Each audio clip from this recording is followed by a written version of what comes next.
Ooh hoo hoo. Ooh hoo hoo. Ooh hoo hoo.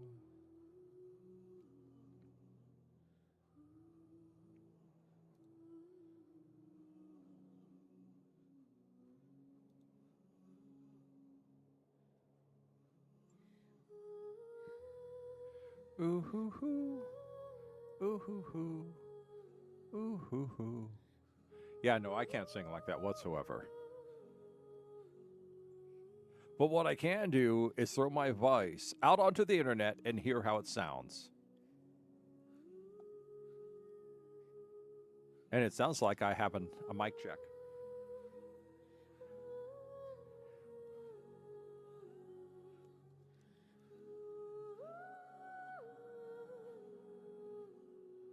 And I think it sounds darn spiffy. Welcome to the stream. I am NOC. This is NOC is Gaming. Hold on. I need to adjust my microphone stand. My microphone stand. Okay. All right. That's it. All right. Everything still seems to be lined up properly. Get them. Yeah, okay. I can't be any more in front of the mic than that.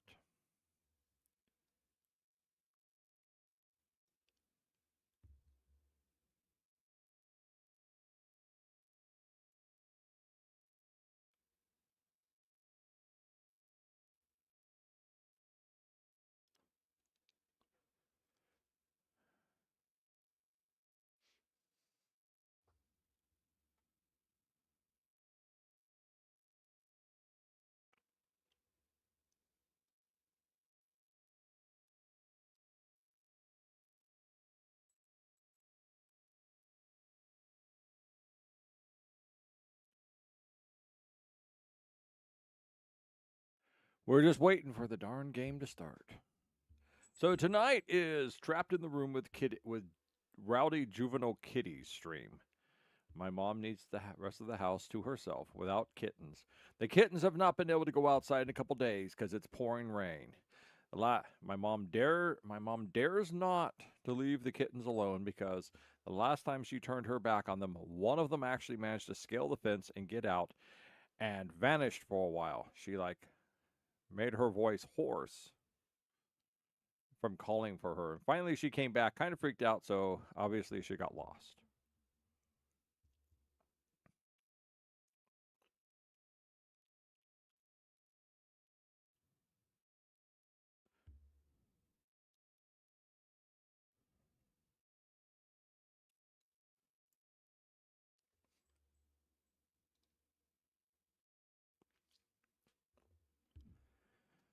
I'm just kind of looking at I'm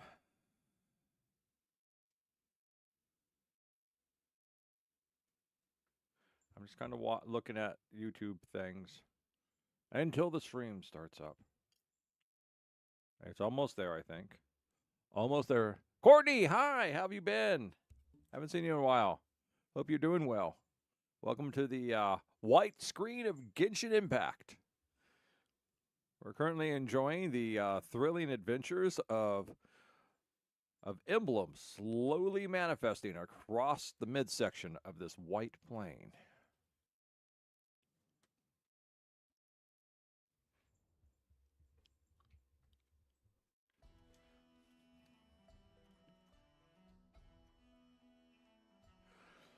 It's almost there. There it is. There it is. And once again, thanks to Rex for the donation.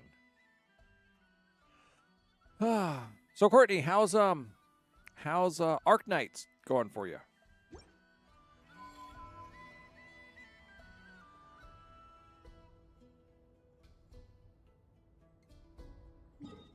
Good. I've tried it some. It's okay. I haven't gotten very far.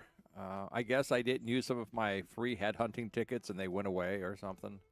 It's not very intuitive. Unfortunately, though, on the other hand, I find it also reminds me of other video games I've played. I'll like really heavily. It's like, oh, it looks like you took this from this and you took this from this, and you kind of kludged it all together. So I'm still in Valley 4. But, you know, I'm going around just checking out everything, trying to get my power lines laid out more and stuff to see what else it is that I can do. So, we'll see. We'll see how it goes.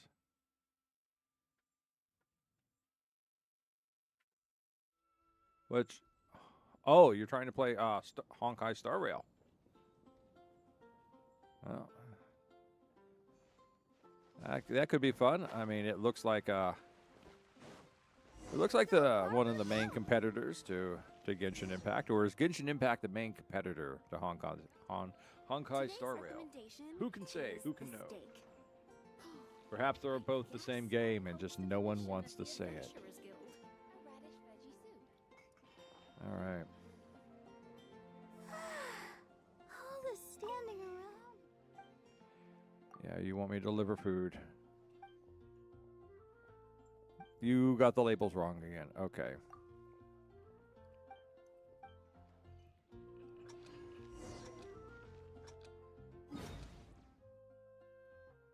Bum bum bum bum bum. Where am I going? That's where I'm going.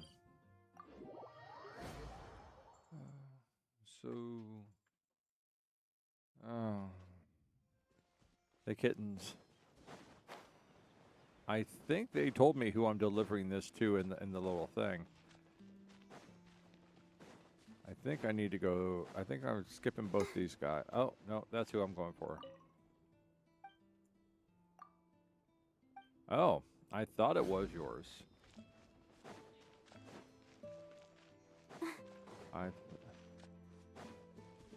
Oh.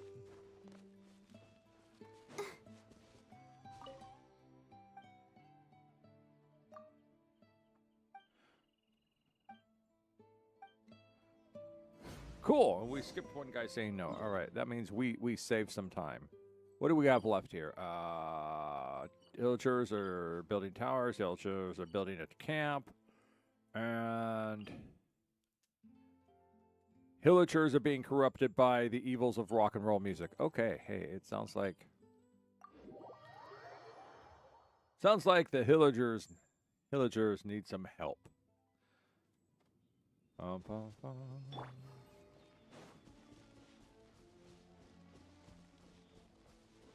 I'll probably need help soon. Where'd you go? Why? It's not that I'm getting these little side quests. You know, it's that they're making them in more and more difficult locations to go to. It's just like, not difficult as in dangerous, just difficult as in consumes time. There is no escape. You know, I just saw, maybe you should have gotten the soup. Maybe you should have gotten the soup. You know that? I just saw you. How'd you get over here? I guess you know. You ever think that maybe you just need the nice, quiet life of a farmer? You know. Maybe you should go watch Yojimbo. You know. If I never expected there to be monsters out here. Really? Oh.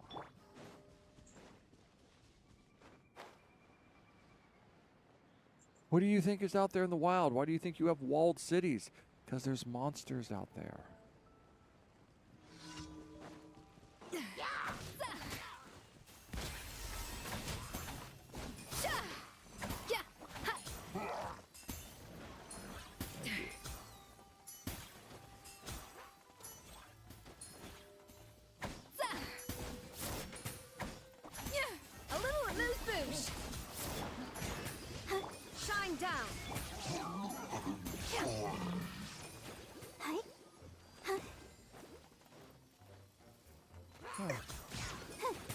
So is Honkai being fun, Courtney?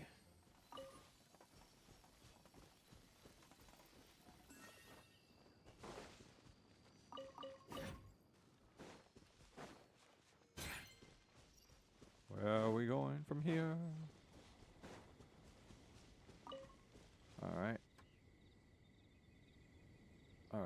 gotta go back. Back over here.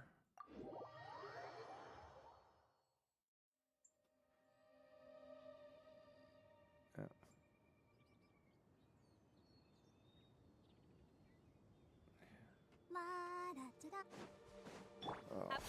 No, I didn't want to hit that. Oh, no, now we're all healed. What am I going to do? I don't think any of us were actually injured. So we're doing Genshin 2 days a week right now.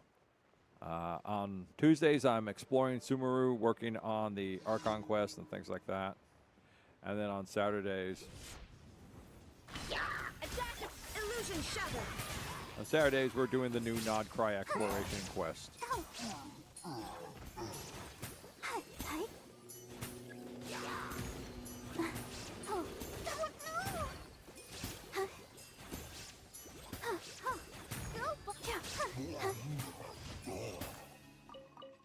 As soon as we get our little dailies done, our little gathering of primogens, we will be heading back to Sumeru. Now, we just finished the first one, the Groundhog's Day adventure. Though it's more like a Matrix than a Groundhog's Day. It's kind of like a Groundhog's Matrix Day.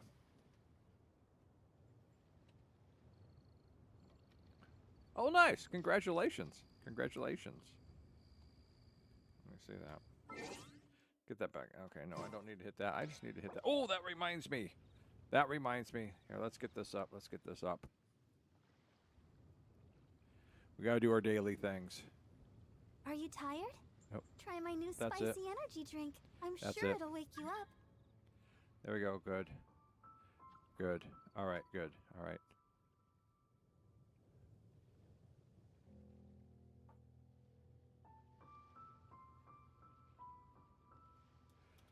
World, I wonder when I'll be as tall as my big sister. which world quest are you going for? I should actually type. Just so hard to get in here and do this sometimes.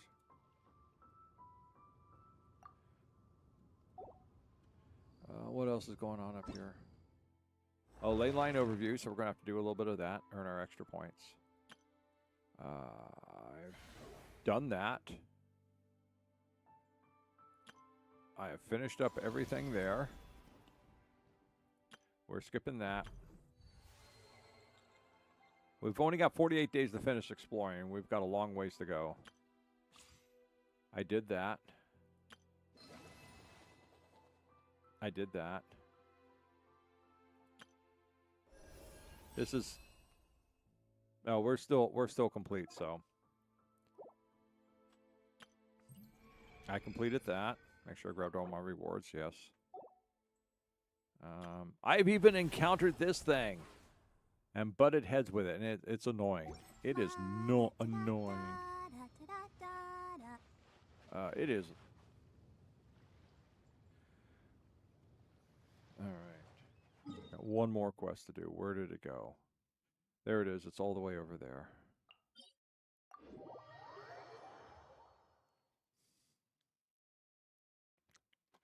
Where are we going from here?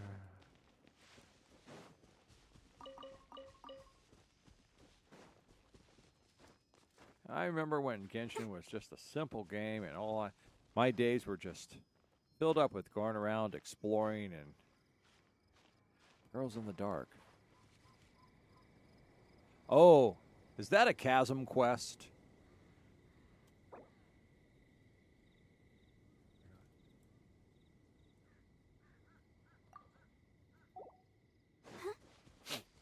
Sounds like a chasm quest. Yeah, yeah.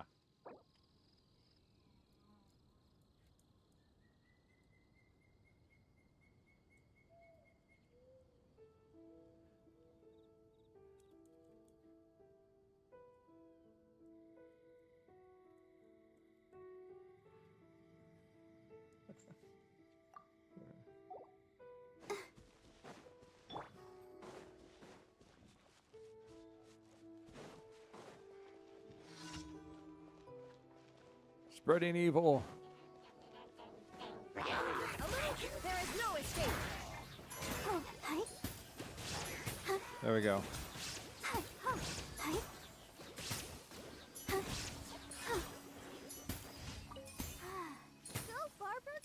Go, go, go, Barbara, go, Barbara, go. Go, Barbara, go, Barbara, go. I'm gonna have to learn how to rap so that way I can do parody rapping and I can change the ninja rap to Barbara rap.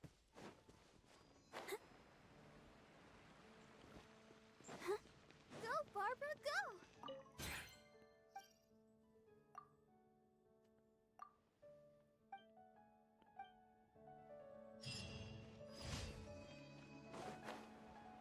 Oh, nice. Add Astra. Thank you for complete. There it is. Primogens. Okay, good. All right. We like primogens. Add Astra.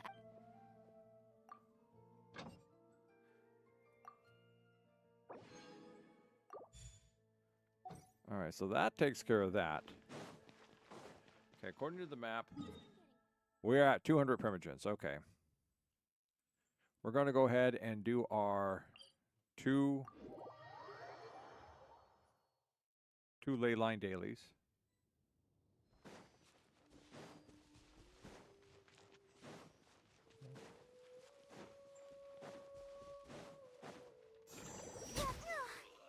Nice.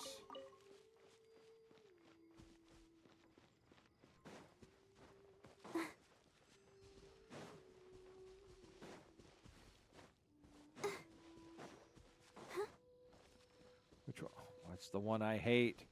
It is the one I hate. Okay, time to change teams.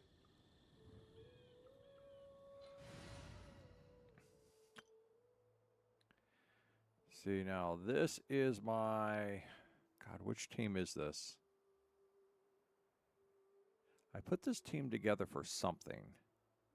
I just can't remember what. And then I put this team together for... Okay, this is team beat up the geohypostasis.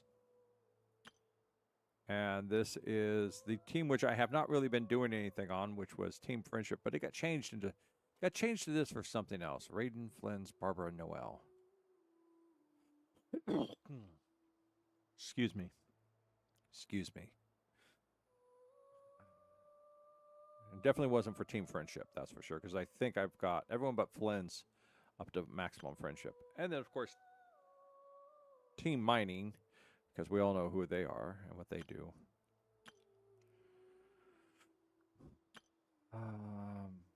Who did I put this team together for? This may have been the team for fighting that horse thing.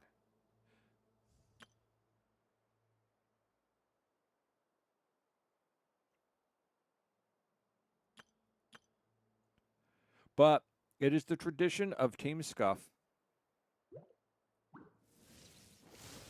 to hold the temporary battles, like for fire.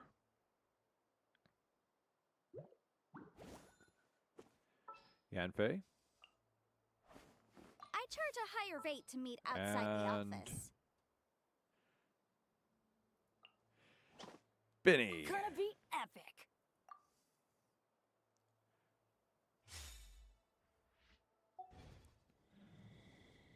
Okay, first off, we need to remove the outliers. Yeah, shine down. Out of the frying pan into the fire. Here's another one. Right.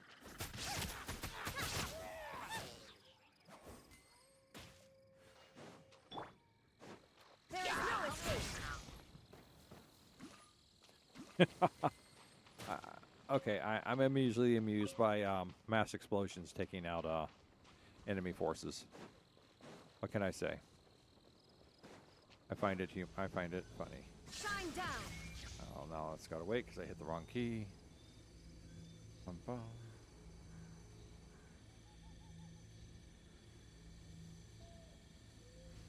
I gotta see which quest she's doing. Let me see. Let me look at this.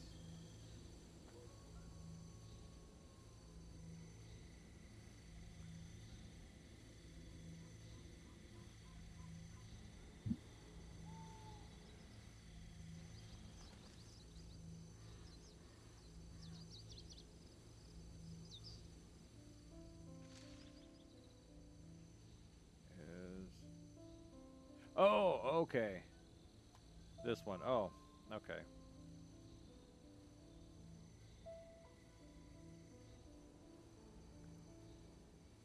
Okay, I remember this one.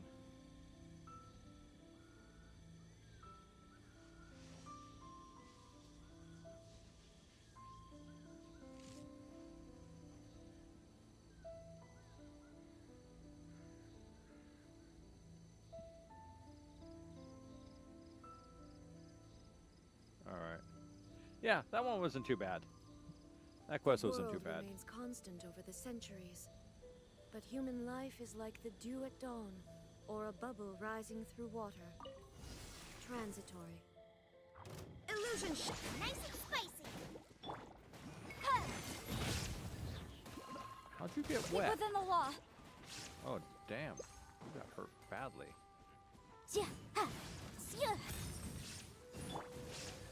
There is no escape. Get them!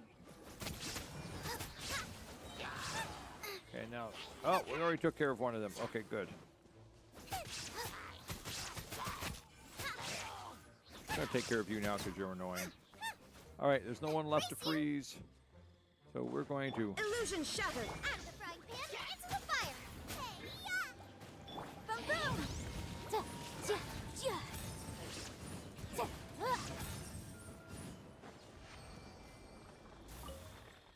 Good.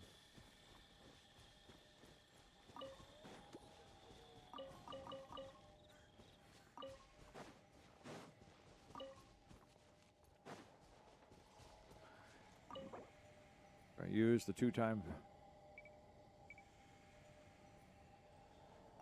Get 2 of those out of the way. Yep, there we go. Okay, good. And then where we're going next, we are going that way a little.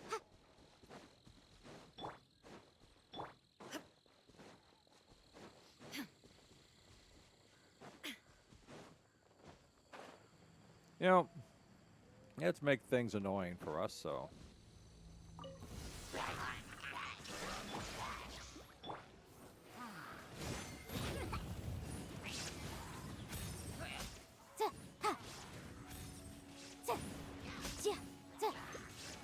Where's the boy? She keeps getting hurt so badly.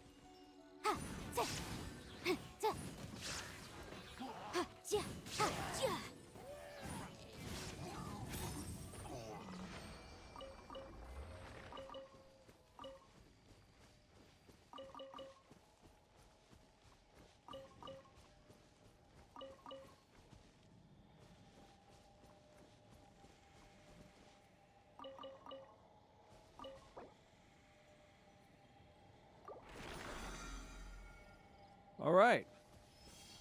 That's it. Okay, that takes care of that. Now we are free. Free to pursue our heart's desires.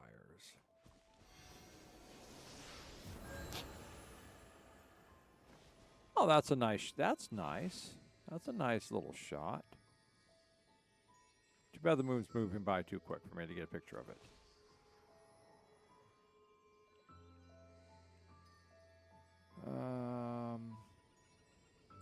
Oh, I don't want the map. I want that, and we're gonna go back to that. Everyone else here got healed a little. Okay. Let us return to Sumeru. Okay, let's see what quest do I actually have hanging up in here.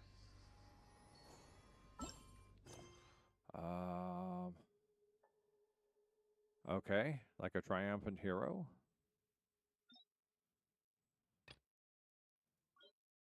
That's the Archon quest. All right.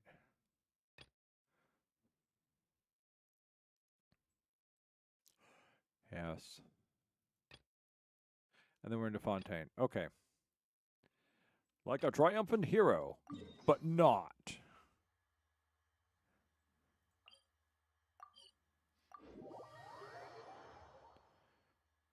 I have to do so much work in Sumeru in order to, like, in gathering so I can raise any of my Sumeru characters.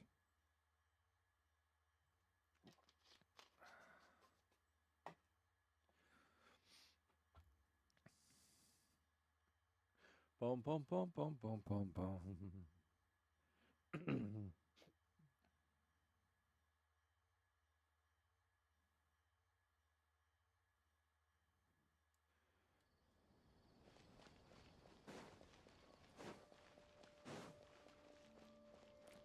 Catherine! Ad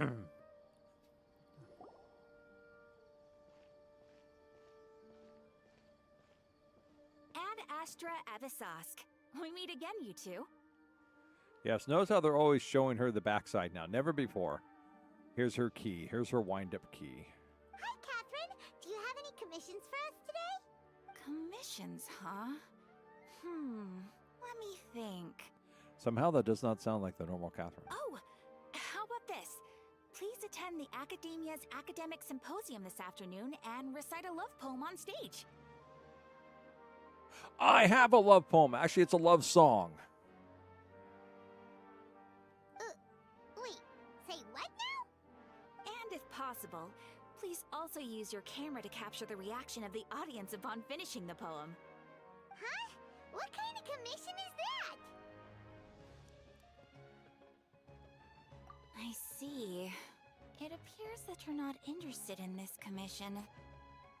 In that case, please go to Port Armos and convince the Eremites there to spend some time volunteering at the local orphanage. Hey, that's not any better. I'm sure the mercenaries will have some interesting reactions as well. Hyman's gotta ask, just who exactly has been submitting these commissions to the Adventurers Guild? Oh, the commissioner? Well, actually, I just wanted to see the two of you in action. Was it so obvious? I was hoping you would actually take one of those commissions. That kind of chance to observe humans doesn't come by often. Ah, so it's Nahida. Paimon just knew Catherine wouldn't crack those kinds of jokes. When did you get into her head? From when she said, Ad Astra Abisask? So it's been you this whole time? Are you done resting up, Nahida? Yes. I've been sleeping ever since we parted ways, and I even had a really, really long dream. It was another dream about the Sumeru's festival, except it was a happy one. In my dream, I was sitting in the middle of a flower terrace, and everyone in Sumeru City was holding hands as they danced in circles around me. They danced round and round, and everyone looked really happy.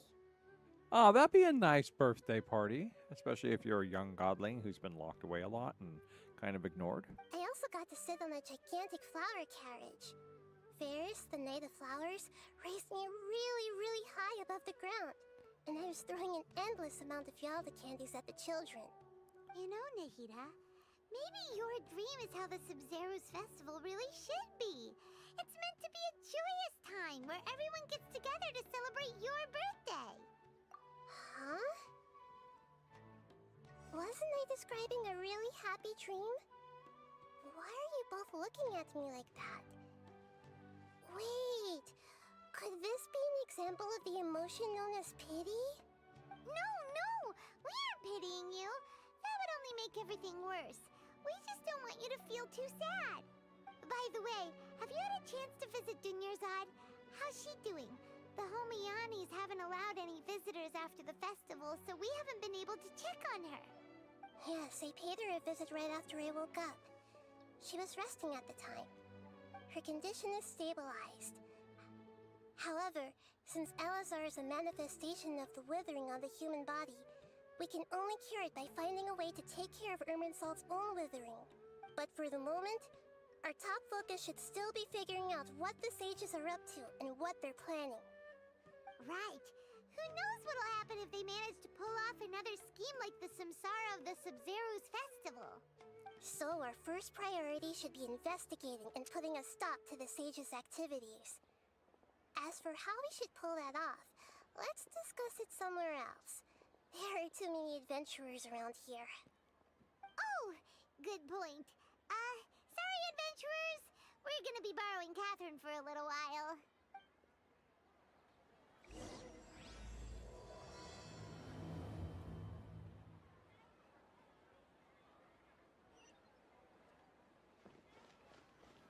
Oh, good. We're not moving that far away. Let's continue our chat here. Okay, so do you have any ideas on how we can investigate the sages, Nahida? Actually, I've already done a little bit of work on that.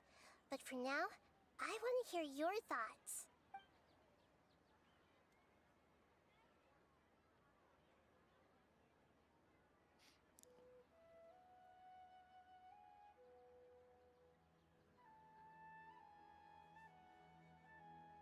I've already tried that, but all the key members of the Academia, even the core 30 guards, intentionally avoid wearing their Akasha terminals. Oh. It seems that from the very beginning, they've been guarding against info leaks from the Akasha. Of course, it could also be because they're wary of me. Have you already caught the sage's attention? I'm guessing not yet. But distrusting me would make perfect sense if they've ever paid attention to the urban legends about me. In any case, I probably can't take over their minds directly.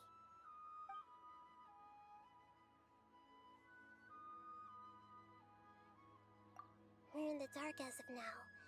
Since we still don't know anything about their goals, any rash move could tip them off and lead to terrible consequences. Terrible.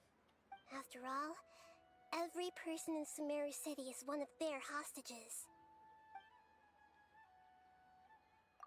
No way, that's too risky. You mean it'd be too easy to get caught? No, it's not that. We shouldn't involve innocent students in this. A single mistake could completely ruin their lives.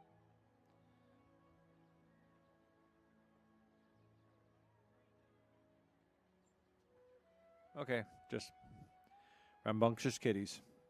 Doing that would be ignoring the safety of my people for my own selfish goals. How is that any different from what the sages are doing? All right, I have an idea. Why don't we take an Akashic transmitter, grab one of the sages, lock it on him, and then you could possess him. That's a good point. Spoken like the god of Sumeru. I can. I did. Are we really out of ideas?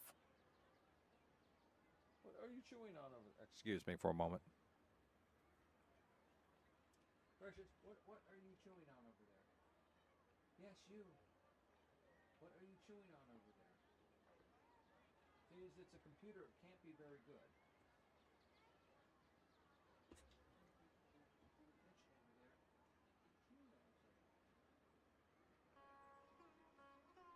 Oh, I see it. I see it. Hey.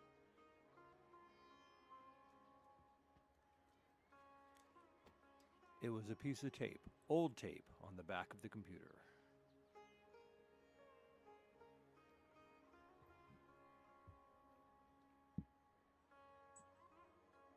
No, I'm not letting you out. Okay. So there's one, there's two. Where's Bunctious at? Where'd you guys put Bunctious at? Oh, so that was all your plan all along, is to try and get up into my chair. Well, it's not going to work.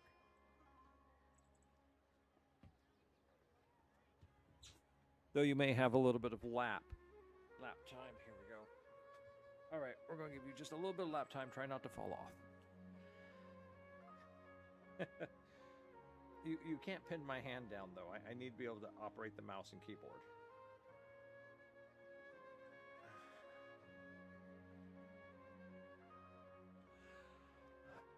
I did say this was the kitty stream. Rowdy juvenile kitties. Yeah, well, you're going to have to manage to stay on one thigh.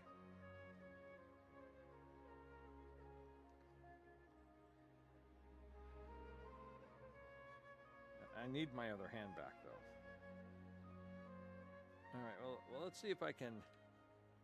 And you cannot play with the earplug. Okay, let's see if I can do this without the use of the other hand. Well, I need both hands to stream. Okay, let's see. Let's get that back in there. Nahida, you're super smart, so you already have something in mind, right? Don't keep us in suspense. Spill the beans already. According to a popular theory from the Vahumana Darshan of the Academia, rejecting impractical motions at the beginning of a planning session will give more weight to the actual proposal. Okay, but aren't you the god of wisdom? You don't have to use that kind of gimmick to make us take your ideas seriously. Well, I've been thinking that if I can't directly possess the leaders, and if I can't get ordinary people involved, then I should find someone who's already involved, but hasn't decided to side with the sages. You're saying we should recruit a spy? That does sound like it could work. Oh, before coming back, we met someone named Alhaitham. He seems like he acts alone, and he likes doing stuff behind the Academia's back. They probably aren't in cahoots. Actually, I already have someone in mind. Do you still remember that female scholar named Sataria? Okay. You were doing good until you decided to try and eat the cord to my earplug. I'm sorry, honey. Electronics are not for eating. Or chewing on, or teething, or whatever it is you're doing. Or practicing your hunting skills. Sataria. Paimon remembers now.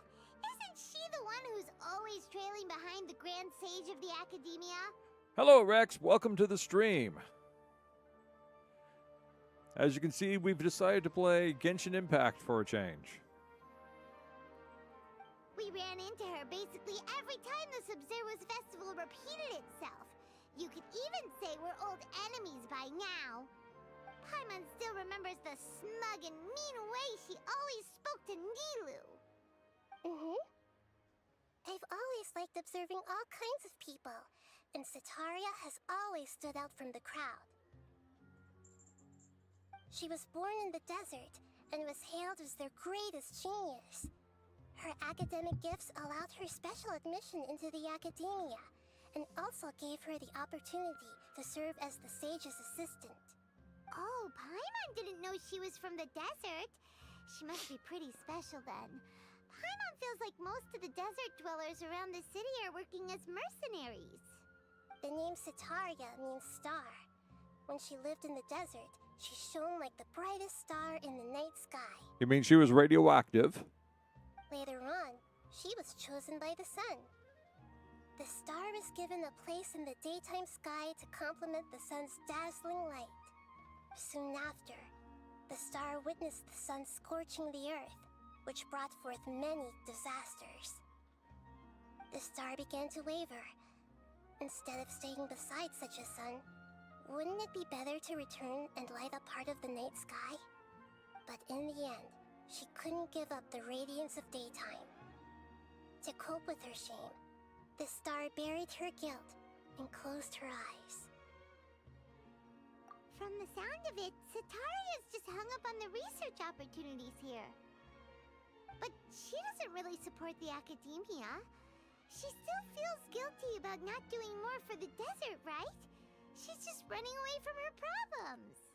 Indeed. When they are presented with complex moral issues, many people will simply plug their ears and go with the flow until the problem can't be fixed anymore. She's suppressing a lot of guilt, but before she realized it, she had already become the sage's accomplice. She can't deny her part in their schemes anymore. Right. We must somehow make her face her problems again. That way, not only can we get useful intel from her, but she can also use it as an opportunity to redeem herself. From my past observations, Sataria will take a day off from the Academia every 10 days to do some shopping in the city. Tomorrow afternoon just happens to be a shopping day for her. That'll be our chance. To prepare, let's go check out some of her favorite spots, and have a quick chat with a few of the vendors there.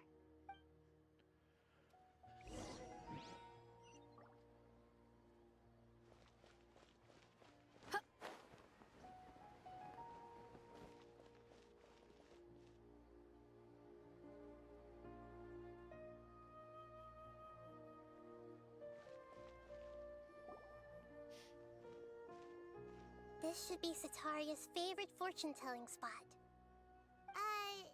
So should we ask the fortune teller about Sataria?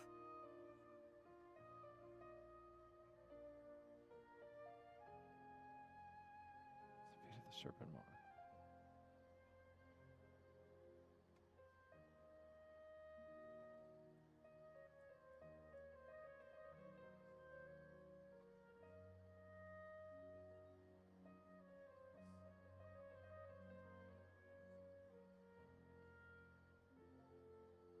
There's a serpent monster?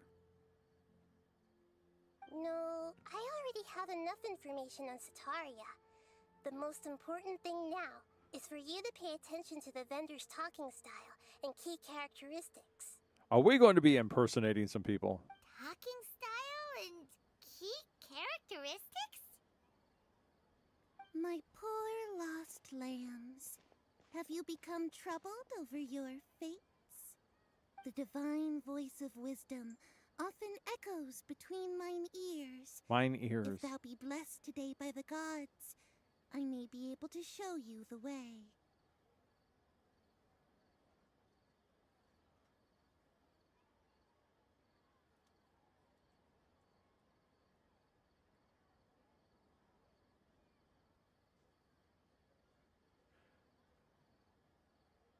Huh? Really? Nahida, you've been whispering things to her?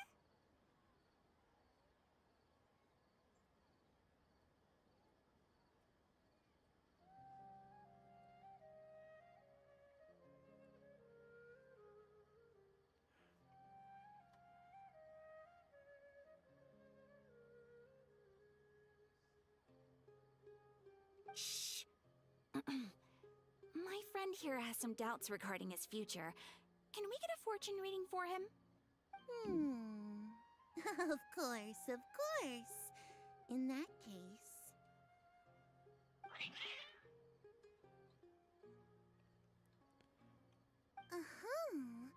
It would seem that Harut and Marut are quite wary of you.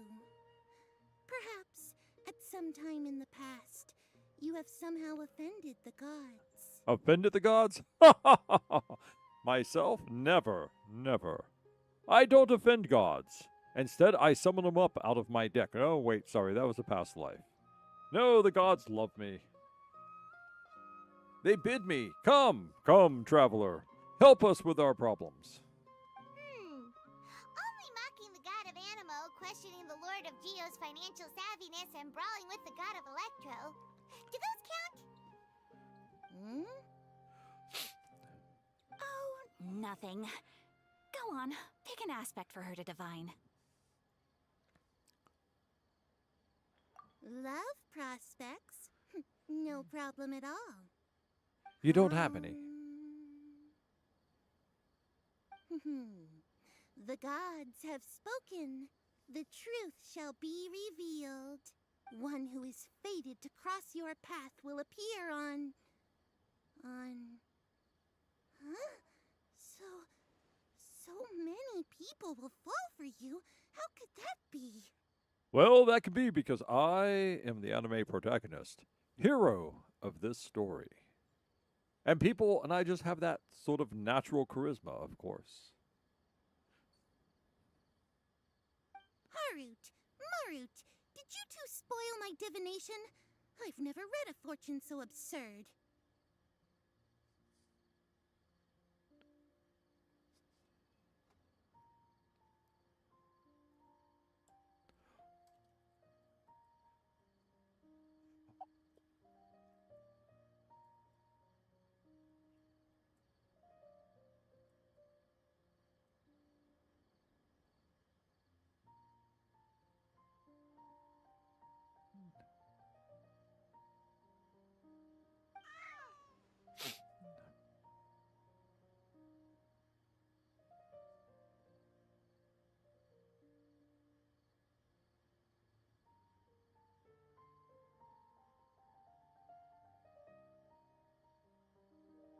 I don't have an evil background, Rex. I have an illustrious one.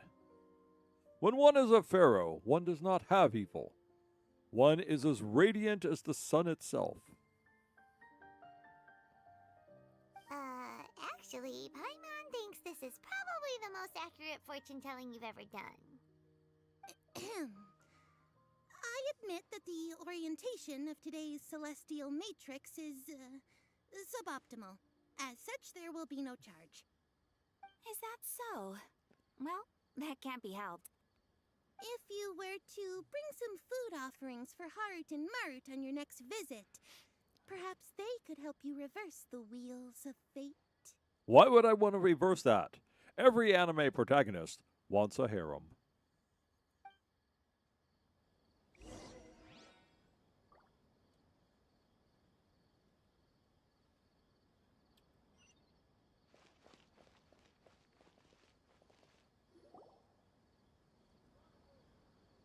Is this another one of Sataria's favorite stalls? Yep.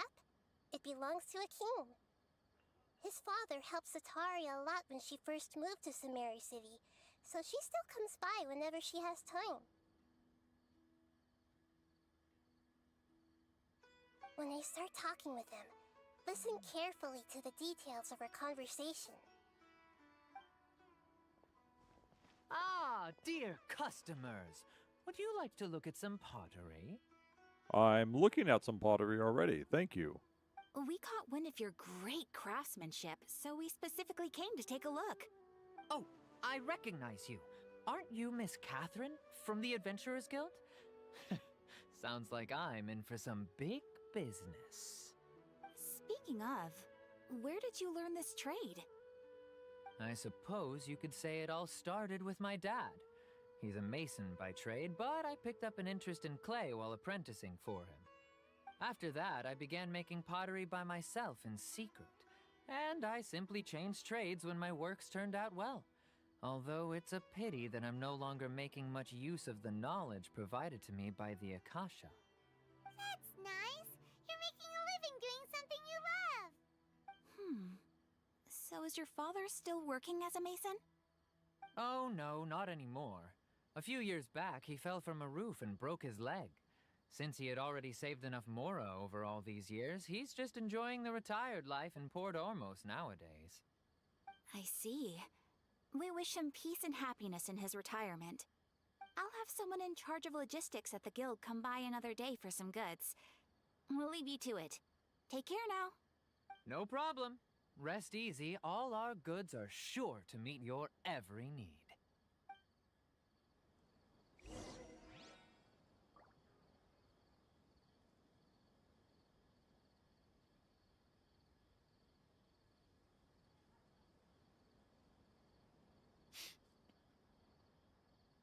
Oh, getting the conversation from two directions. Okay, where are we going next?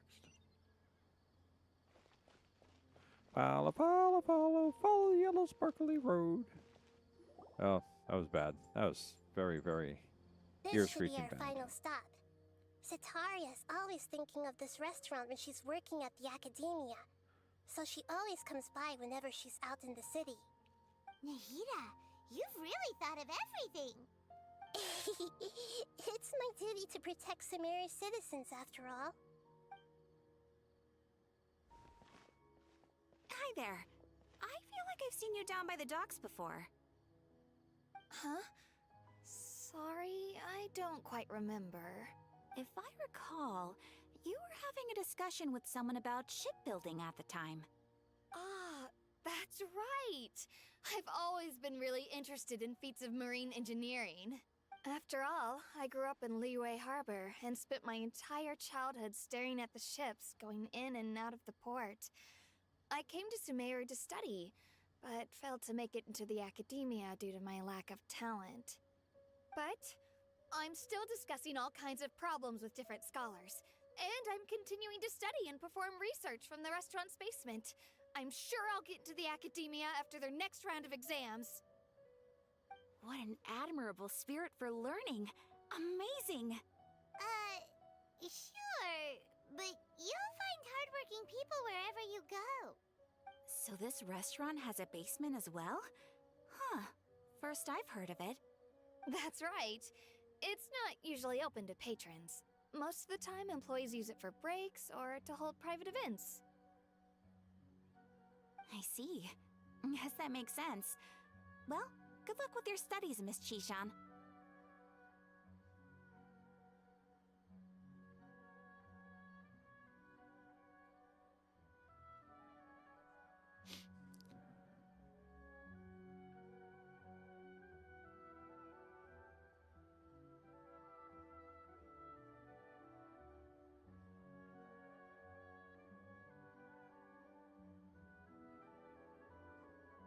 Oh yeah, yeah. No, that's right. All I have to do, yeah. Pretty much, I took care of those, and then I got drawn into another quest. So I never came to finish it off. To finish it off the evil serpent.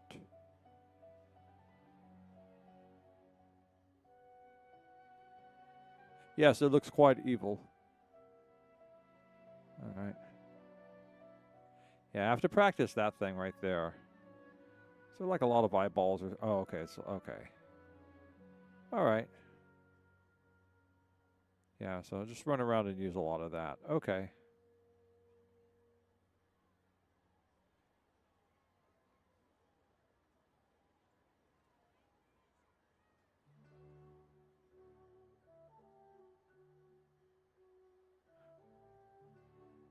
Okay, cool. Yeah.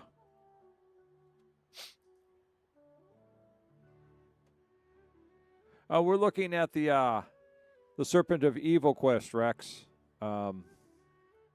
Offside. So the one we almost finished in Nod Cry last weekend.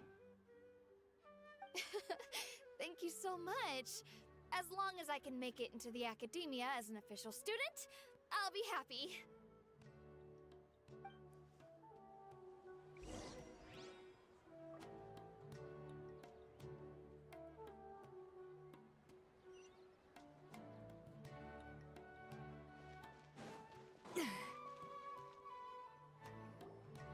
So, was that everybody? Mm-hmm. 3 familiar faces should be enough for Sataria. What's the point of all the information we've collected? Nahida, you still haven't told us how you're planning to make Sataria face her problems.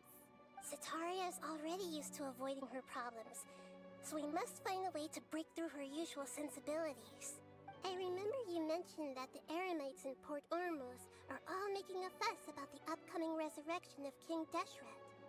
Although it's all just a boatload of nonsense, the fate of her homeland may turn out to be Sataria's soft spot. Oh, Paimon gets it now! You want to take advantage of the guilt Sataria feels about her homeland. I love the exposition. Although she knows she should return home to help the people of the desert, all she's done is conspire with the sages. So how do we set that up? Well, King Deshret is long gone, and Sataria is also too smart to fall for any simple tricks. If we simply engaged her under the guise of King Deshret's believers, she would definitely be weary of us, and we may not get anywhere. But if we were to borrow some of her close acquaintances to talk with her, her reaction would We're going to probably be possess very people. different. So, you mean you're going to possess those people we just talked to? Oh no, you are going to possess them. Yep. Possess them through the Akasha. Imply they've already converted to the faith of King Deshret, and then convey our made-up will of King Deshret. As long as everything goes smoothly, we'll get through to Sataria for sure. She'll never guess that we had anything to do with it. So that's how you're going to use all the info we collected on these people. It's so that you won't slip up and break form. Possessing them will only work if you can manage to pass off as them. Exactly. So, best of luck with impersonating them. Huh? Best of luck? But we don't know how to possess anyone. That's no problem at all. I'll just share all their senses with you once I've possessed them. As long as you're also wearing an Akasha terminal, the effect will basically be as if you've possessed them yourself. Huh. That is pretty convenient. But why does he have to do this? Can't you do it yourself? If I was one of the people, I would love the ability to possess a politician.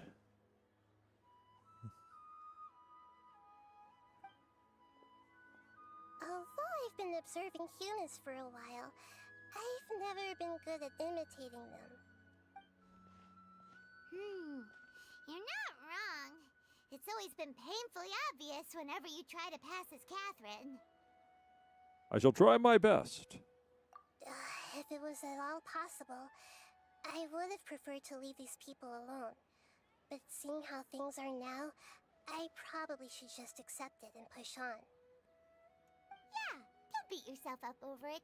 We're only doing this to help everyone, and we'll only be borrowing them for a little while anyway. Alright, then let's give it a go tomorrow afternoon.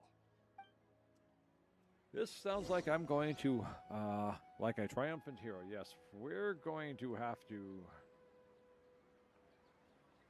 have to bring up the quest path in this one because I don't remember a thing they sounded like.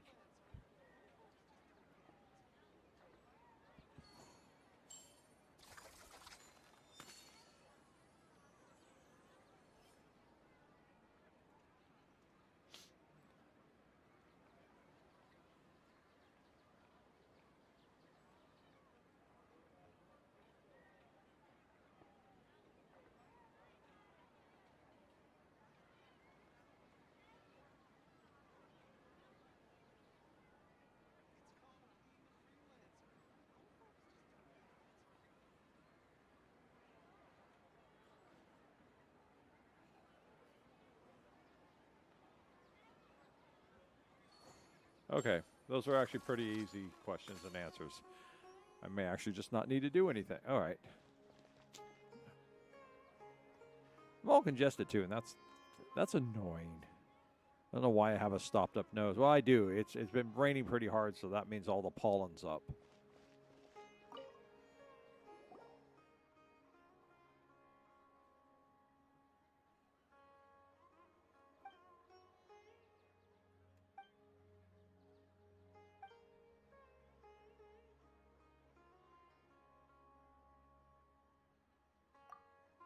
He must be evil. He has a monocle.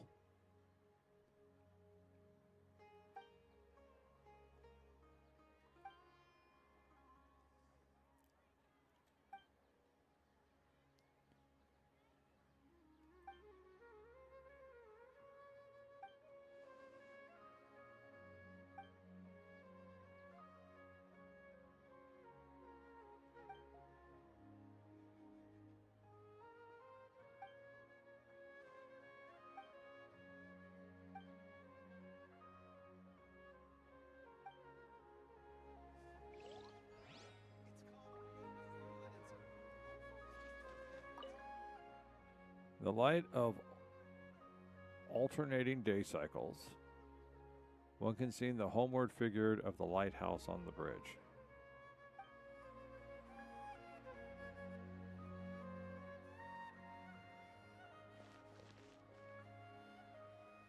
I'll deal with that one later. Because it contains.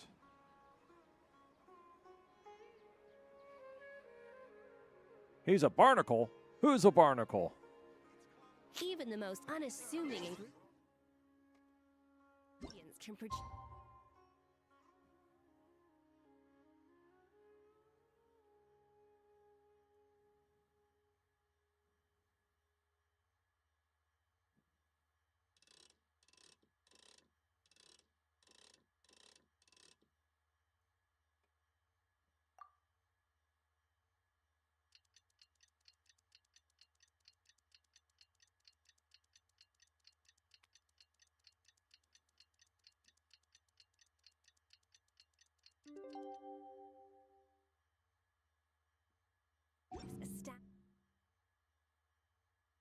Flavor.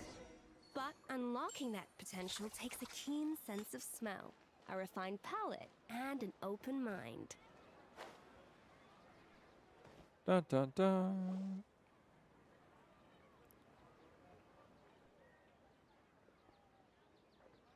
Oh, here she comes. Satori is here.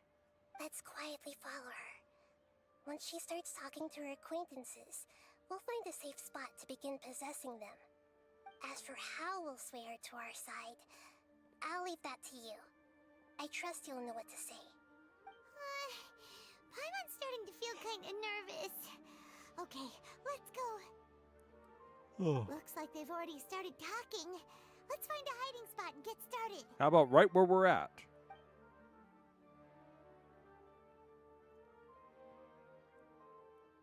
Okay. A few feet back and to the left. That's not very hiding. You're kind of out in the open.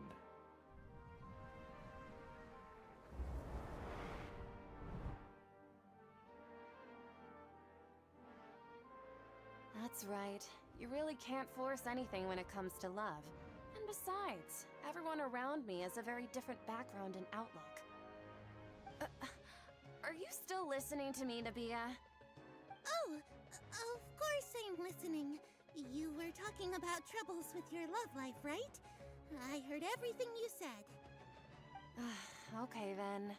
You just seemed a little distracted for a moment there. I'm sorry. I was listening to a barnacle. Strange. Your cats seem pretty worked up. Is something wrong? I always thought they were quiet, happy kitties. Oh, what are their names again?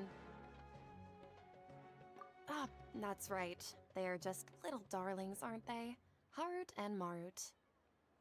So, which fortune do you want me to read for you today? You must have come for another echo of the divine voice of wisdom. I'd like to get another reading on my love prospects, but to be perfectly honest with you, I feel like I've been a real mess recently. A mess? Well, could you do a reading on how long it'll take me to finish my current project at work? I really just want to get it over with.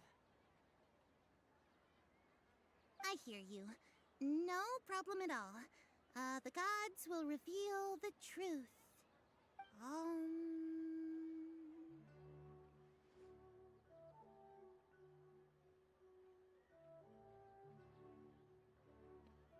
The gods are asking.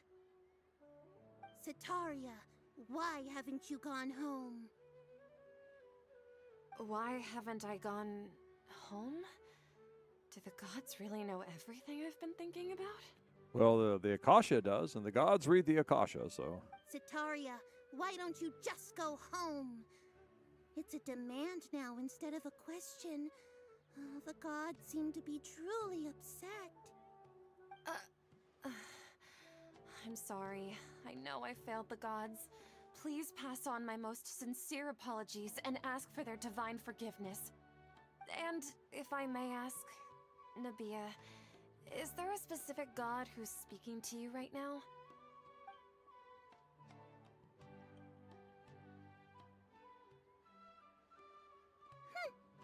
What an inconsiderate and naive question. The god who is speaking to me is, of course, the wisest and mightiest of all, King Deshret. King Deshret? No wonder he would make such a demand of me. Wait a second. King Deshret passed away a long time ago. Well, he's back as a barnacle now. Even though news of King Deshret's resurrection has been spreading like wildfire, it's all just a misinformation campaign from the academia. How can King Deshret still exist in real life? What insolence!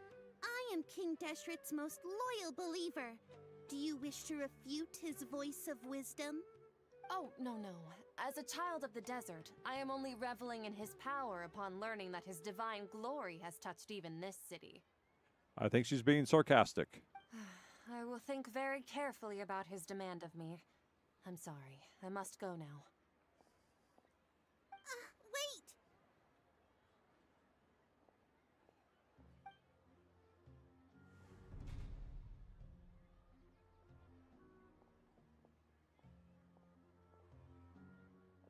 Whoa! She just ran off in a hurry. She looked pretty upset, too. Well done.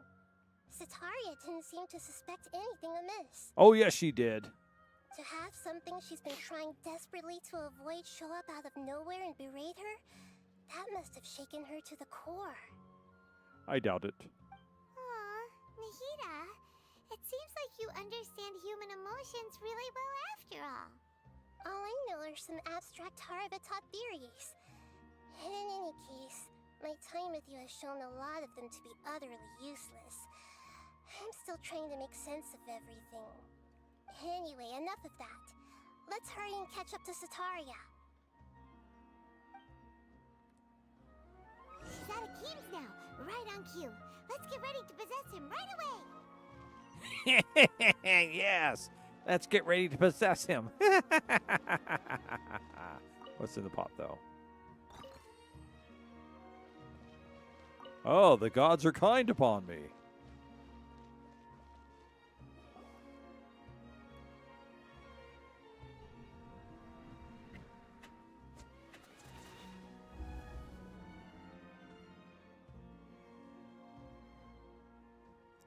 It's okay. I just got caught up in something. Oh, actually, didn't you ask me to help you look for work? What kind of work were you looking for again? Oh, right. Your old man's craft. How could I forget? Speaking of, how's he doing? Is he feeling any better?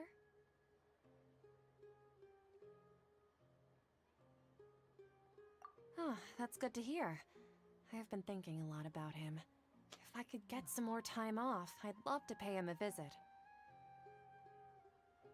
Actually, while we're talking about him, is he still living in Port Ormos? Yeah, he's been retired there for a while. If you could find the time, please write him a letter. Let him know that recently, faith in King Deshret has taken root in Port Ormos and has begun to spread across Sumeru. He has a quick temper and has always been a devout follower of the Dendro Archon. I don't want him to get into a fight with those King Deshret believers because of a difference in beliefs. Oh? So, who are you siding with in all of this? The Academia or King Deshret? I'm so jealous of you. You were born a child of the desert, yet you chose to betray King Deshret, and now you spend all your time with those crooks from the Academia. Akeem, you don't mean you've also become a believer of King Deshret? What's so strange about becoming a believer of the wise King Deshret? In fact, aren't you the strange one? The one who still can't pick a side? Can't pick a side? Me? Whoa! Paimon had no idea you'd be so good at this. Oh, Paimon, how could you have so little faith in me? You really zeroed in on the issue and put it right in front of her. It might feel a bit overwhelming for Sataria, but once everything is over, I'll be sure to pay her a visit to her mind and explain everything. Anyway, let's keep going.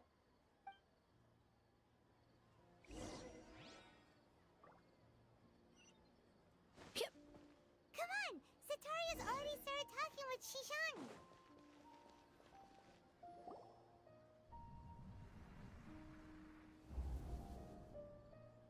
So, Shishan, have you noticed anything weird in the city lately? There was the festival that kept repeating over and over. Like, as if someone was trying to preach to you about something?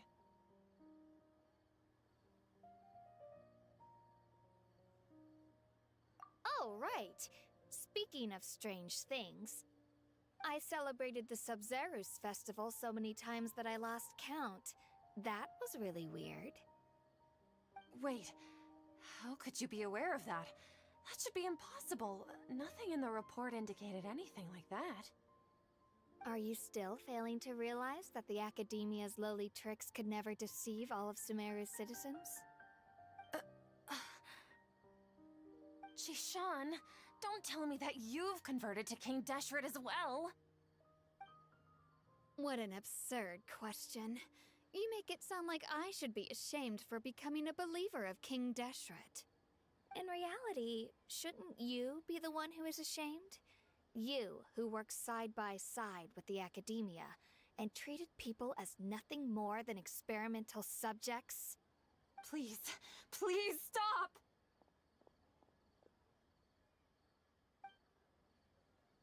Even now, Sataria's still trying to run from her problems. She can no longer justify everything to herself. Hey, she's trying to talk to the guards! What should we do? This is the most important part of all. Quick, get ready.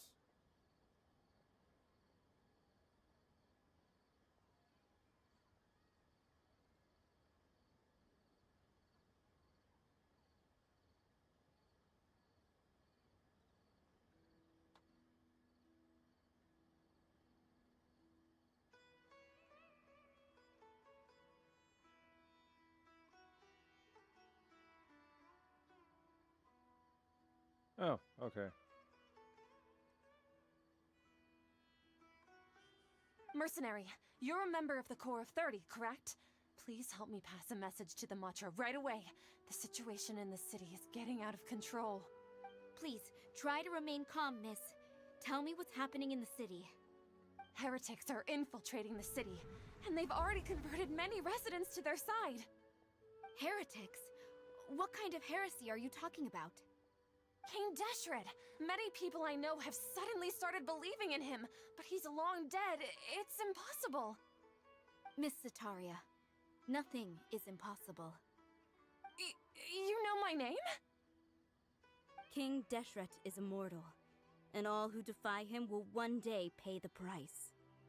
You must face the truth, Sataria.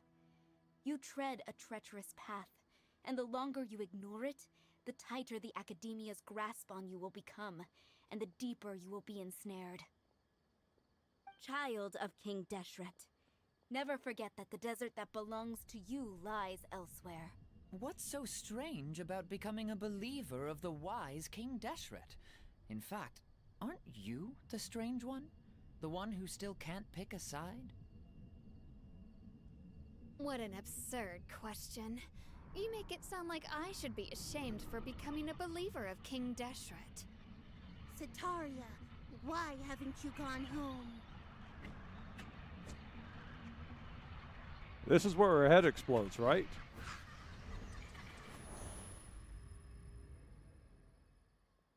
Please don't beat me. It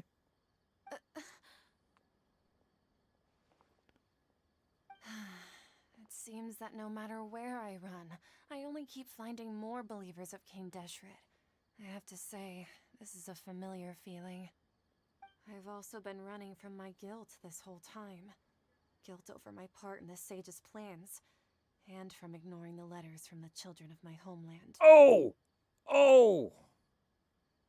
Oh! But no matter how much I may try to ignore or get rid of it, my guilt always comes back. I know. You ignored the children. You are an evil, evil person. Evil. When the Fatui finally destroy the gods and cover the land in ice, we shall make sure that you have a place high, high up in a spire of ice, where you will live frozen, able to cast your eyes down upon the happiness of the children, but never to indulge in that joy yourself.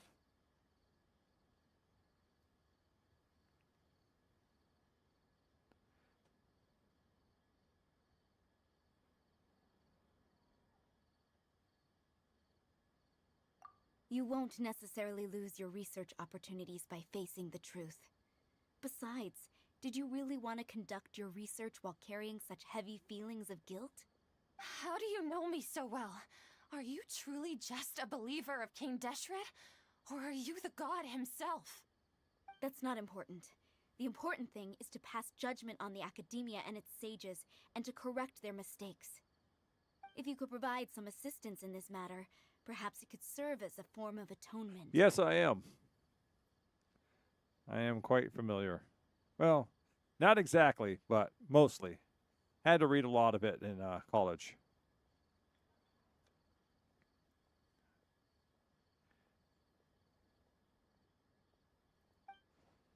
I've actually never believed in the gods, but I've always believed in serendipity. Your appearance must be a fated opportunity for me to get out of this wretched situation. Please tell me, what can I do for you? How much do you know about the sage's current activities? I was just one of the designers for the masked dream harvest scheme, which is what happened around the Sumeru's festival. But I know very little about the full scope of the overall project. I'd assume that only staff with the highest clearance would have access to those confidential documents. I've just been working to meet the Grand Sage's specified requirements. However, there's something that's been really bothering me. I heard that a scholar who was previously expelled has returned to the city, and even the sages are still quite wary of him. To fight against the academia, we will need to figure out the nature and the purpose of their work. Is there a way for us to get access to the confidential documents you mentioned? It should be possible if we're willing to take some risks. After all, I'm an assistant to the Grand Sage, and I've been working on many tasks outside of the project. One thing, though, I won't be able to transfer the documents to you through the Akasha once I get my hands on them. The sages have always closely monitored all activities within the Akasha. Let me see... let's use the most primitive method. Send someone to pick up the documents tomorrow evening at the Academia entrance. The Academia entrance? Wouldn't that be too conspicuous? Don't worry about that. I assure you, this won't be a trap. I'm only suggesting this location because it'll draw more scrutiny for me to leave the Academia again. It'll be safest for me to distract the guards long enough to hand you the documents. Alright, I trust you. So, if I were to successfully complete this task, would it mean I've atoned for my wrongdoings? That'll depend on the judgment of the Dendro Archon. The Dendro Archon. That's right. Her people are the ones we have endangered.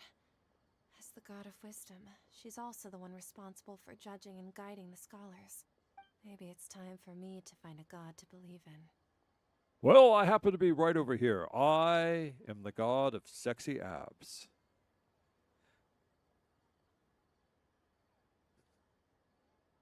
Quite the god to believe in. Just as Nahida predicted, we've managed to bring Sataria to our side! The Traveler's execution was ingenious. He's the one who deserves all the praise. Well, now that we've made plans to meet again tomorrow evening, all we can do is pray for Sataria's mission to go off without a hitch. Who would we pray to? Who exactly would we pray to? God? God of the Dendros? Who are we praying to? You? Well, make it happen, please. Pray? But if we're going to pray to the gods, aren't we just praying to you? Oh! God of wisdom and guardian of the scholars? Oh, Paimon caught that one. Nice. No. The truth is the true guardian of scholars. I've always believed that. Anyway, let's meet again tomorrow evening at the Adventurers Guild.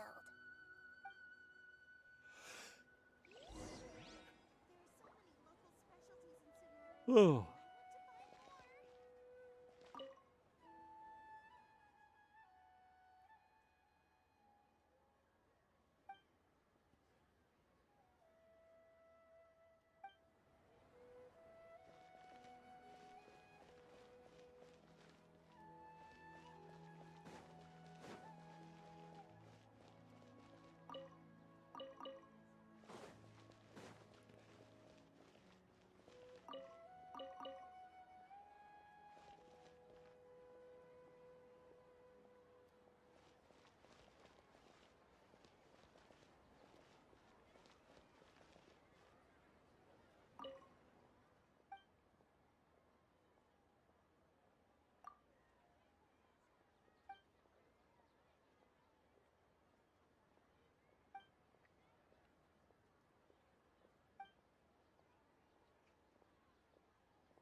Once again, I think I'm gonna overshoot this month's budget. Make it as a small piece.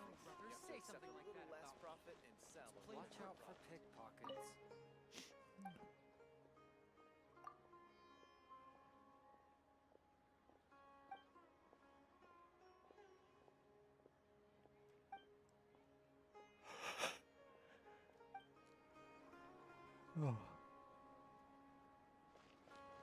Even my nap tonight didn't help me with the yawns.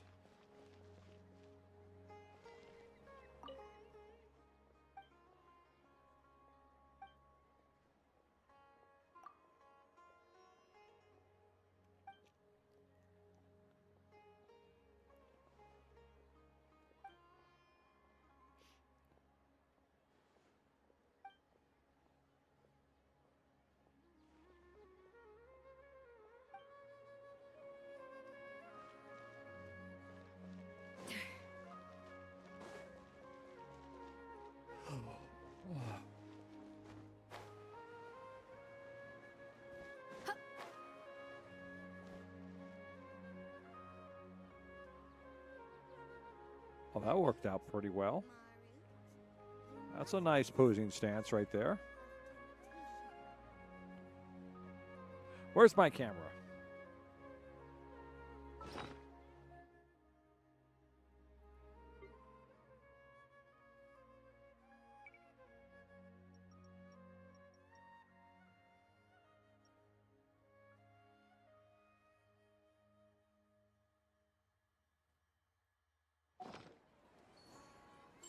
She moved. Too late.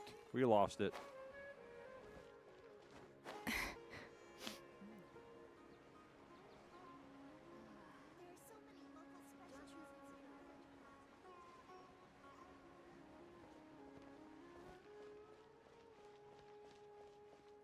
No, not you. And no, I didn't just run over your fruit. Don't be ridiculous.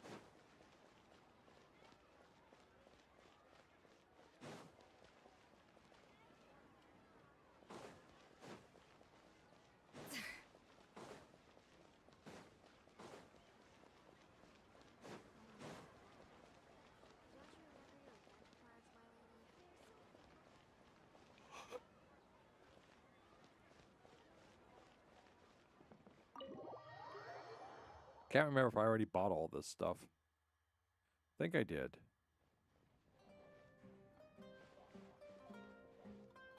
No, I don't want to talk to you.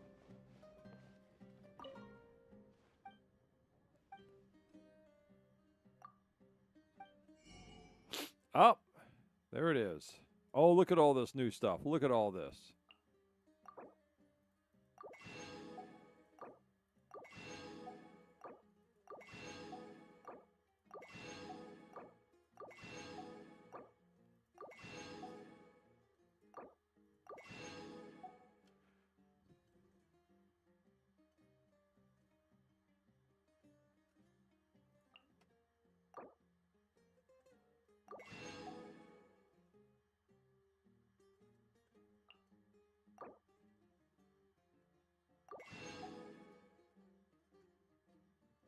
All the star shrooms. Can't find those just anywhere. What are we doing on sugar? Oh, more sugar. Spice.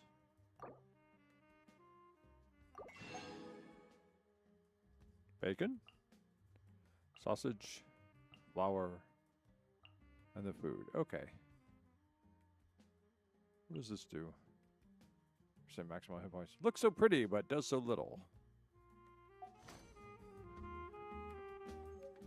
Okay, while we're here.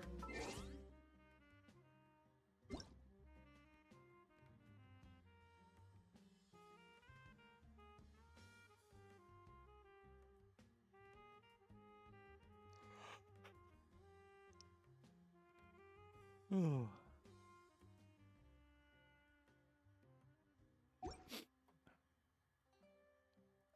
Made an achievement? I wasn't even paying attention.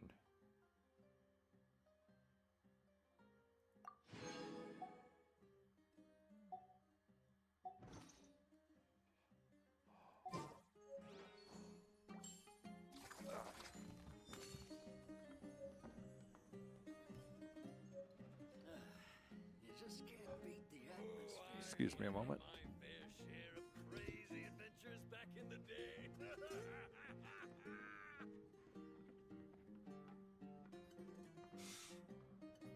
Know of any new orchestral pieces?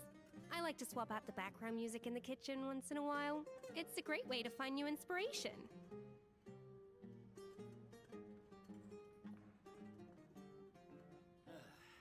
You just can't beat the atmosphere here.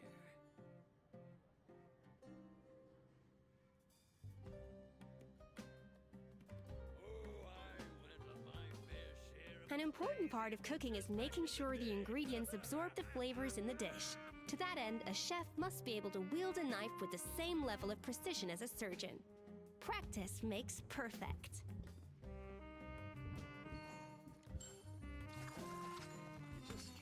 All right. Thank you very much. I just figured I'd mosey around the city a little.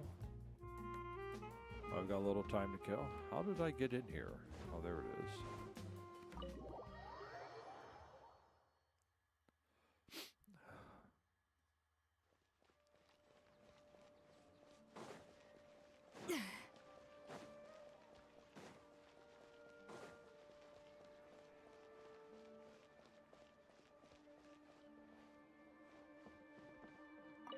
There's a cafe. We've never been in here. Let's go take a look at this place. Oh, it's huge.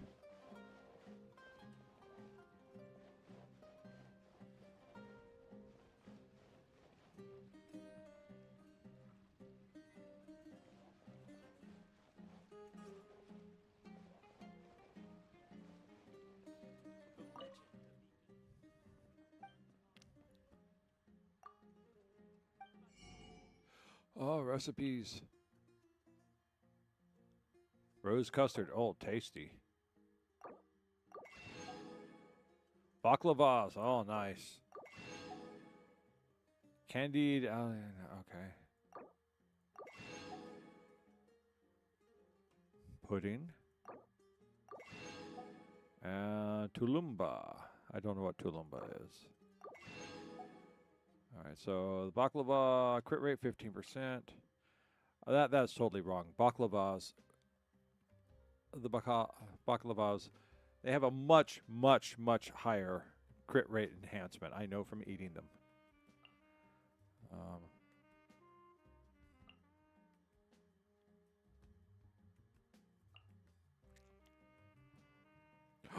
I can buy coffee beans here. Much easier to find than, say, tea and leeway. You know, finding tea and leeway is like trying... Oh, God, I had... Never mind. My tired brain has completely lost track of the analogy I was going to make.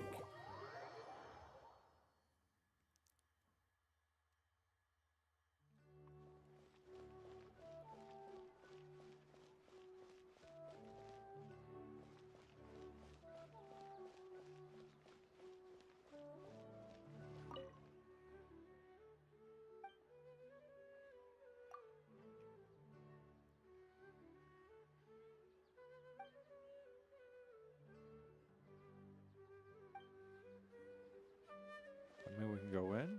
No, I guess not. That's as far as we can go. Okay.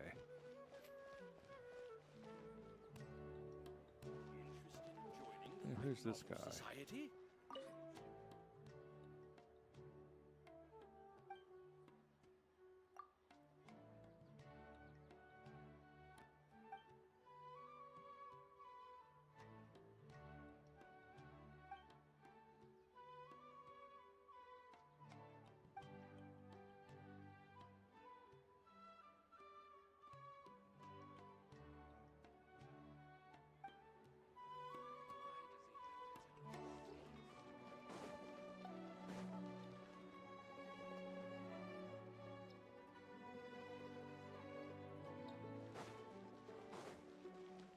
I think this whole academia thing just produces a lot of very unstable people.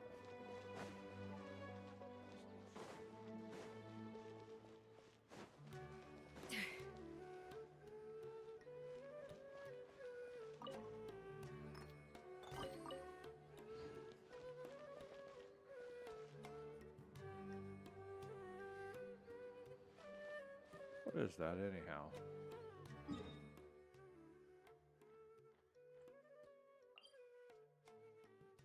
Okay, liaison office.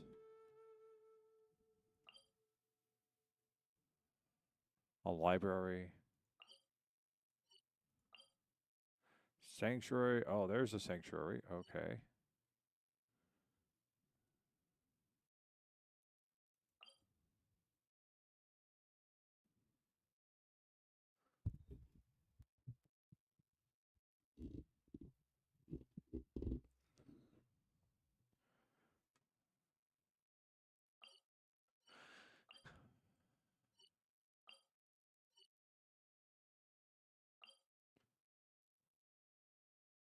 We haven't been to the blacksmith yet. Let's go there.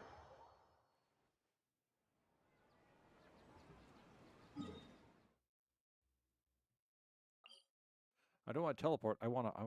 Okay.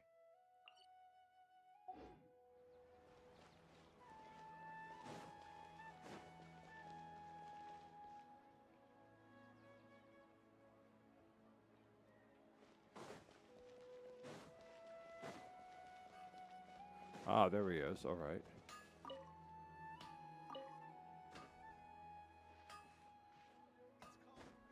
Will you?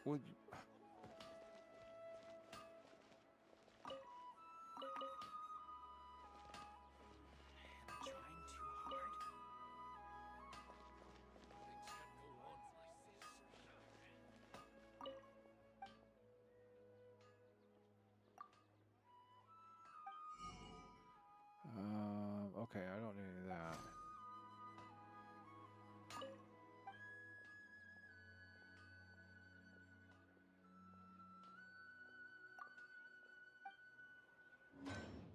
Anything special here that he's offering?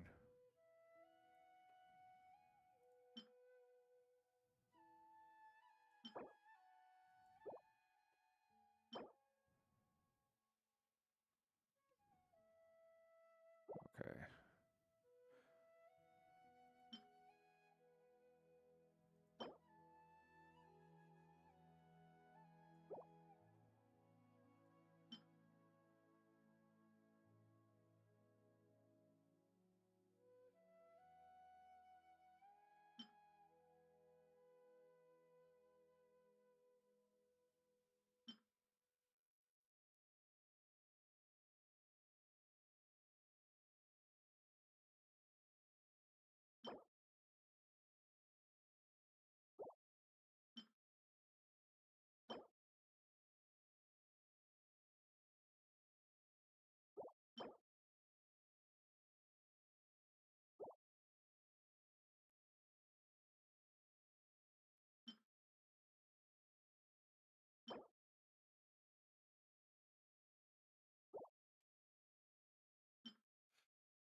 Oh, okay. How many of these do I own so far? Oh, I got 5,734 of these. Okay. I should use these when I'm making weapons or something. I don't know.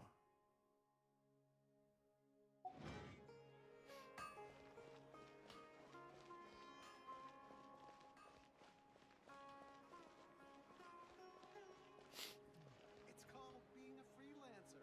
Old folks just don't get it.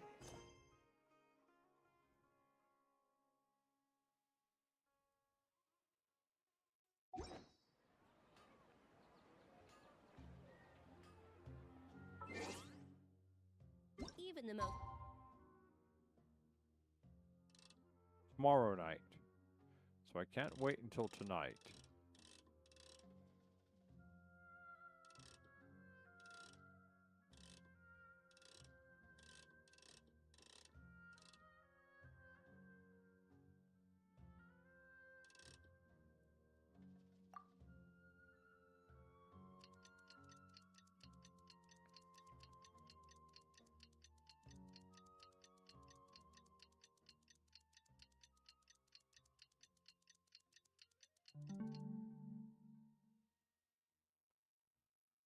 unassuming ingredients can produce astounding flavor.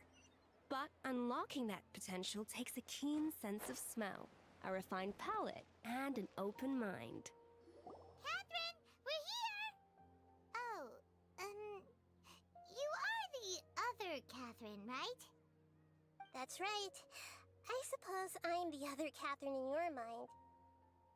Shh! We're on a secret mission tonight, so we need to protect Catherine's identity. Yep, Paimon's right. We cannot fully rule out the chance that the meetup tonight is just a trap. If something were to happen, my existence may be the only trump card we'll be able to play. After all, the academia should still be unable to confirm the existence of my consciousness in the outside world. Yep, exactly. Just what Paimon was thinking. Anyway, enough about that. Let's just make sure to be on our guard. Yes, I do. Off? What do you feel is off? It's the middle of the night. Of course it's quiet. You're not getting paranoid, are you? Oh, yes, I am. No, I think he's right. It really is a lot quieter than usual. If you look around, there seems to be fewer people on the streets. I'm not sure if this is the case for the entire city, though. Huh. Maybe it's just a coincidence. Maybe Sataria figured out a way to not only distract the guards, but also to get everyone to go to sleep early, just so we can exchange the documents in peace. I doubt that. I also can't quite figure out why things feel a little off. But now that we're here, let's go ahead and meet her as we planned. Well, regardless, as long as you're here with us, Paimon feels a little safer.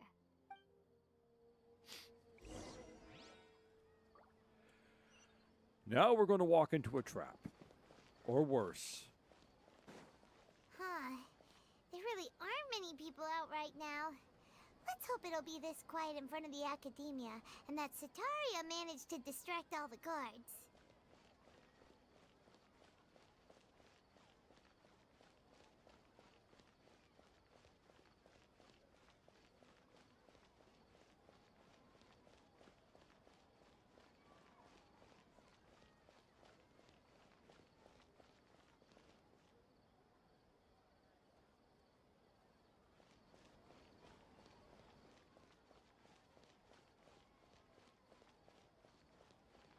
Yes, in video game land, NPCs don't just happen to disappear. They're always around, day or night. Only a few happen to change their ways.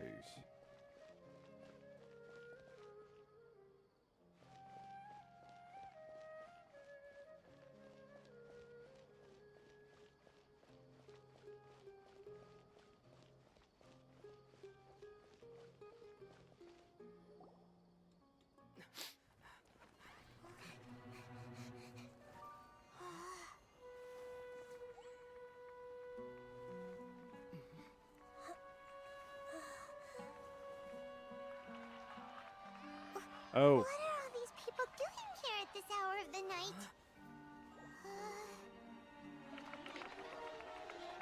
Ah, the triumphant hero returns at last. And to a rather spectacular welcome, even if I do say so myself. You're the outcast, expelled from the academia. Indeed I am. Although these days they tend to call me the Doctor.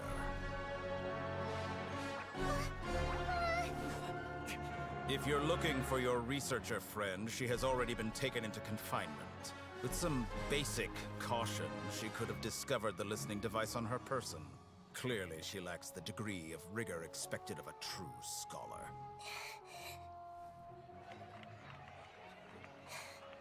The people of Sumeru City. What have you done to them? I simply made some minor adjustments to their Akasha terminals.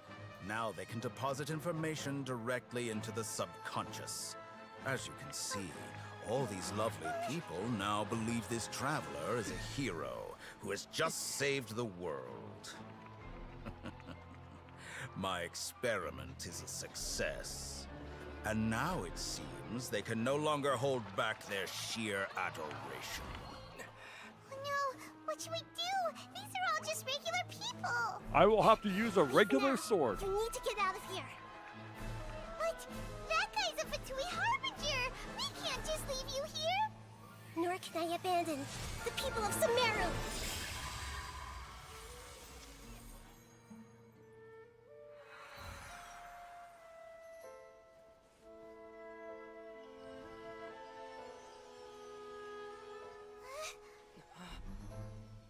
Don't worry. We'll meet again outside of the city.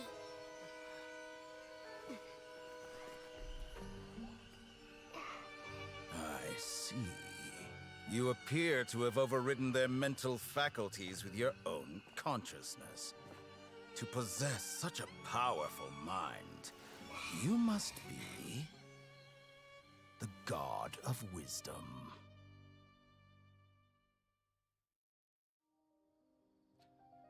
You know, if we could just kill him now, it'd make everything so much more easier in the future.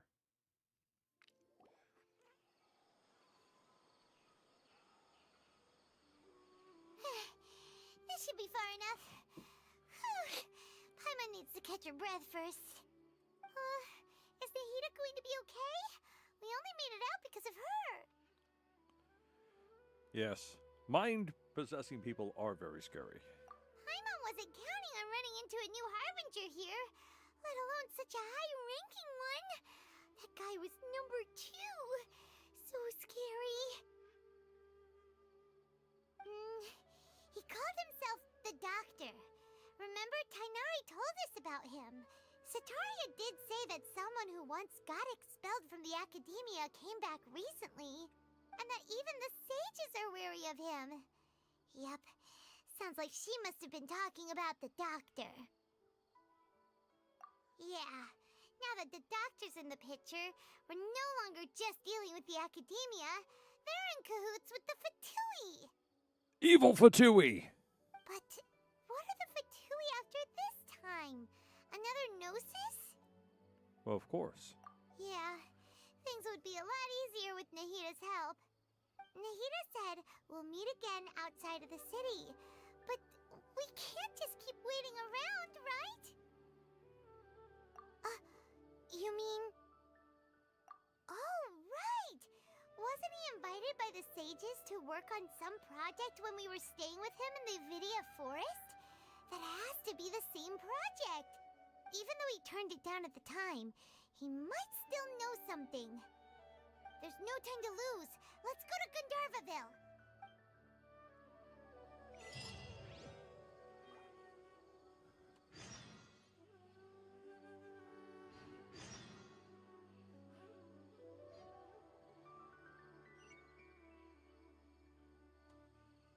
Wait, okay, we got quests here. Let's see which quest is which. Okay, what's this one?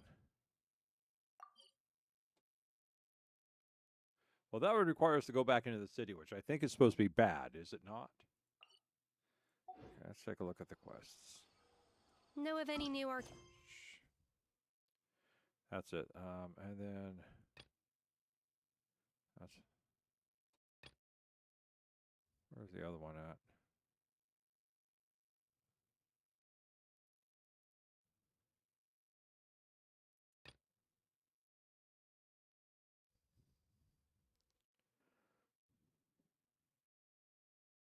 So that's an Archon quest. And that's a world quest.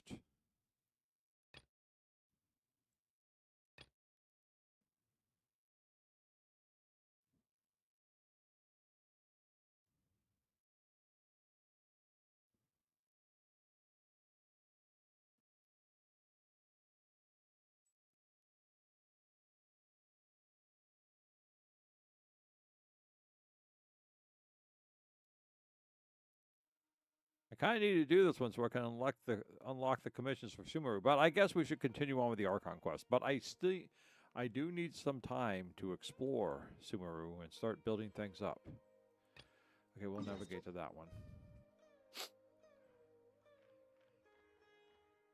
I can't help it. Every time I see Gandharaville, I just can't help thinking Margaritaville.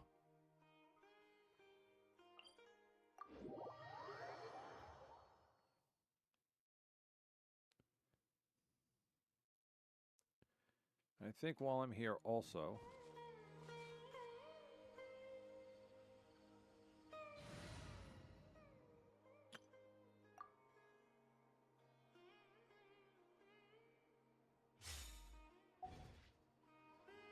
Also, no one told me that there was an actual update video last week. I haven't finished watching it. I only watched the first part, but...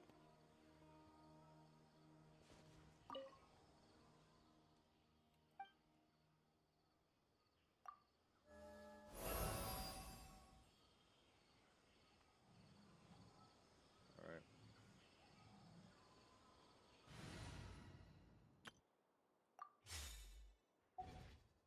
Alright, that's...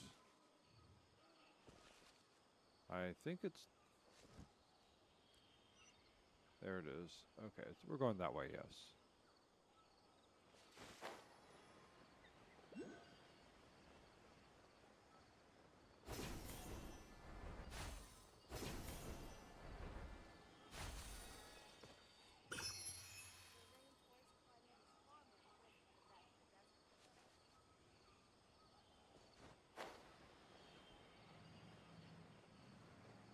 I missed it. Oh well.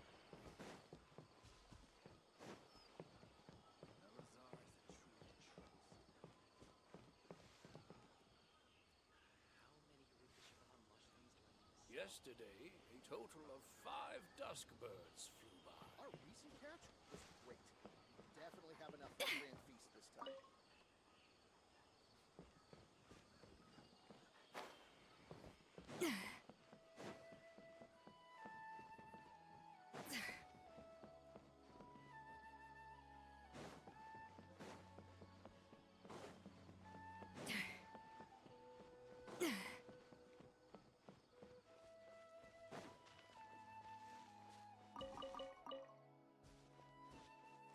What is this thing?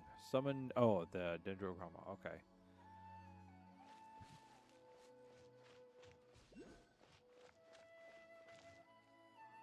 Hold it right there.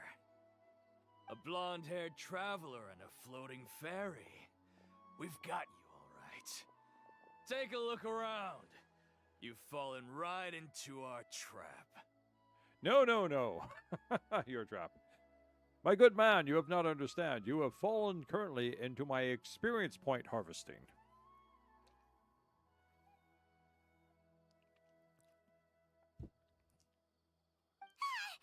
Are you mercenaries from the Corps of 30? Did you come here to arrest us? Corps of 30? We're nothing like those government lapdogs who don't even get scraps for their work. We are an elite brigade that commands the highest commission rate in all of Sumeru. We're here on the orders of a client known only as the Outcast. Oh, the doctor. The outcast? An outcast from the academia? But why wouldn't the doctor just send the Fatui after us? Still wasting time on idle chit-chat.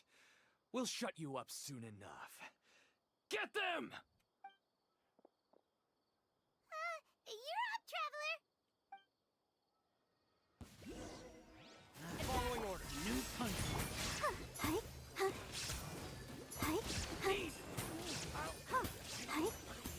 Go, Barbara, go! New country. A little, there is no escape. It isn't over yet! Here comes reinforcements! Oh, tasty, tasty experience points. That Oh, was good. pretty rough. Is that what elite mercenaries are like? Welcome, Courtney. Welcome. I'm glad that you are calm.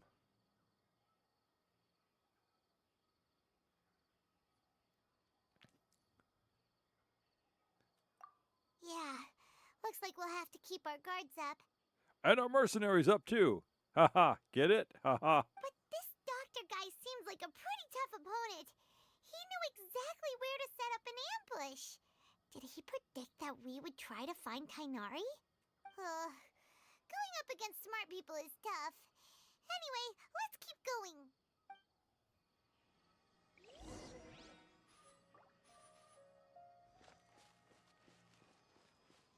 Wait, I see a shiny and I must have it. That's not the shiny I want. That's the shiny I want right up there.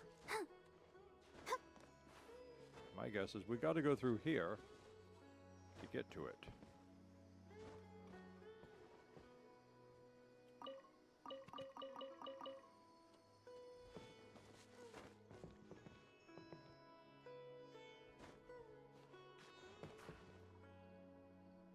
There it is. There's the shiny. Nope, nope, nope. That's so... This is the difficulty of it all. That you're so close, you can't navigate.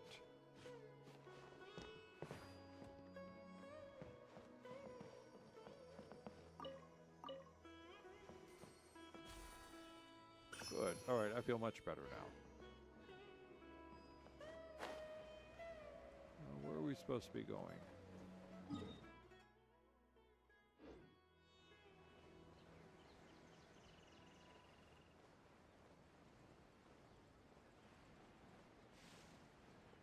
Still can't remember what can't remember what those things are used for. The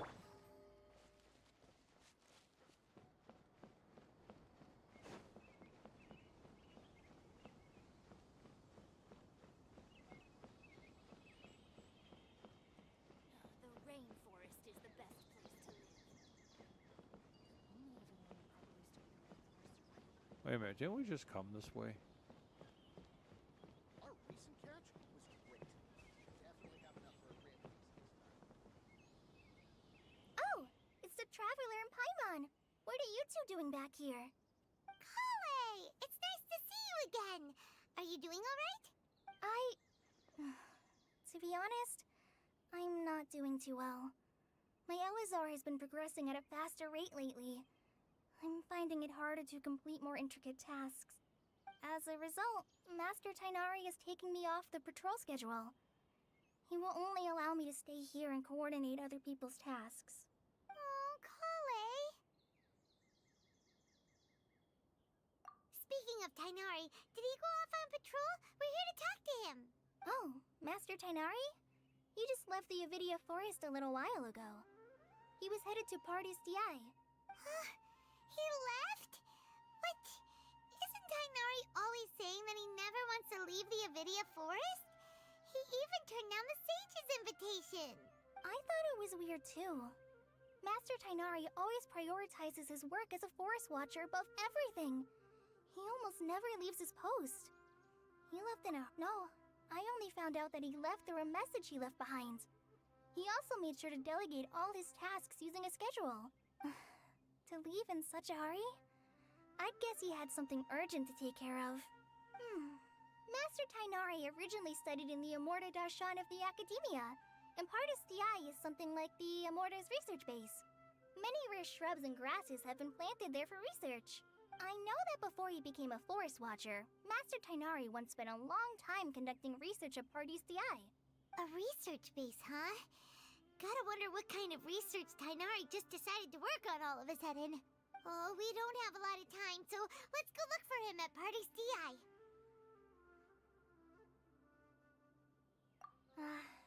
Don't worry. I'm fine. I'm used to living with Elazar by now. If you run into Master Tainari, please send him my regards. Got it. Will do. See you later, Kale!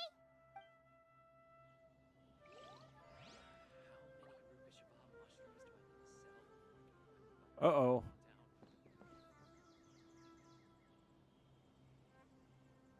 Does that mean I'm supposed to run into Catherine?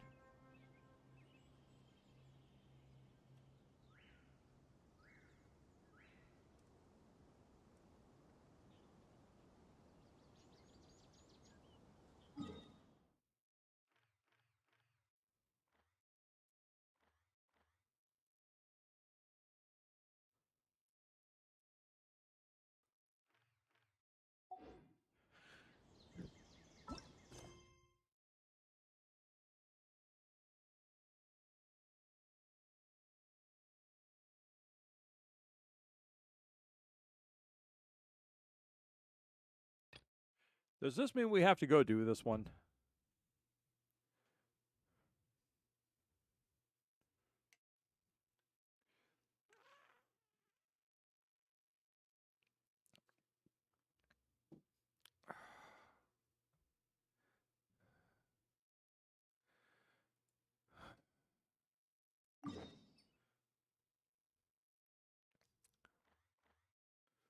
All right, let's hope we don't get kidnapped coming back here to do this quest that has to be done, so that way we can continue on the quest that needs to be done.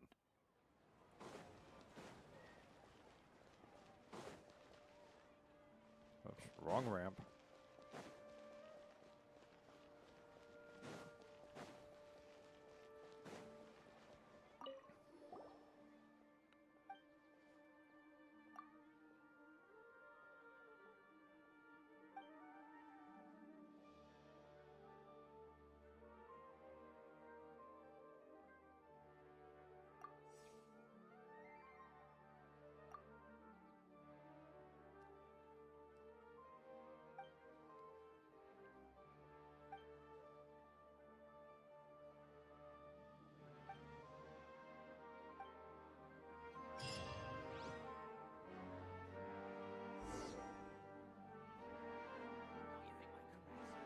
All right, now we can go over there and do that one. All right. Fortunately, I've been here already, and I can teleport. We are doing well. Look at this. Wait! Look who it is! Thank goodness you're okay. We were so worried about you. Hey! This was supposed to be a touching reunion, but you're ruining the moment! Actually, it's very smart of the traveler to be wary of me right now. After all, the doctor has shown that his technology can apparently even control human minds. Plus, it's not like you could have known what happened after we split up and I was facing the doctor by myself. Even Can we have a pool flashback? of stagnant water after a torrential storm can occasionally pass as a patch of sky. Paimon feels like only the real Nahida could come up with such an obscure analogy. Huh? But I wasn't trying to win your trust or anything. All I wanted was to clarify my point. Well, we understand that point now. Please, Nahida, tell us more about what happened. Are those poor people all right? And did you kick the doctor's butt? When you left, I was still in the middle of restoring everyone's minds. Thankfully, when the doctor mentioned depositing information into the subconscious, he didn't mean engraving information into their minds. Instead, he did something closer to creating hallucinations. That was still within my power to fix. Luckily, I managed to finish my restorations and mind jump away from him just as he was about to capture me. Whew. What a relief. The doctor sure pulled out some hidden cards, but good thing we had Nahida with us. I wouldn't be relieved just yet. I gave away my true identity when I restored everyone's minds, which means we've lost another one of our trump cards. Also, the doctor is already an expert at modifying Akasha terminals. Maybe it's only a matter of time until he captures my consciousness inside the Akasha. Would that mean you'd no longer be able to jump between minds? Then, how do we stop him? He's still at the academia, so it's possible he already started messing with the Akasha. Perhaps if we cut off his head, we get 30 or 40 mercenaries, dogpile him, and just cut off his head. I have a feeling that there will be a whole lot less pain in the world if we do that. Ugh, it feels like he's toying with us. What a nasty piece of work. Plus, the doctor's combat ability alone is apparently enough to make him worthy of being number 2 of the Fatui. We shouldn't give up hope just yet. Let's try to find another way to attack this problem.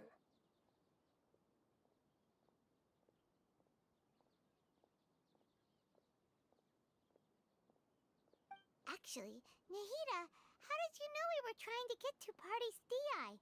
Have you been waiting for us? Yes, I have. I can see the traveler's elemental energy, so I deduced your destination by looking at the direction you were moving in. But we teleported. You didn't come here for sightseeing, right? Did you find any leads? We're looking for a scholar we know. His name is Tainari, and the sages once tried to reach out to him. Why don't you come inside with us and see what we can find? Okay. Let's just hope we won't get him into trouble. Too late.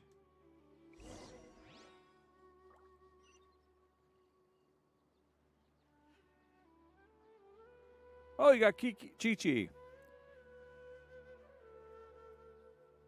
Well, congratulations. You're now part of the Chi-Chi Club. Everyone gets to have Chi-Chi.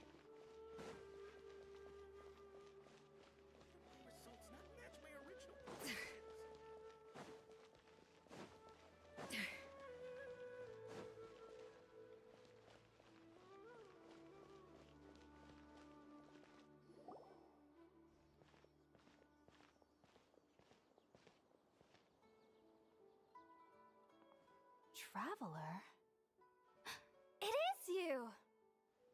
Ah, it's Hypatia! Ah, what a pleasant surprise! It's so nice to see the two of you again. Who's this? She's a scholar we met in the Avidia Forest. When we last saw each other, she was still training in the... what's it called? Satyavada life? Oh, I see.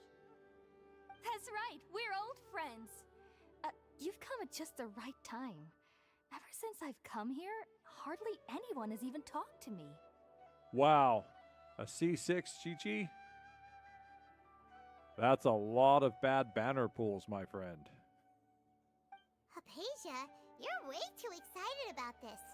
Actually, for you to leave the Avidia Forest means... you're not in training anymore? Wait, no. Did you already finish your training and reach Pariporna life? What do you think? My consciousness has already managed to make contact with the divine. You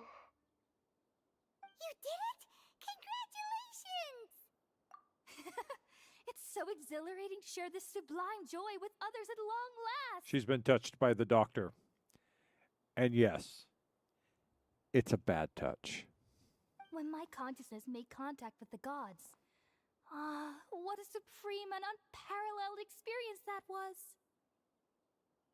That sounds incredible! Oh, all right. Actually, please wait. I haven't forgotten my promise to you. Remember? I promised to help you understand what you saw from Irminsul once I gained deeper insights. My current self has not only gained true insight, but I can even help you establish a direct connection to the consciousness of the divine. Yeah, she's been brain mushed. You can do that?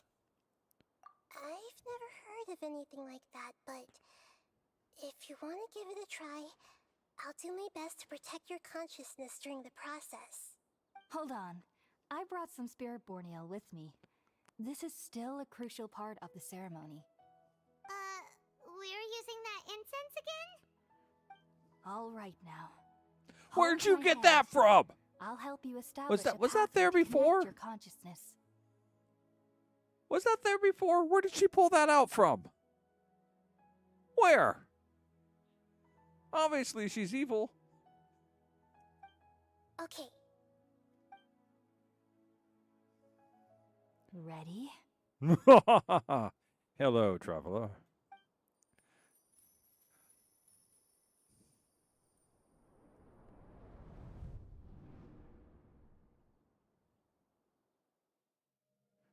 I'm waiting to see. 3 betrayals for me to finally understand. The world is just an elaborate tapestry of lies. My fury will never be quelled. The first to betray me was a god. My creator. My mother. Valuing strength above all, she saw no worth in me and I was discarded. The second was a human. My family. My friend.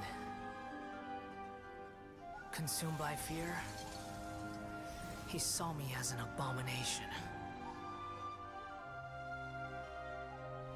The third was one exactly like me.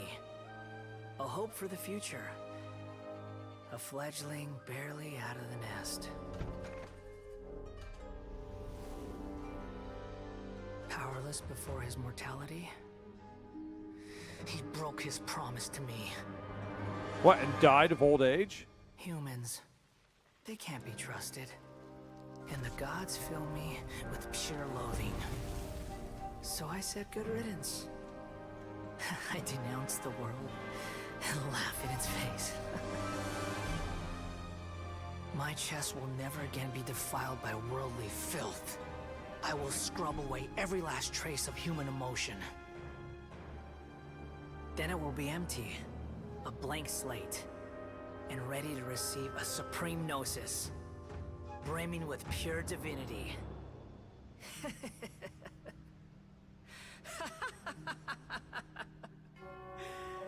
There is no need to fear.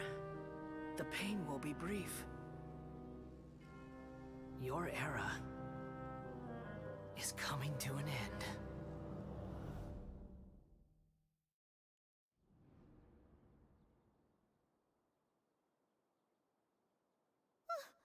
What was that? Did we actually just see the Balladier's memories? Everything matches what we know about him. But how is he connected to the divine consciousness that Hypatia was talking about? You saw it, right? You felt it, right? Such a majestic god! Such a noble will! Such sublime emotion! Hypatia, I have a bridge to sell you. Alas, shame. If only that which beats within my chest wasn't a filthy mortal heart. Oh, great and merciful God, please grant me forgiveness and salvation. Do you understand now? I'm afraid this is no Purna life, but rather... Ah! Why are you so mean to me? Why is everyone hiding from me? I found divine wisdom. Shouldn't I receive praise and honor? Haven't I uncovered that light in the darkness? Hypatia? That's how I always thought everything should be. Wait, You're jealous. have I already lost my mind?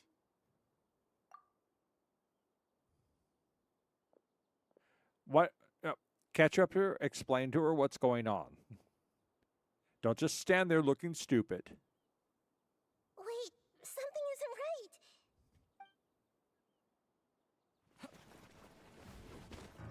right. Ninjas!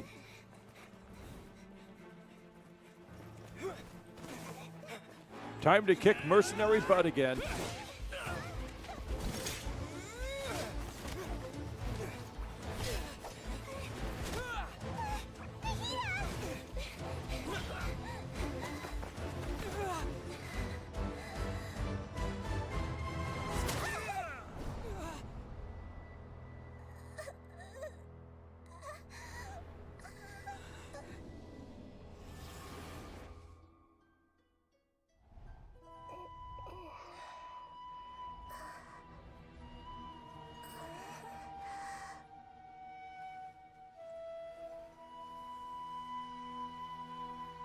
Well, does that not look like a prison?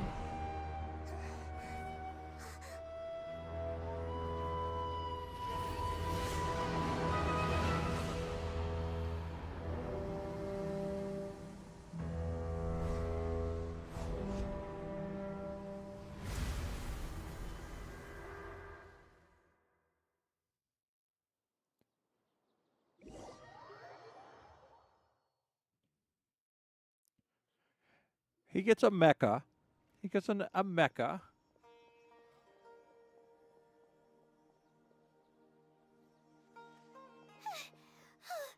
Okay, we finally lost him.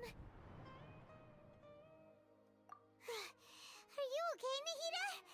Wait, no. Something feels different. You're back! Oh, the Traveler's back? Nahida was controlling your body for a while. It seemed like she jumped over to you as an emergency measure right before the Catherine puppet was destroyed. After that, Tainari heard the commotion and came over. He helped us defeat the mercenaries and then he ran with us all the way here. What? You swapped places? You mean your consciousness also went into Nahida's body? Wait, then where is Nahida's consciousness? Where is she now? I never imagined that an individual's consciousness could be transferred around like this. Had I not seen it with my own eyes, I would have never believed it. I don't think this can be achieved with current human technology. Also, while we were running, the consciousness in your body told me to pass on a message. She said, "The doctor has found a way to trap my consciousness, so I can't journey with you anymore. But even in a moonless night, a shower of starlight can still drown out illusions and lies."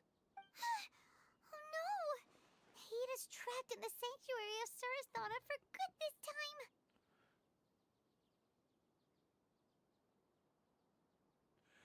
I wish I had a camera to show you this. There's just absolute kitten cuteness.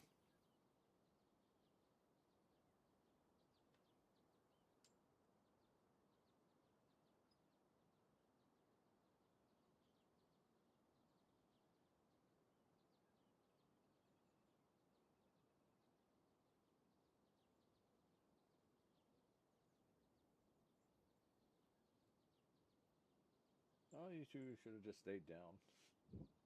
Stayed asleep. All right. Was that message all she left for us? It's pretty vague. I think it means that we should summon the stars down from the heavens and burn Sumeru from the face of the world.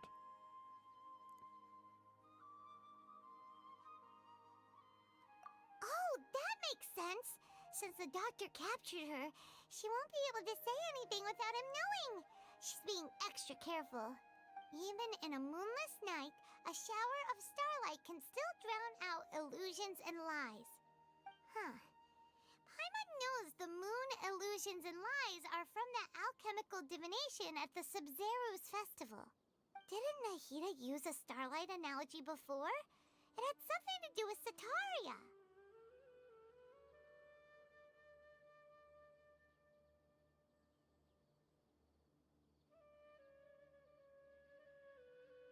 Oh, that makes a lot of sense. Huh. Do you think Nahida was telling us to go find help in the desert? But she isn't with us anymore. Think we'll be okay? Paimon, you said Sanctuary of Surasthana, correct? Does this mean that this Nahida you're talking about, the consciousness who was occupying the traveler's body, is the Dendro Archon? Your guess is correct, but the situation's a bit complicated, so it's really hard for us to explain right now. No, it's very easy. It's very easy. I could do it in 5 minutes or less. That's all right. A scholar's curiosity doesn't need to be appeased right away. But an adventurer's As for curiosity the does. complicated nature of the situation, safe to say I have witnessed that for myself. I've spent some time with you, and it looks like the Dendro Archon's also on your side. So, I trust you. Thank you, Tainari. Oh, actually, we came here to ask you a question. What do you know about the project that the sages have been working on? Ah, that. While I was indeed invited to join that project, the sages were always secretive about its scope and goals, so I eventually declined. All I know is that the project has something to do with the restoration of Irminsul. Huh? Did you see something when you were in Nahida's body? What? Do you have any evidence?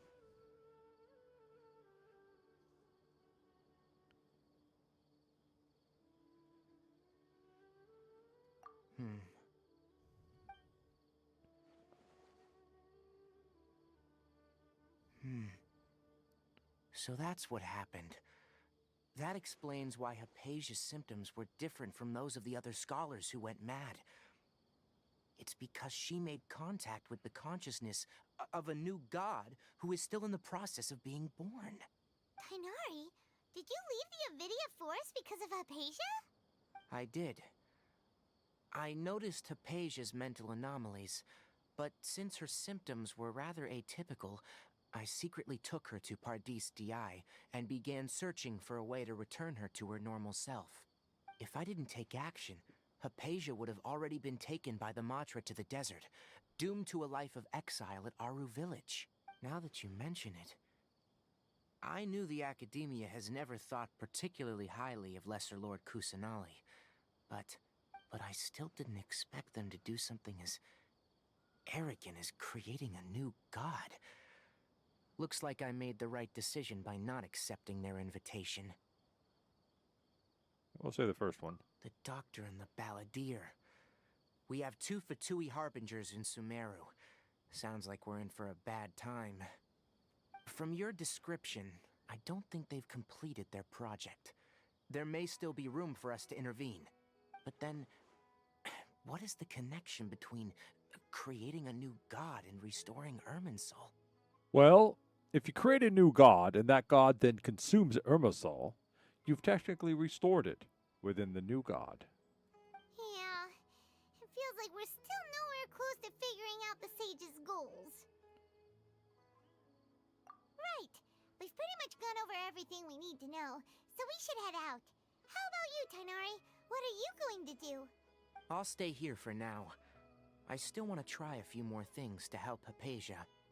If you're planning to go into the desert, start by heading for Caravan Ribat. That'll be your fastest route. Come find me here if there's anything else I can do to help. May the spirit of wisdom go with you. Thanks, Tighnari. Hopefully Hypatia will feel better soon. We're off then.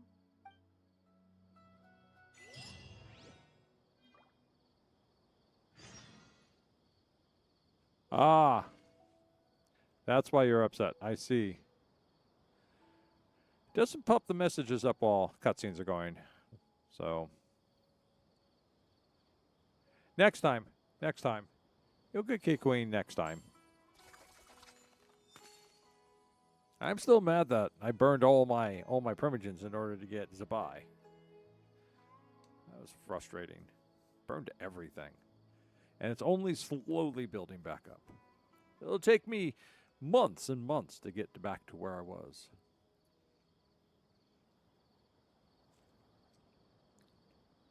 Even right the most now, unassuming ingredients can produce astounding only flavor. at But unlocking 4,655 primogens. Disgustingly low. Disgustingly low. I should have at least 3.5 times this amount. potential takes a keen sense of smell, a refined palate, and an open mind.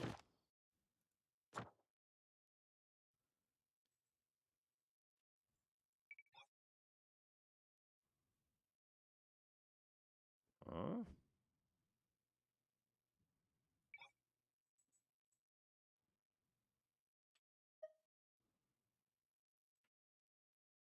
Ah, okay.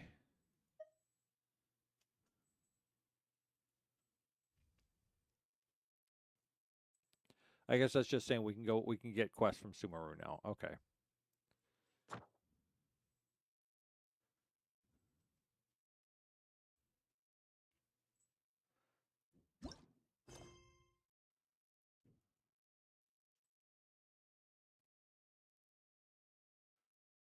All right.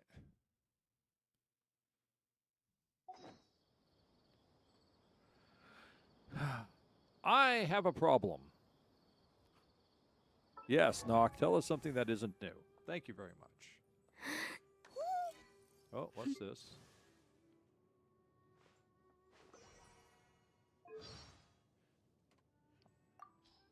Did I get like new voiceover or something? I guess so. What's really interesting is I've almost used up all of his voiceovers. Look how little I have left.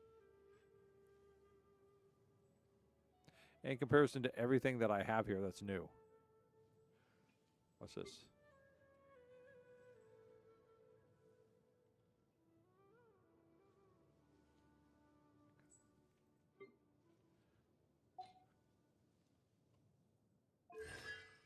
Did I get an...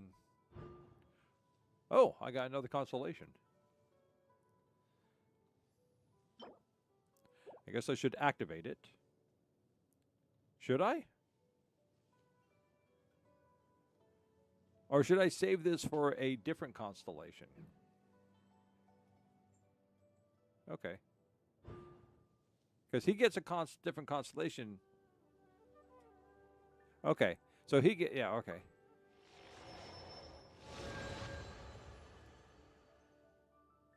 Symbiotic creeper. Oh! What's a symbiotic creeper? Let me think about it for once. I know what it is. It's a creeper that goes over and explodes at anything that looks at you. I love it. Can you imagine creepers coming out of the forest of Sumeru blowing people up when they look at me?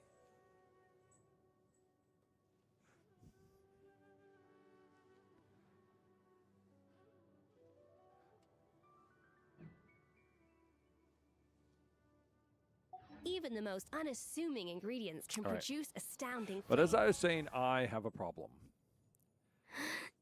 Let me see. Let me see. Let me see. Okay, let us start with my problem. My problem is that I don't have any of this crap.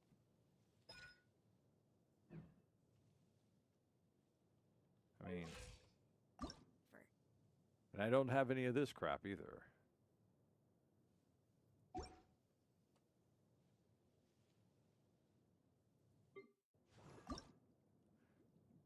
I don't have any of this.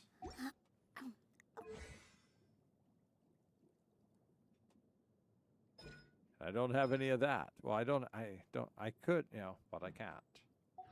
Oh, wait, go back to my characters. I want to bemoan how many characters I have that I can't raise.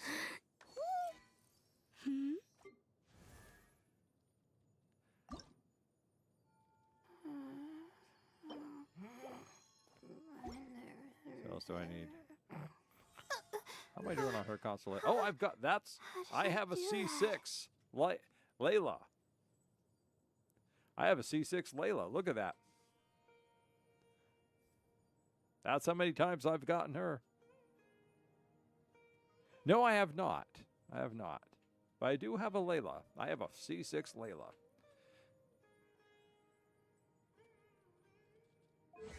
But her skills...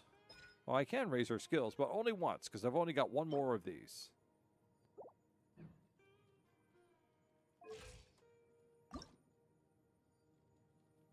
See, I'm going to have to go and farm the crap out of this thing. Where's this thing at, anyhow? It's down. Oh, it's the one that's down there in the chasm. Right? That is the one down in the chasm, right? Okay. Oh, no, maybe it's not. But I think I've been down there. Yeah, I've been down there and I've beaten it up before.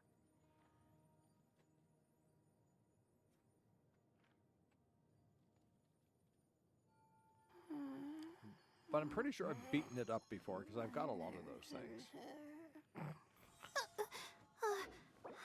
Check your chest. How did I do that?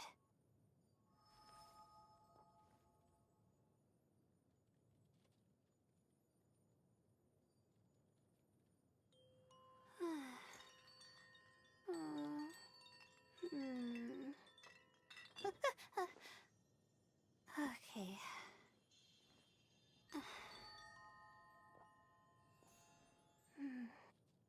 Well, I think I've beaten it up before. Oh, you beat that thing using Raiden. So I have fought that thing before. All right. Let's see. What else do I need? See, I've got her. See, that is the Majestic Hook Beat. This is the Jade Plume Terror Shroom.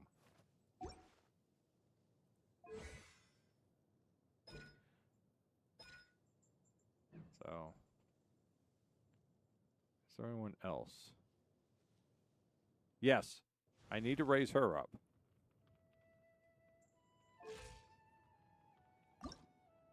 But I need these things.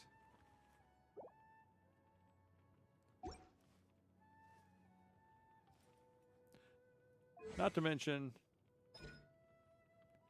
these things. All right, so I need to do a lot of farming, basically. A lot of farming. Oh.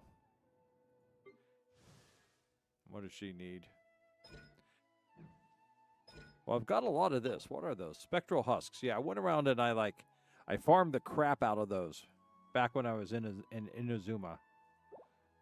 But wait a minute, is she? I thought she was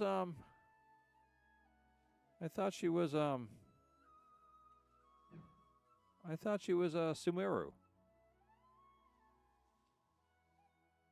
Is she Inazuma?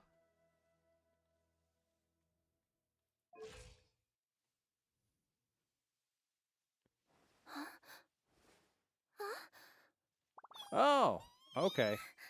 I thought she was Inazuma. I thought she was Sumeru. And of course we have to raise her up because she is the most important character in the entire game next to Xavier. Yeah, no, you do not touch the keyboard.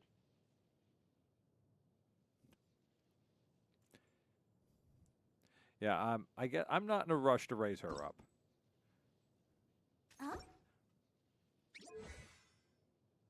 So, yes. I mean, if her special ability, I'm missing an eye for gold. No.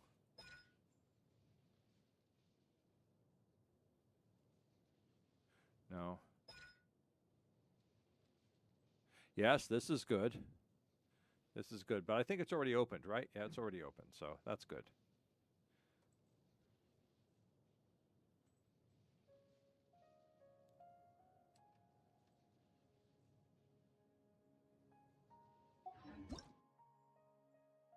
Thank you, Rex. Potential takes a keen sense of smell, a refined palate, and an open mind. Yeah, she is quite greedy. But she's also noticing she's also been highly necessary in the in a lot of the Nod Cry stuff that's gone on, so. Precious, my dear, where do you think you're going? And you are not trying to play no. All right, you are going into forbidden territory now. First she's trying to walk on the secondary keyboard. Now she's trying to play with all the wires and cords.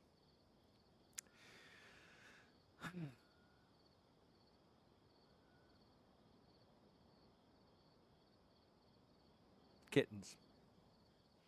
All right.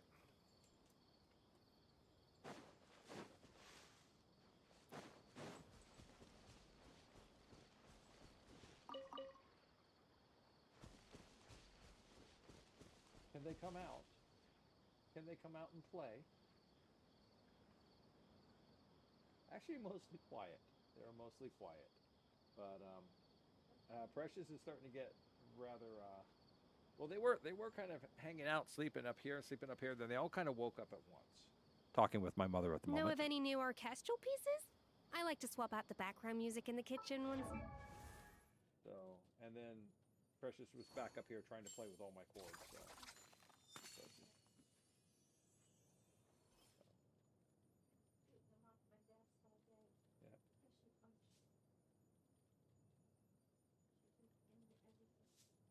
Well, would it help to set the tent back up in the living room for them to go and play in? Okay.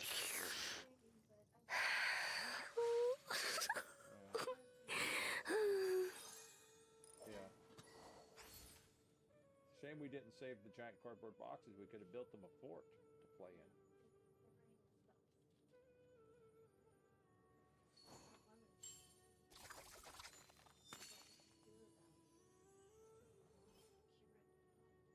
Okay. You know, I was right on top of getting ready to look at the price of those of that material, and then I kept getting overrun with other things. So. All right, I'm gonna go back to my stream. Yeah. Oh, that'll be easy. That will be easy. All right, let's go back. Sorry, I just put that up there so I didn't have to listen to a Scoffier. It's a great way to find new inspiration. Here, we're going to listen to someone who doesn't talk as loudly. I mean, I like a Scoffier, I just...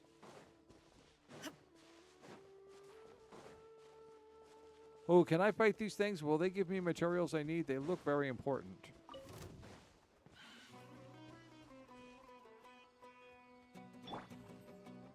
Is it actually coming to attack me? Oh! Oh, okay. Shine down.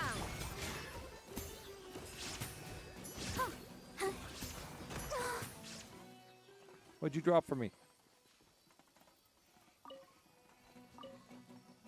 Nothing. All right. That's right. There's something about you got to break those things in order to let it out so you can beat it up.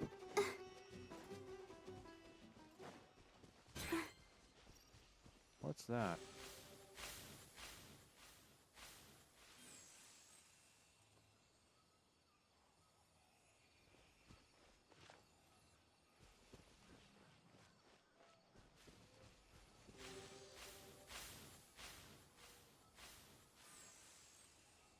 It's a puzzle, isn't it?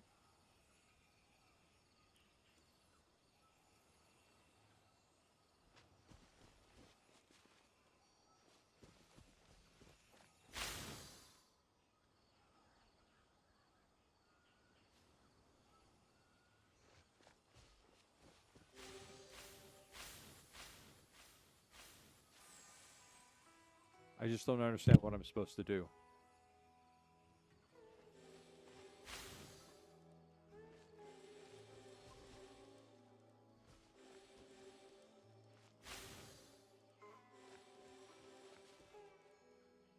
All right.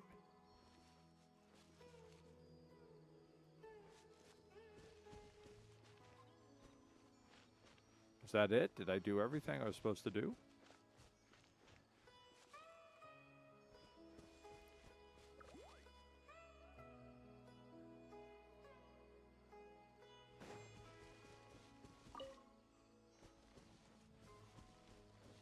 All right. Where are we supposed to go? We're supposed to go down into there. Okay.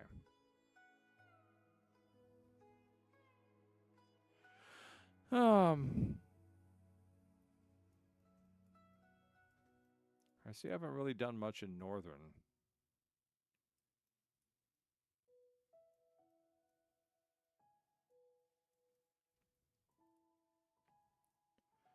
I did do a little out here in the desert, but not much. Oh, what's that? It's a world quest. Oh, that's the world quest you told me to ignore. Well, it looks like we're heading towards it anyhow.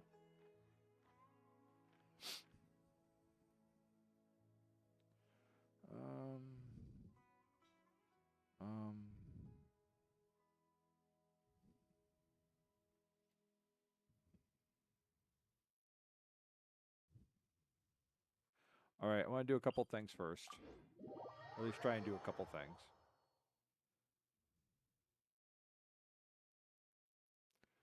Don't stay out in the rain for too long. You'll catch a cold. Go, Barbara, go!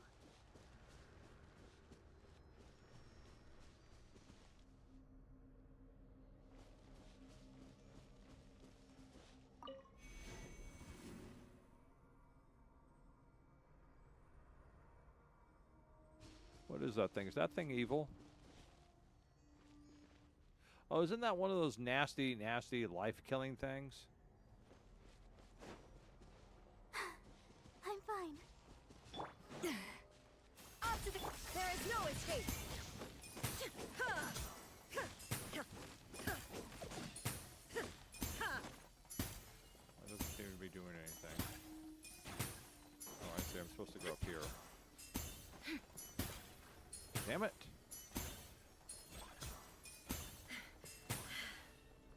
All right. This is starting to get annoying.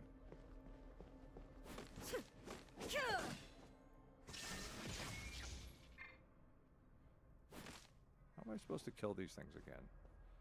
I can't remember.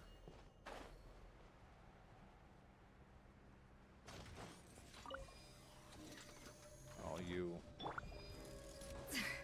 A little illusion shattered.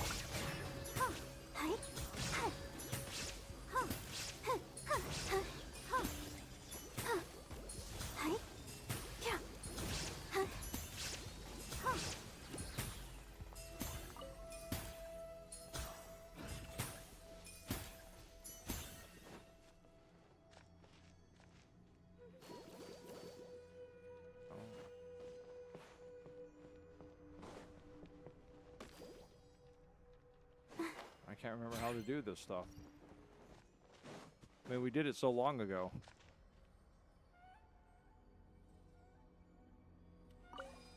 Okay, where are the eyes? That's those things up there, right? How am I supposed to... How am I supposed to get up there and destroy those? Oh, I destroyed one.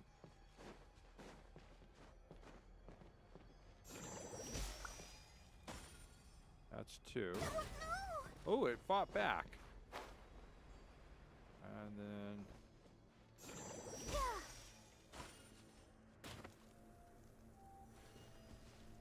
It fought. Oh, I see. I'm running into one of those things.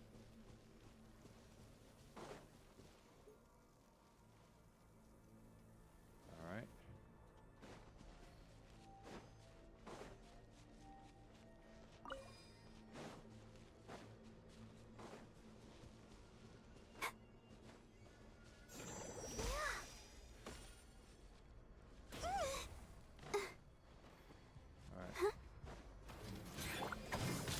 The audacity! Up to the shine down.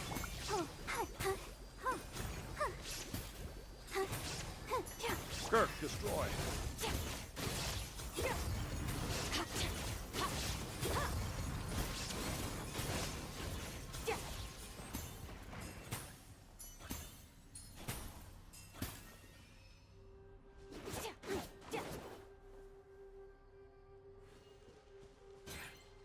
Okay, so...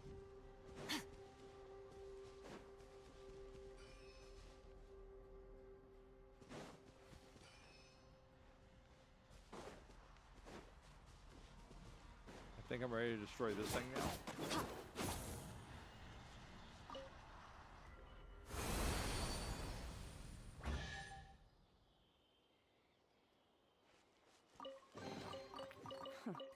You've earned yourself a reward. What's this? Oh, that's what that is. Okay. So once I fix these things, they never come back, right? That's sort of what I'm looking for. Maybe it's not that, but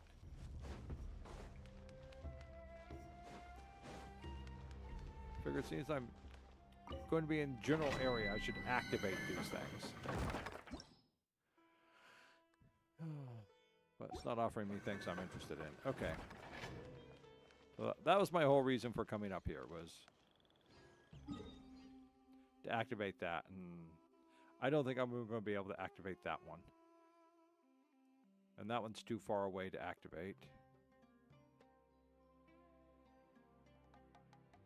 All right. Let's go on over here then. I feel like I've done something significant, which was not controlled by a narration. Okay, now that would be a cool way to arrive. Teleport in through a rift gate. Well, that just be... Now that looks cool. That's why Skirk is awesome.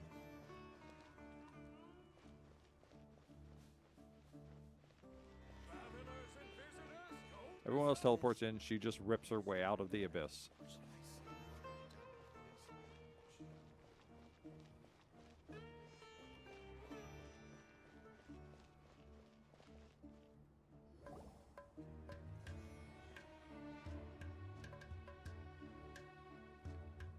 We finally made it to Caravan Reebok.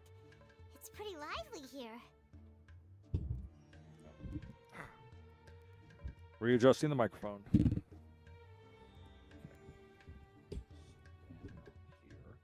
where it's out of the way. Turn turn that up slightly. Okay, there we go. Oh. Hit the stand, knock it back out of the way. Okay, there we are. We are back. So, just past this wall is the desert, huh? Oh, wow. Paimon remembers hearing people call this the Wall of Samiel. It's made to block sandstorms from the outside. Oh, if it's this tall, it's gotta be the divine work of Greater Lord Rukkhadevata, right? Wait, it's stone. So no, this is the divine work of Rex Lapis. Oh, look, finally a bot. I was starting to feel lonely.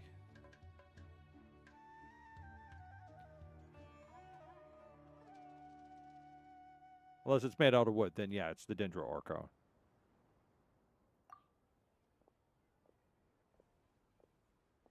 Enough gawking. Come on, follow me. Huh? Over here. Oh, Haytham went that way! Let's hurry up and follow him. Wonder what he's up to. No good, obviously. Travelers and visitors, don't miss out.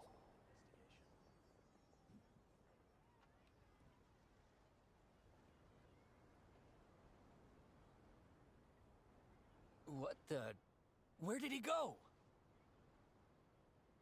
Oh, I see. How did we lose him? They were just here a second ago. More Eremite mercenaries? Who are they working for this time? Anyway, Traveler, it seems like we were being followed again. You were too careless. You should have noticed those hopeless amateurs trailing you a long time ago. We used the teleporter. How did they find us? There's no need to We thank me. ripped through the I've never cared abyss. to keep track of personal favors. Skirk led the way herself. She cut a hole into the abyss. We went through. We cut a hole through the abyss and came back out. There's no way they could have followed us. I proclaim that this is the work of Deus Ex Machina, and it's not in our favor.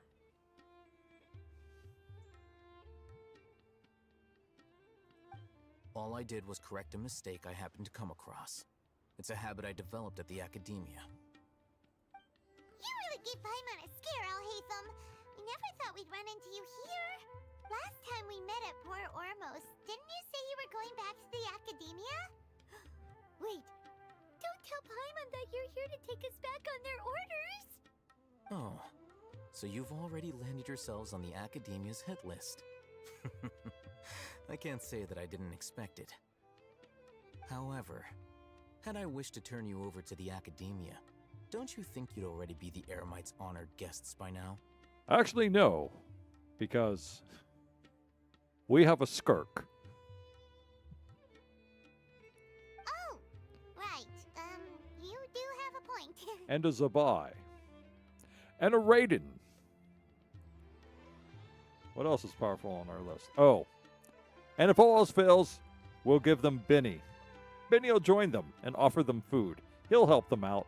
Everything will be fine. I have no interest in running errands for that project. As a scholar, I've always belonged to the camp that promotes researcher autonomy.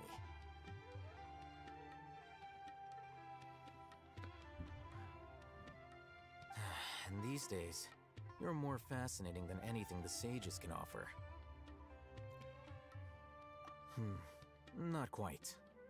To tell you the truth, I'm still investigating the Divine Knowledge Capsule. Unfortunately, I've run into some difficulties. Everyone says the capsule originated in the desert and was eventually moved to Port Ormos. If I am to get to the bottom of this, I must understand how the capsule first came to be.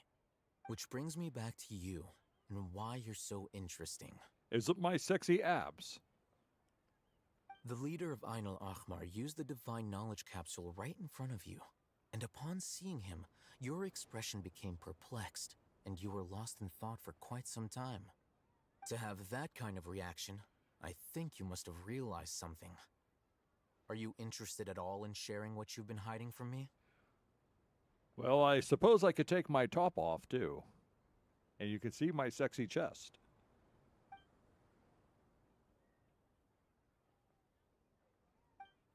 awesome. You really have a ridiculous eye for detail. What kind of person even notices or remembers stuff like that? So that's your answer. Well, I do work for the academia after all. So considering that, it is indeed wise to keep your cards close to your chest. Oh, he does want to see my chest. But that does prove you do have some undisclosed information about the Divine Knowledge Capsule. Am I right? No matter. Rather than simply learning the answers from you, I'd still prefer to investigate on my own. Speaking of, you two are also headed to the desert? Yes. I hear they're looking for a new god. That's right. We have the same plan as you. But we don't really have any concrete goals at the moment. Then I'd suggest starting with Aru Village. It's the largest settlement in the desert, so it'll probably have more resources and intel than anywhere else. Well, would you like to head there together? It's always better to travel with someone you know. Let's go! Yes, because we've known you for a total of... Wait, let me think. Okay, yes, okay. Alright. Carry the 1. Subtract the 5, okay. 2 hours! We've known you for about 2 hours, yes. Including what's going on right now.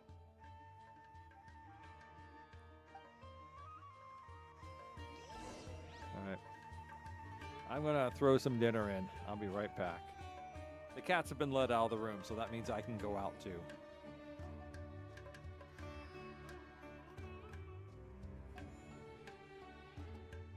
An important part of cooking is making sure the ingredients absorb the flavors in the dish. To that end, a chef must be able to wield a knife with the same level of precision as a surgeon. Practice makes perfect.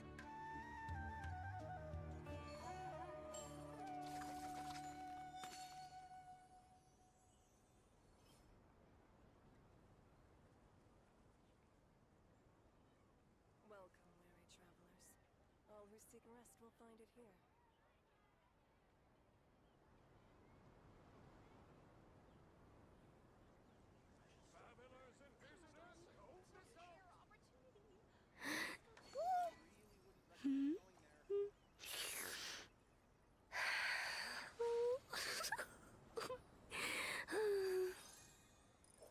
Welcome, weary travelers. All who seek rest will find it here.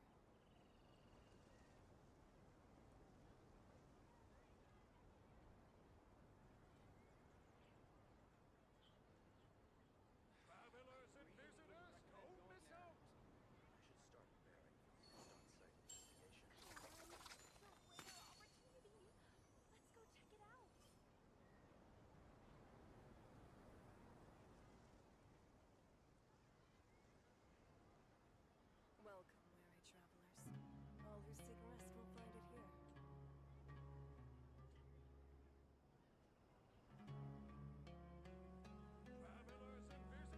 Even the most unassuming ingredients can produce astounding flavor. But unlocking that potential takes a keen sense of smell, a refined palate, and an open mind. Welcome, weary travelers. All who seek rest will find it here. All right, I've spoken with Chef Microwave, and he's decided that it's not too late for it to cook me some dinner. Know of any Speaking new of microwaves. orchestral pieces? I like to swap out the background As music you in the all kitchen know, once in a I am while. quite It's old. a great way to find new inspiration. There was even a time in my life when microwaves did not exist. But one thing we always knew about the microwave when it came around was don't put anything metal inside the microwave, because it'll spark and explode. And so I've been using microwaves all my... When did we first start getting a microwave? I don't think we started getting a microwave until like the 80s or the 90s. Anyhow, Monday morning. I had stayed up really late Monday night, Sunday night, but I got up early Monday.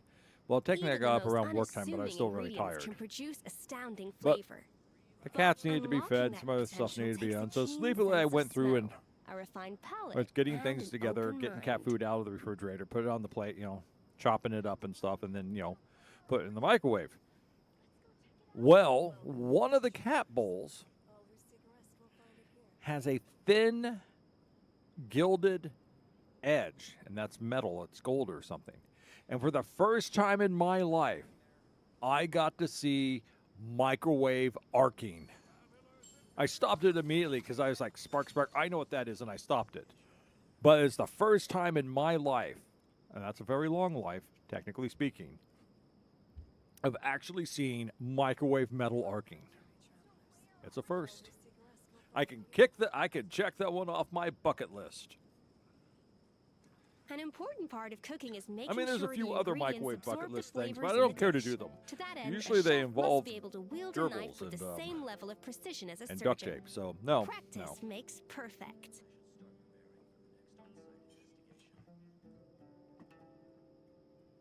Well, I figured I'd share that. It was kind of cool for the few seconds that it happened.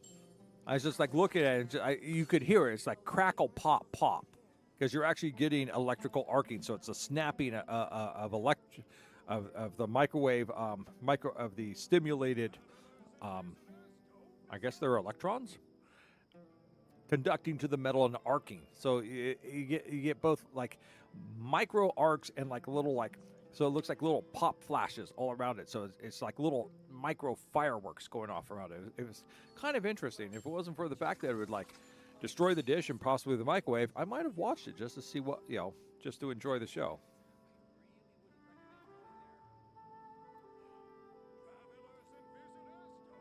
But yes. Now I have no clue if the great master kung fuist and special forces expert Steven Seagal's use of cooking oil and steel wool inside the microwave would actually cause a massive explosion. Good night, Courtney. Good night.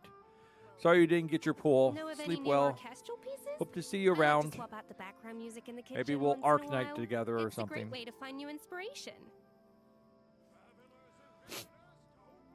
See ya.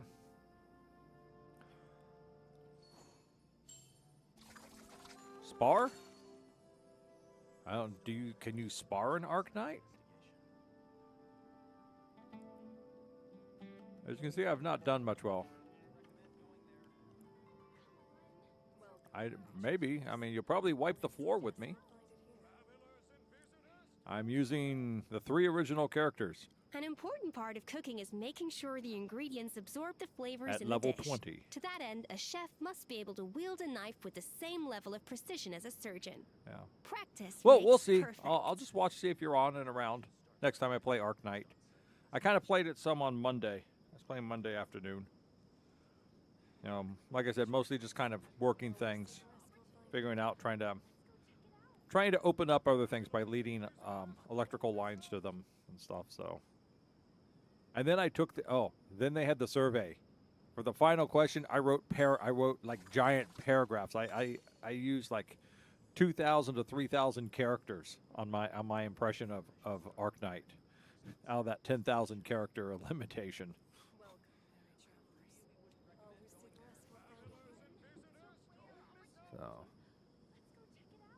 So, take care, Courtney. I will see you around. Sleep well.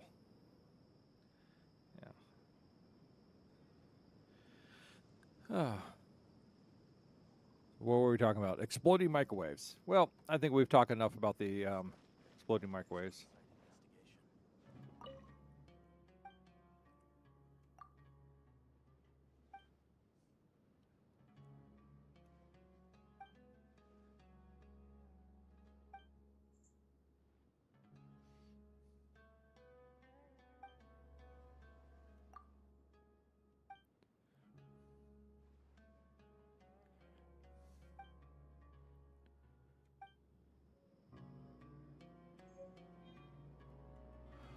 Speaking of, is there anything around here? There's no place to cook around here, is there?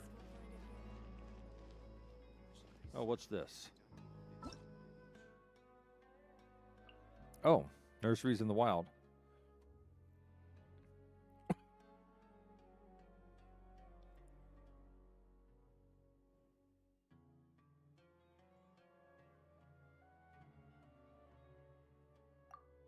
Okay, that's that. I made another Primogen. Life is going better. Where do we want to go? We're going down here. I've activated this statue. I mean, we could just teleport there. But why teleport when we can run the road and have random encounters? Random encounters. And also harvest things. Anything along the roadside. Ooh, look. Sweet flowers. You never have too many sweet flowers. Okay. Let's put the earplug back in. I'm sure Paimon will start. Yeah, I have that, but I think it's a one use. Isn't it a one use? Because, let me see. I think it's a one use. I think you put it, yeah, see. Right there.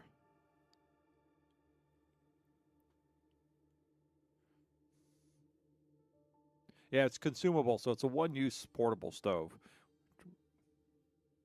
If I wanted to make more... Oh, I have 3 of them, but yeah.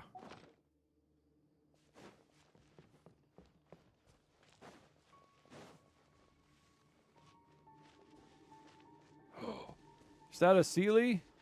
I must follow.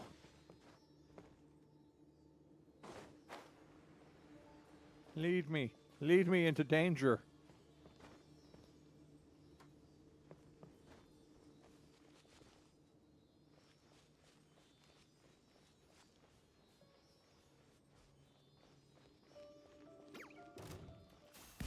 Illusion shatter.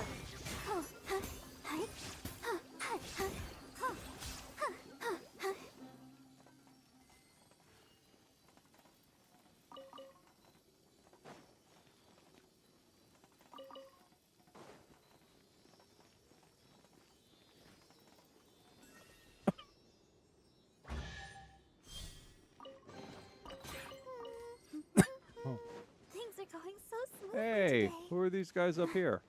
Hi! I just wanted to say hello and see how you're doing. You have a campfire, right? Oh, this thing attacks us too. Up to the shine down. Ha.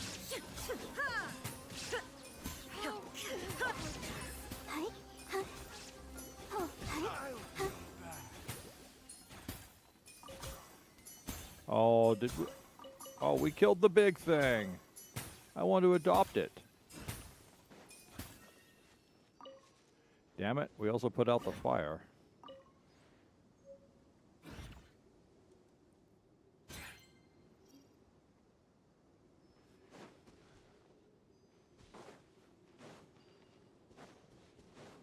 What's this? Fungus! Let the show be... Adaptive frosting.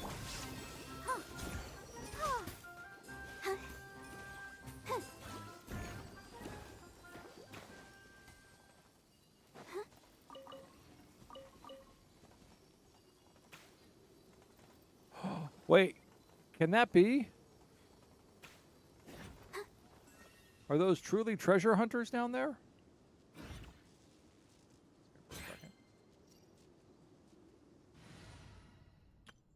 I was going to name the big bison thing Fred.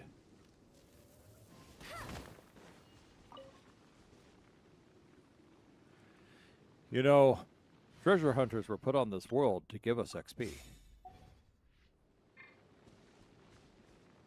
And they also have a they also have treasure. Yeah, those are treasure hunters, all right. We'll start off with you. Hi. There is no escape. You know, you sound like the doctor when you say that. I don't like the doctor. Wrong test subject.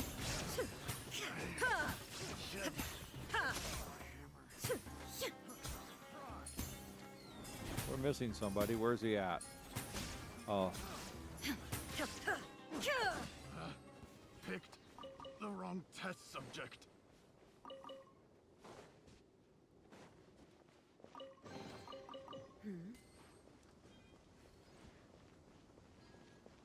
Oh, what's this? Hi.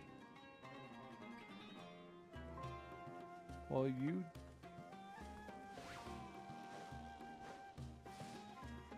Okay, well, I'll leave you alone then.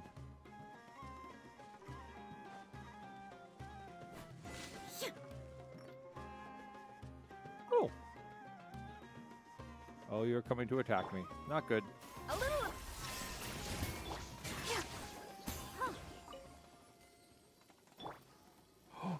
I missed something. I missed shinies. Is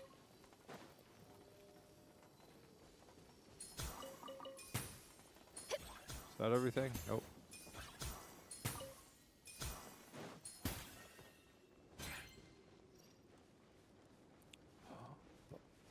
Can I cook here? Oh, I can't. You can set me on fire, but I can't cook there.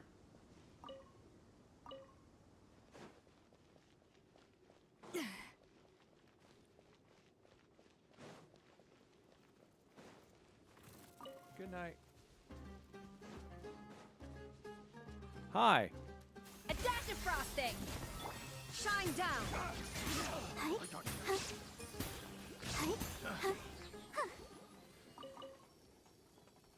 Did you see that giant land lobster sneak up on me?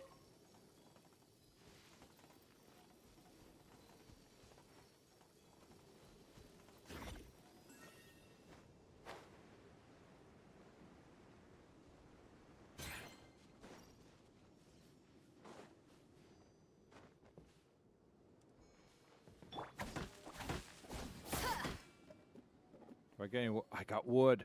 A thale wood.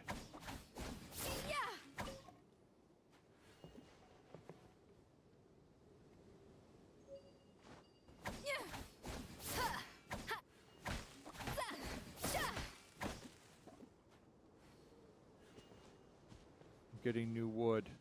That means I can build things.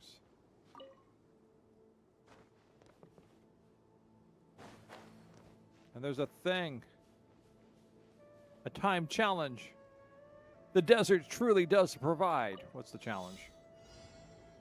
Collect dendro in 45 seconds. Where are the dendro particles at? I don't even see them. Oh, there they are.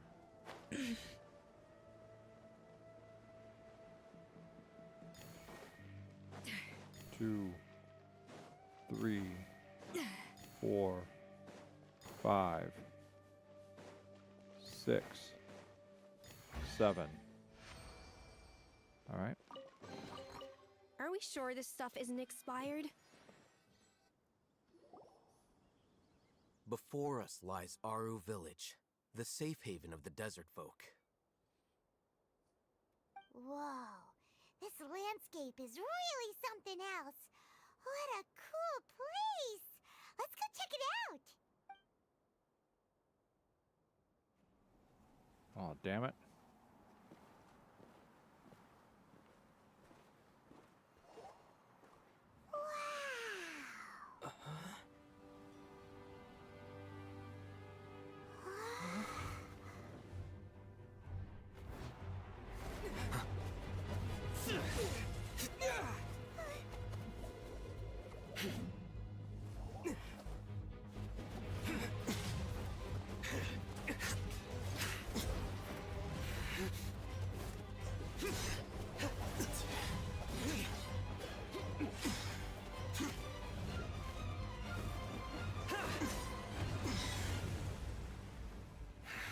Wait.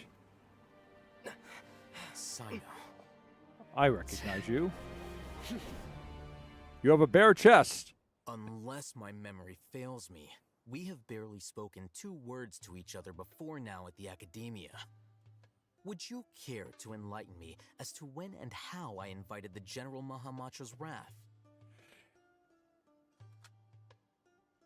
It's Bakura.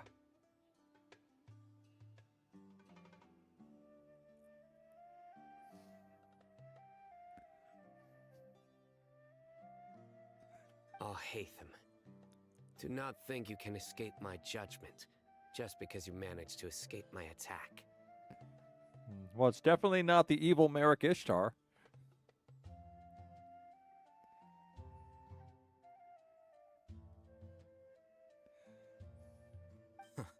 Judgment? So that's how you'd characterize your actions here, is it? Or would elimination perhaps be a more accurate description? Had I used my full strength, not even this traveler would Oh, have it been is able to Eric stop me. Mishtar. Merrick Ishtar. You can see. Let's see. I always get into Merrick's voice by saying his most famous line, Bakura! I now know how to defeat the Pharaoh and take his power.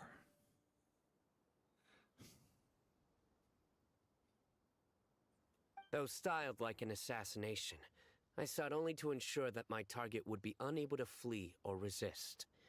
Standard practice for the Matra, as well you know. Behold my sexy abs, and look into my millennium device there. Is your name Steve? Seemed to me more like your own personal touch. Who is that, Alhaitham? Did you call him General Mahamatra? Yes. General Mahamatra Sino, head of all the Matra at the Academia. He's a formidable hunter, and the ultimate nightmare for any who have committed academic crimes. I'm sorry, I only commit word crimes. You seem to have placed a lot of trust in Alhaitham, to the point of blocking an attack for him. Well, that's because you had a sexy ab, and I can only allow one sexy ab on this show. Mine. If I were you, I'd never choose to side with him. I wouldn't believe a single word that comes out of his mouth. He said you were sexy. I have been pursuing this scribe for a long time. I urge you, stand back and do not seek to defend him any longer. Otherwise, there will be consequences. Has Alhaitham done something wrong? Paimon doesn't think he's as bad as you've made him out to be. I won't waste my breath explaining things. Alhaitham, I saw it during our fight. Take it out. The divine knowledge capsule you're hiding on your person. Unless you want me to retrieve it for myself. Very perceptive of you. Nothing escapes a Matra's senses. Wait, the divine knowledge capsule? Didn't it fall into the Matra's hands in Port Ormos? No wonder you speak with such confidence, Sino. But I must admit, I'm very curious. What does this capsule mean to you? And why, as General Mahamatra of the Academia, are you all alone in the desert? As far as I'm aware, the other Matra have been speculating about your disappearance. Have you been given a mission that's, let's say, morally dubious? If I was the real target of your mission, what was stopping you from simply using your authority and resources to judge me within the walls of the Academia?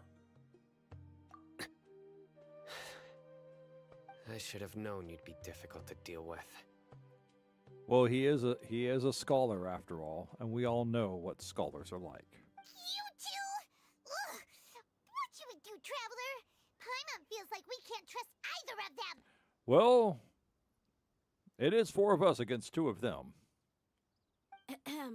Well, look at you two, acting all tough and self-righteous over there.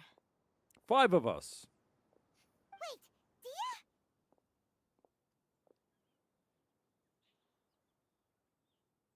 Great! Finally, someone that we can trust! You gotta help us out here, otherwise these two are gonna start fighting again! Yeah, sure looks that way. 2 giants from the Academia duking it out once and for all. Not something you get to see every day, that's for sure. Listen, I know you academic types love to fill up your big brains with self-righteous morality and lord your empty rules and virtues over each other. But how dare you bring your petty disputes into the safe haven of Aru Village? It seems like someone's gonna have to beat some sense into your thick skulls until you finally learn to respect these grounds.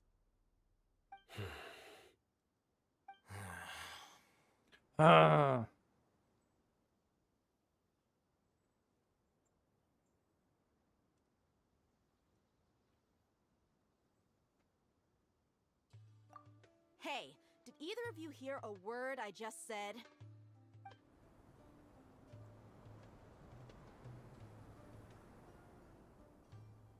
Whoa, what's going on? The wind's so strong! Is this a sandstorm? Paimon's gonna get blown away! Another sandstorm? What's up with these recently? Hey! All of you, over here, quickly!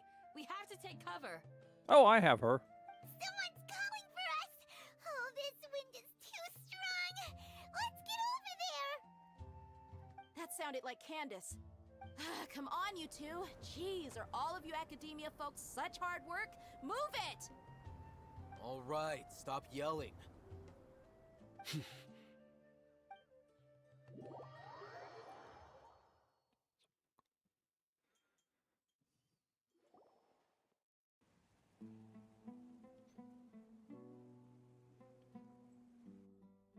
You know, it must be very wearing on the nerves standing around looking tough all day. There's an obscure quote.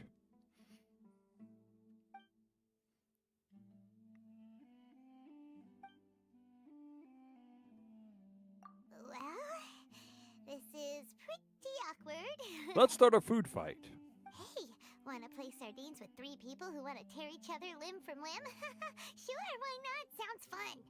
The air is so thick and heavy. Paimon can hardly keep floating anymore. My sincere apologies, everyone. This is the home of our village chief. I will have to ask you to make do with this small room until the sandstorm dies down. Please, let me introduce myself. I am Candace, protector of Aru village. Damn it, more sexy abs. This is not fair. Our savior has come at last! Nice to meet you, Candace. The name's Paimon. Thank you so much for helping us.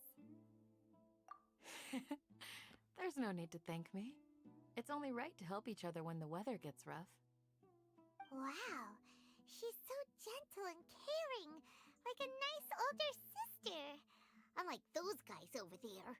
All right, now that we're all better acquainted, we should return to the topic at hand.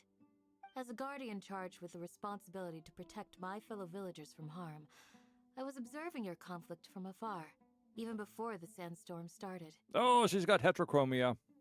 And now that you have set foot within our village itself, it is all the more my responsibility to make absolutely sure that you pose no threat whatsoever to us. Hand over your weapons. So please, have an honest and sincere conversation with one another, and put your hostile feelings to rest. Or go out and suffer in the sandstorm. If anyone dares to start anything again while they are under this roof, I will not hesitate to send them out for some quality time with the creatures of the sandstorm. Oh, on second thought, Paimon may have misjudged Candace's character. No, not at all. Older sister. That's very older sister. And that goes for you too, Miss Dia. Do I make myself clear? All right, we got it, Candace. Well, you got it. That's what I like to hear. So, which of you will begin? I was supposed to be a mediator, but I might have gotten a little too involved just now. Anyway, one of those two should probably start talking.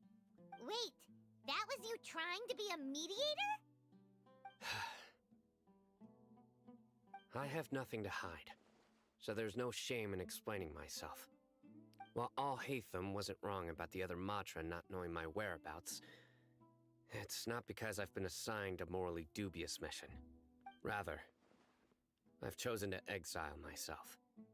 Huh? Exile yourself? A little while ago. Oh, she does have the Millennium discovered Eye. that There it was is, right data there. missing in the Academia's project planning and development files.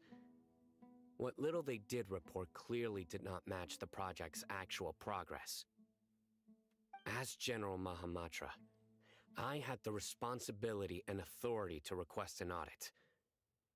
However, to my surprise, the person responsible for the erroneous data was none other than Grand Sage Azar himself.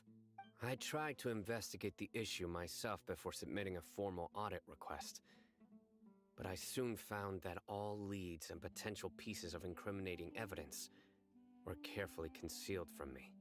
I began to realize that they were cautious of me from the very beginning. Unsurprisingly, the Grand Sage rejected my audit request as soon as the submission reached his desk. He even said to me, You're not a scholar, you're a dumb grunt. Know your place. The power of the General Mahamatra is granted by the sages. You have no right to judge us. Yes, but the sages forget one thing. They're just scholars. I have a big spear, and I can shove it through your face. So they really are up to no good. This country is, this land, this nation, whatever you want to call it, it's too civilized. You know, if this happened in, let's say, Mondstadt, I'm sure there would be some bonking of the heads. Usually probably with a tankard that has just been recently emptied. I realized then that to the Grand Sage, the Matra are nothing more than tools for the sages. The vows that we took, oh shit, I hit my... the principles that we strive to uphold, they are meaningless to the academia of today. I believed it would be wise to flee the academia before the sages had a chance to take action against me. This way, they can no longer see nor predict my actions. You mean hiding out here in the desert? I will never give up on this investigation. There's no need for someone else to give me power or authority. Once I find the truth, I will administer judgment by my own name. As the evil Merrick Sino. Sino seems to have the same goal as us. We're all investigating the sages. Plus, now that he's no longer the General Mahamatra, he somehow feels a lot less scary. Well, Sino, if that's your story, then why did you see Alhaitham as a target? When I was investigating the matter in the academia, I overheard a conversation between Alhaitham and a sage. The sages asked you to investigate a blonde-haired traveler. Do you dispute this, Alhaitham? What? Like many parts of the project, this assignment was undocumented. Now throw in your suspicious behavior with the Divine Knowledge Capsule, and I think we deserve an explanation.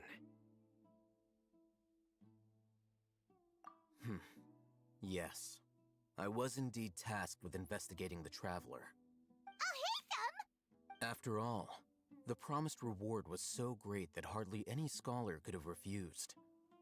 The sage told me, once you've completed this assignment, I can give you a glimpse of divine knowledge. A most enticing offer. Unfortunately, those academics don't know me at all. Their words contained one key piece of information. Namely, that divine knowledge indeed exists. That gave me all I needed to know. From my perspective, the sages are far from trustworthy.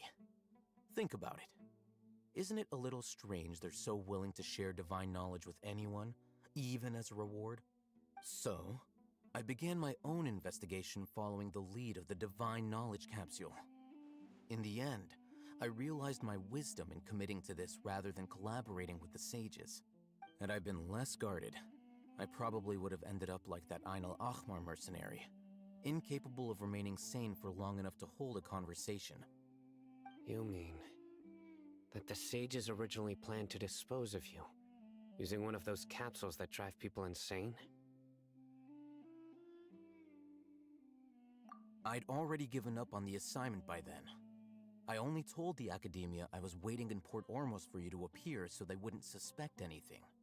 So it came as quite a surprise when I encountered my erstwhile target while investigating the Divine Knowledge Capsule. Criminals do love to talk about coincidences. Even though I ran into the Traveler by chance, I had no intention of providing assistance to the academia. Also, you should remember, you were the ones who decided to follow me and strike up a conversation after I left that tavern. That's true.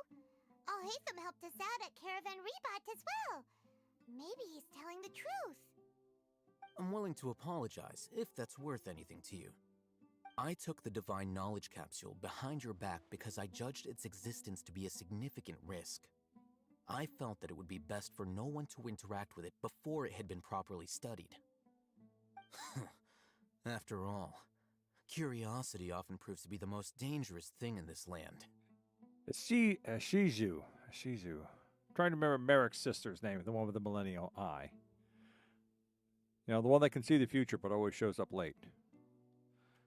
You should be well aware, Scribe Alhaitham, that curiosity can also lead you to danger and suspicion. Ishiju.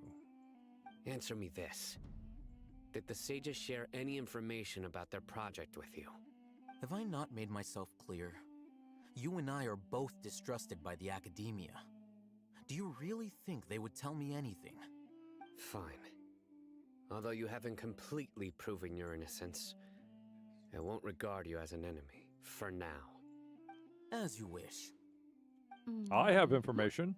Good. I'm glad to see you two clearing up your misunderstandings. And now you, Dia. I believe it's your turn.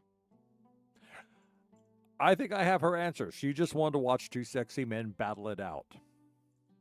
You know, it's kind of like in this world where guys want to watch sexy women battle it out in rings of mud, you know. I completely understand it. Oh, sorry. Whatever the boys were talking about must have been so boring that I spaced out. My situation is pretty straightforward. My employer, Dunyarzad of the Homayani family, is friends with the Traveler and is currently recovering from her illness at home. I had nothing going on, so I decided to return to Aru village for a visit. I was actually looking forward to a pretty exciting time getting back together with everyone here. But then I saw these two random guys in the middle of a pointless argument. It ticked me off, and things went downhill from there. Is that all? Well, I will admit that definitely sounds like your style. In that case, welcome back, Dia. That's more like it. I missed you all so much, Candace. Whoa! What was that sound? No need to worry. Now that you're no longer at each other's throats, please make yourselves at home. I'll take a quick trip outside to clear out some of those creatures in the sandstorm. Creatures? In the sandstorm? Are you sure you don't want some backup? Fighting in a sandstorm is not for the faint-hearted.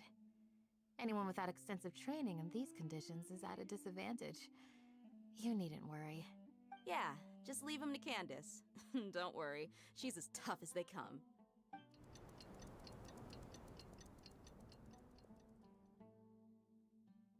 The winds died down. That means the sandstorm's over, right? Candace still isn't back yet, though. Is she alright?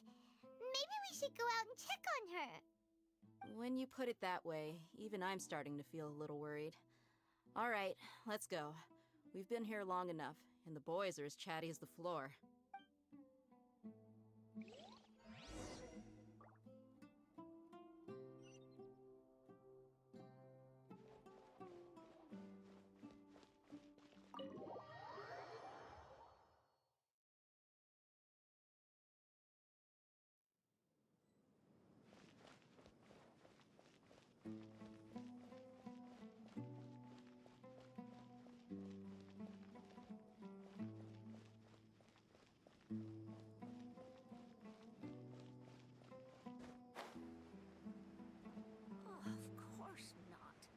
Look. Oh, no, I didn't mean to do that. I didn't mean to do that.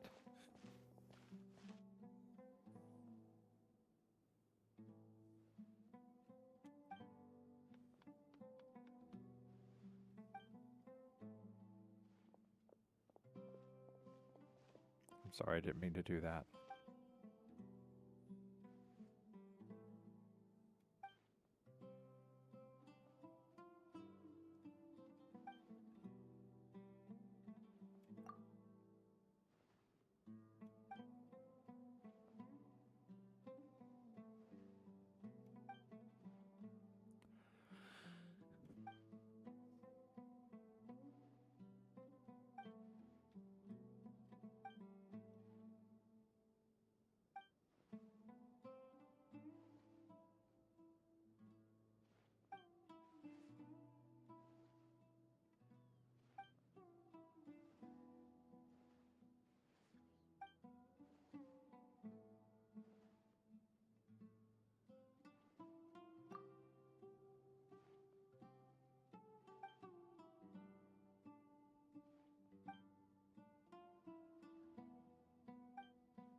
Okay.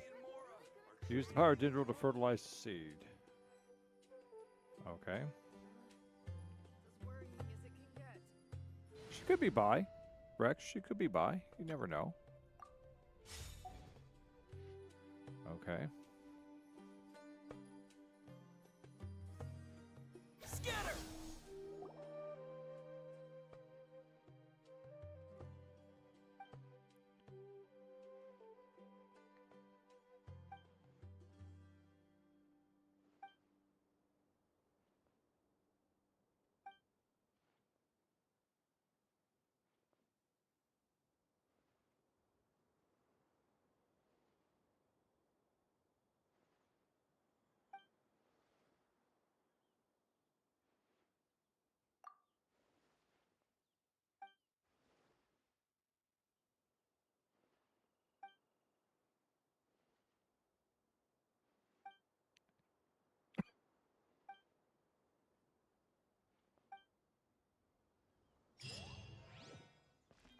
All right, let's get back to our other quest now.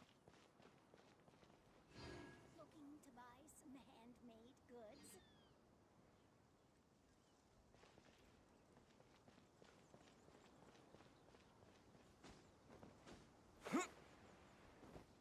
Up. Wait, wait, wait. Get back into our party. There we go. Oh, Candace, you're still fighting? You've been out here dealing with these creatures the entire time? Yes. They just keep coming in waves. I've lost count of how many I've defeated. Before I realized it, even the sandstorm had stopped. Ah! Here comes another wave! Leave this round to us. I got interrupted earlier, but now I have something to take my anger out on. It's been quite a while since I've seen the Flame Mane in action. I'll leave these to you then. I'll be sure to put on a good show. Let's go!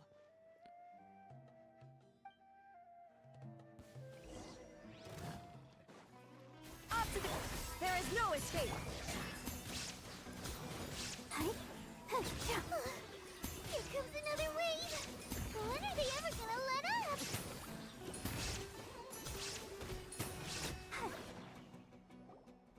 The creature stopped appearing. Was that the last of them? Oh, something bigger is coming. What we fought just now was probably the aftermath of the sandstorm. So we should be safe for the time being. Well fought, everyone. No injuries, I hope.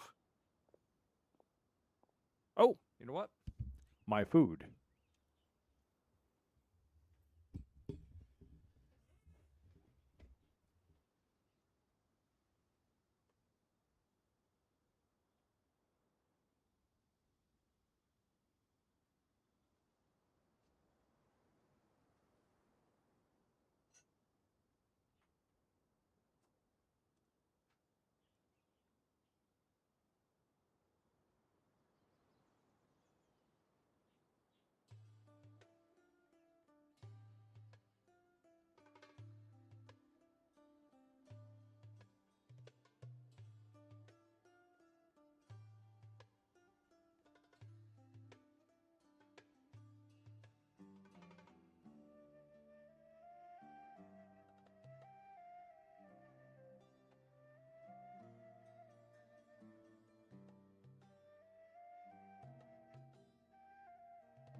I am back.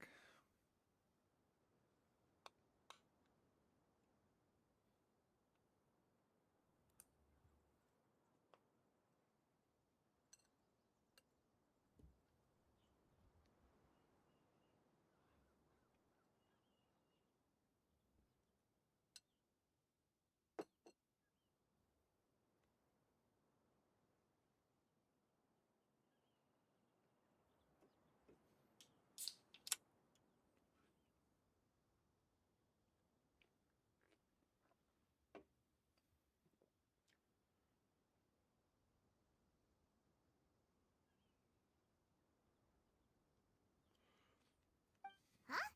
Who are you? I'm old man number 17. I'm old man number 17. I'm part of the Old Man Guild. One of our traditions is to stand there with our hands clasped behind our back and our shoulders slightly slumped down, as if we're carrying the weight of the world.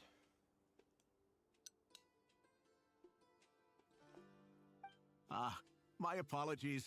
I haven't had a chance to greet you yet. I had my hands full taking care of the village's elderly and children. I am the chief of Aru village. Everyone usually calls me Uncle Anpu.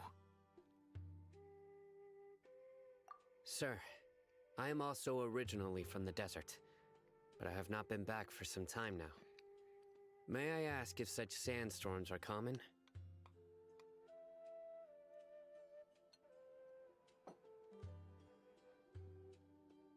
I can't say they've always been common, but recently the storms have become increasingly severe and frequent.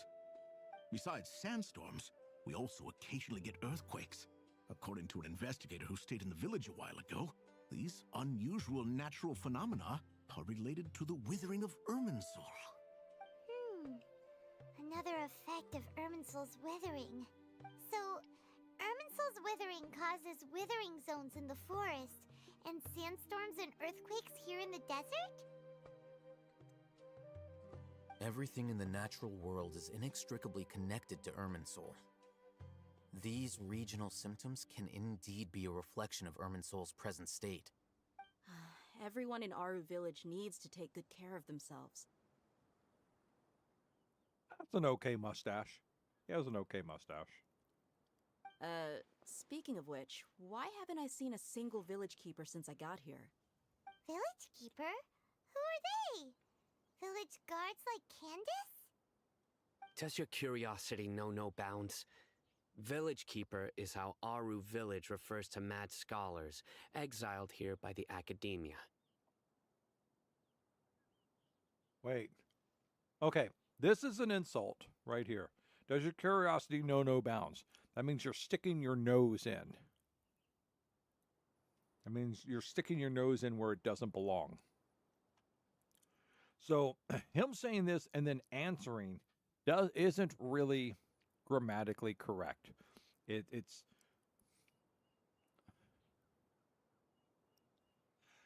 should be something like, does your curiosity know no bounds? It is best for you to keep keep your questions silent.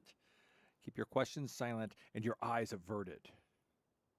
Or something like that. Or you don't say this and goes, which should be, are you truly so ignorant?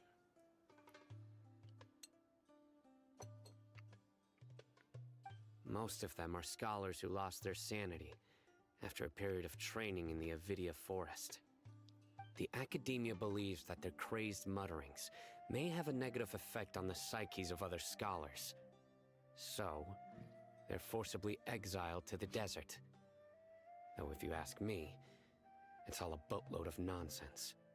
Alas, that's exactly what we've been trying to investigate. One by one, the village keepers have been mysteriously disappearing without a trace.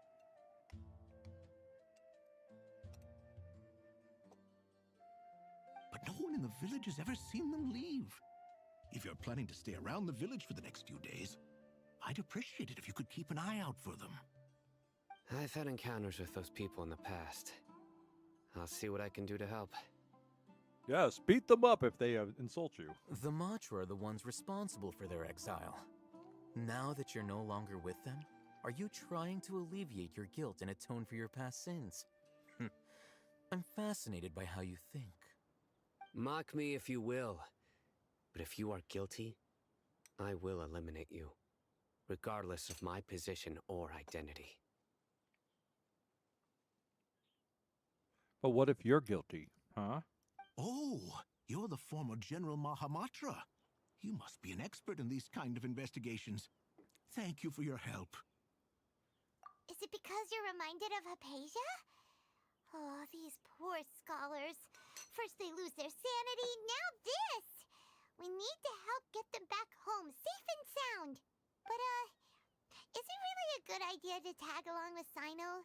You seem like you really don't trust him. I'll be grateful for the assistance. No doubt you will do a better job than some of my former subordinates. Let's start by finding a spot to share what we know so far. Well, we don't know anything. Okay, hold on. Oh, wait, what's this?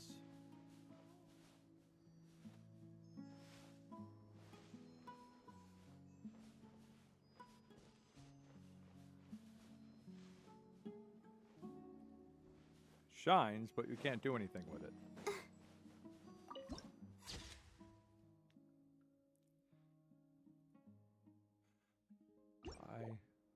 I don't have any amio. I'm Dendro now.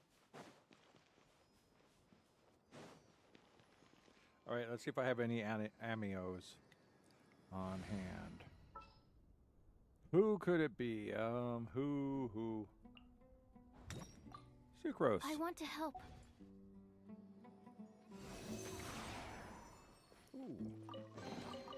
Wow, so many raw materials.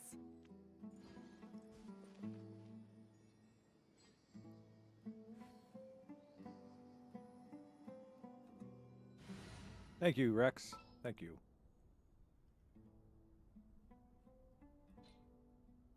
Oh, no. Oh, I can't turn her here. I actually have to go to her character. Okay. Because it looks like she's got weird ears.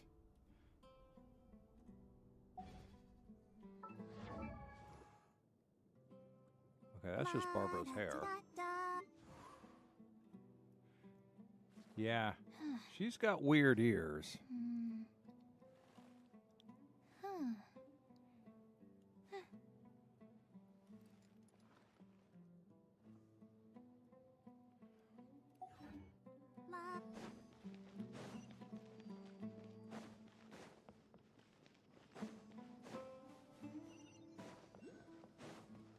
Nope, nope, nope. We're going to avoid the next world quest.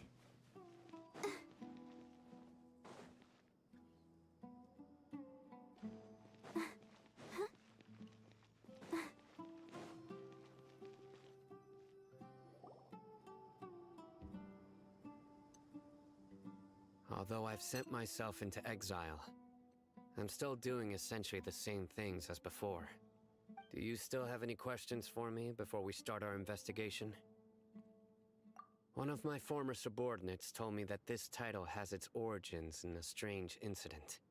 The Academia has long exiled mad scholars to Aru Village. A mysterious phenomenon exists here. When mad scholars first arrive, they are as incoherent and deranged as before. Initially, the people of Aru Village greatly resented having to take in the mad scholars. But a strange incident one night changed that. Aru Village was struck by the strongest earthquake in living memory. Seeing buildings on the verge of collapse all around him, the then chief of the village was preparing to take everyone to safety. Suddenly, he noticed a mad scholar crouching in a corner, caressing the ground with his hands. A soft, green light radiated from him, like a divine glow against the backdrop of night. Despite the powerful tremors that ripped through the ground that night, all the houses remained upright, almost as if they had grown roots reaching deep into the ground. In the end, not a single building collapsed, and no one was hurt. After that, the people of Aru village treated the mad scholars with greater kindness, and began to refer to them as the village keepers. The soft green light? A mad scholar protecting Aru village? What do you make of it, Traveler? Paimon thinks so too. Actually, Sino, do you know if any of the mad scholars continued to wear their Akasha terminals at Aru village? In theory, they would continue wearing them so the academia could still monitor their activities. With that said, the main Akasha system would no longer have any interaction with them. Oh, no wonder! Everything makes sense then! Add in the fact that they calmed down, it was probably Nahida who calmed them. If you are able to draw a conclusion from this one story alone, then it appears you possess much more information than I do. Well, when you're the main protagonist, you always have much more information. So, what do you make of the story? Really? Lesser Lord Kusanali.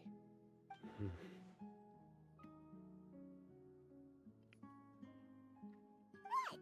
You don't believe us? Lesser Lord Kusanali was definitely using the Akasha to give her power to the mad scholars! No, it's not so much that I don't believe you. I'm just struck by your reasoning. Lesser Lord Kusanali, the current Dendro Archon. Is she really active in Sumeru? Well, she was. The Academia has always placed far greater importance on the late Greater Lord Rukkhadevata. They've more or less ignored Lesser Lord Kusanali, and I've never had any reason to doubt their views. In addition, I've never heard any stories about Lesser Lord Kusanali and her deeds. To me, she might as well have been a god that never existed. No way! Nahida definitely exists! She's a... how should Paimon put it? She's a good Archon who's kind and wise. Even if she says weird stuff sometimes. I've spent many years interrogating criminals, so I can easily tell when someone is lying. Good! Then you should know that we're telling the truth! That look in your eyes. I've never seen that from a liar. You two really must have met Lesser Lord Kusanali. How can this be? To think, our Archon has been amongst us this entire time. Alright, now it's our turn to put our skills to good use for this investigation.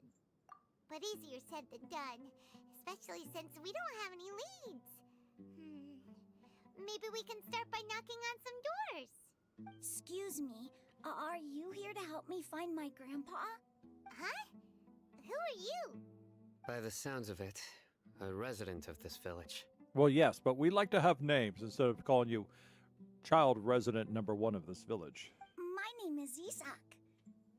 You'll help me find my grandpa, right? Is your grandpa a mad scholar? Hey, don't say that.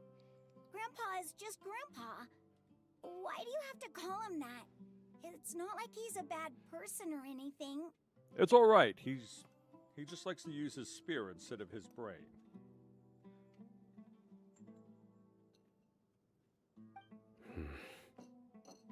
The person you're referring to is not a local, yet you are. Why do you call him Grandpa? Because my grandma got jiggy with him one night? Grandpa is just Grandpa. He's my family. I heard everything you said to the village chief. Please, you gotta take me with you. I want to find my grandpa. I swear I'll help. I won't be a nuisance. Ah, so you're the one who was eavesdropping on us around the village chief's house. I was planning to go out and take care of whoever it was, but I had a vague feeling that they didn't harbor any ill intent. Whoa. Hatham wasn't kidding about Matra having sharp senses.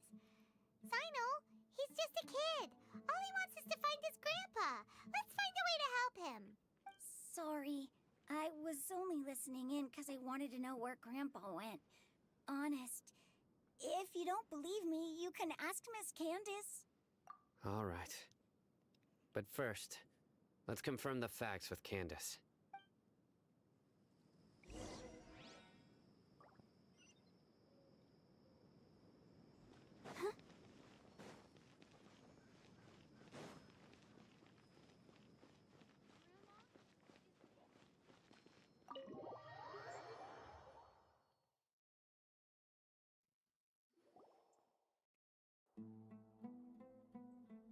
Sino is super vigilant. Is this what all the Matra are like? Ah, you're back already. We just wanted to confirm something with you. Do you know a boy by the name of Isak? I had a feeling he'd go looking for you. Huh? You knew this would happen? Yes. Although he tried his best to stay hidden, I still noticed him eavesdropping outside the window. He really wants to get his grandfather back. Isak's parents were both eremite mercenaries who rarely returned to the village after finding employment in the city. He was raised by his grandfather. Unfortunately, it was only a few years before his grandpa passed away. Isak was still very young at the time, so various families in the village took turns caring for him so he could survive. Later, an elderly mad scholar arrived at the village. Isak thought the scholar bore a striking resemblance to his grandfather, and thus often spied on the man. However, the scholar was unkempt in appearance and incoherent in speech. Although Isak referred to the man as his grandpa, he was afraid and didn't dare to approach him. One summer night, the oft mumbling and bumbling grandpa suddenly calmed down and seemed to become more lucid. He even noticed Isak hiding in the distance. So Grandpa walked up to Isak and patted him on the head. He even took Isak to the entrance of the village, where he patiently taught the boy the names of the stars, and accompanied Isak until he fell asleep. The next morning, Isak woke up and wanted to go find his grandpa again, only to realize his grandpa no longer recognized him. However, even so, Grandpa retained his calm expression. It's said that those who saw the scholar claimed he no longer appeared to be crazy, but appeared to be living in his own world, almost as if he were sleepwalking. Isak was thrilled that his grandpa was able to find peace, and would follow him all the time, asking him things like, "Grandpa, want me to take you somewhere fun?" Or, "Grandpa, could you tell me stories about the stars again?" All this somehow just makes Paimon feel really sad. It seems like they both deserve so much better. Perhaps. Nearly everyone who lives in the desert has some form of hardship or regret. But even so, we must still continue on with our lives. It's also my reason for fighting. I must continue to protect this land.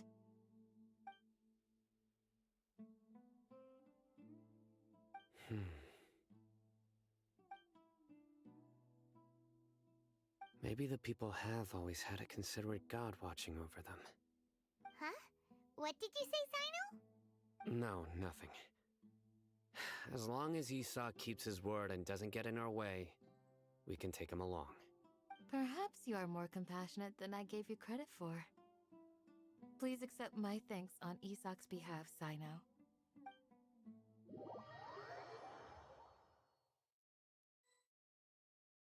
Hey, Isak! Oh, it's you guys! We've cleared everything up. Let's go find your grandpa. Really? Wow! Thank you so much! Yeah! All right. Let's ask the local residents some questions first. I don't think he sounds that much like her.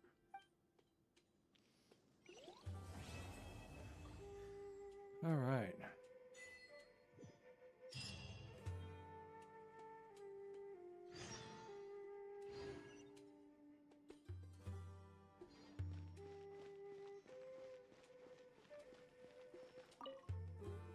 Excuse me, did you happen to see where the missing scholar You mean the village keepers?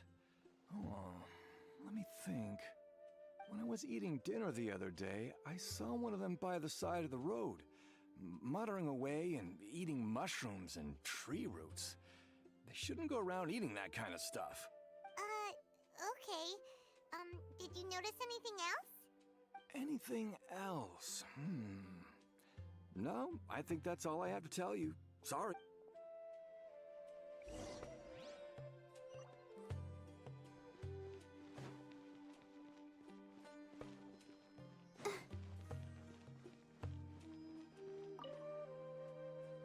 The scholars that have gone missing. Have you seen them? Those eyes. Those fierce eyes. You look like a real fighter. Don't change the subject. Right. You were asking about the mad scholars. I think it's been a few days since I last saw them. I usually go to bed pretty early, so I'm not too familiar with what goes on at night. But honestly, I feel quite sympathetic towards them. Even though they act a little strange, they've helped me in the past. If it weren't for them, my house would have collapsed long ago. Do you also think Grandpa and the others are good people? Grandpa? Oh, hello there. It's little Isak. You mean that nice man who looks like your grandpa's long-lost twin, right? He was actually the one who protected my house. I saw it with my own eyes. He happened to be staying near my house that day and was doing something with his hands on the ground. It still feels pretty surreal now that I think back on it.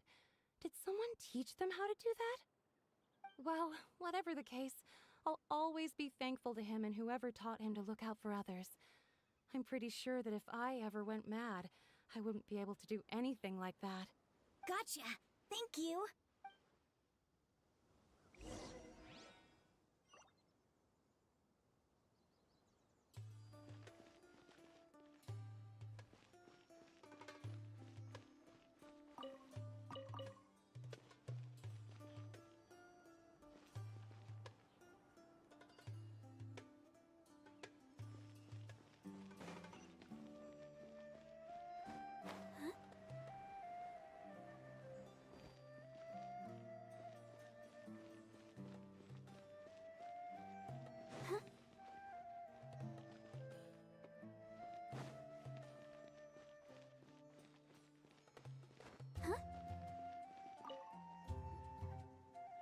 Sir, have you seen my grandpa recently?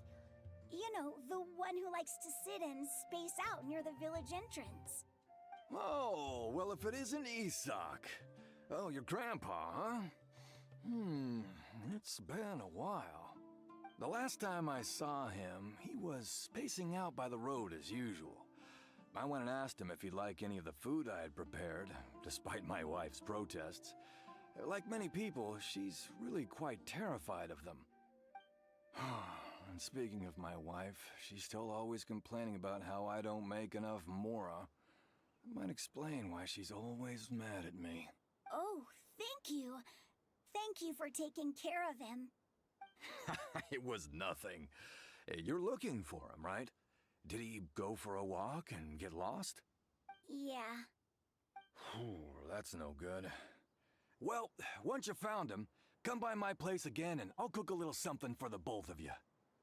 I've known you since you were very young, so as far as I'm concerned, you're family. Please feel free to come by anytime. Wow, what a nice guy! Okay, thank you, sir. Huh? Don't say anything for now. Isak, stay here. Let's head over there. Stay quiet as you move.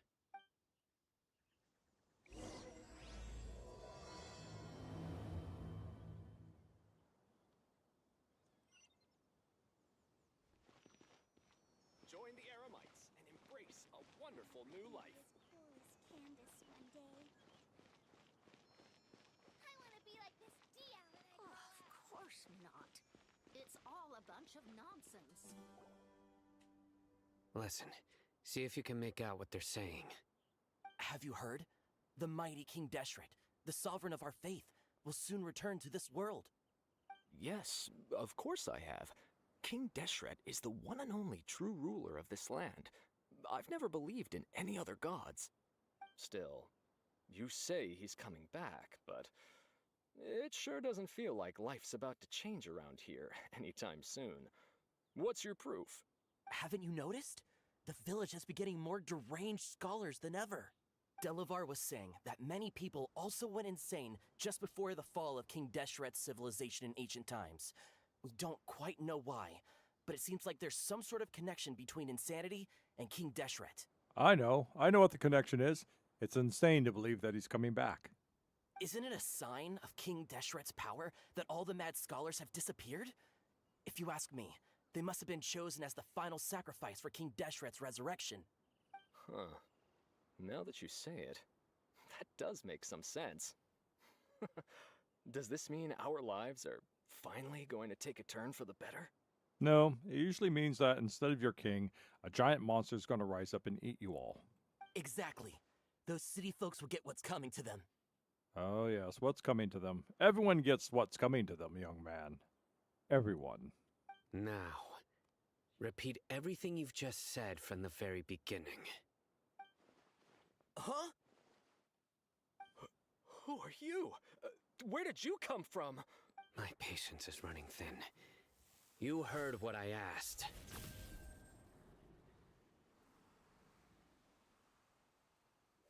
Yeah, bro, this guy's something else. Just look at his eyes. One wrong move, and he's gonna flay us alive.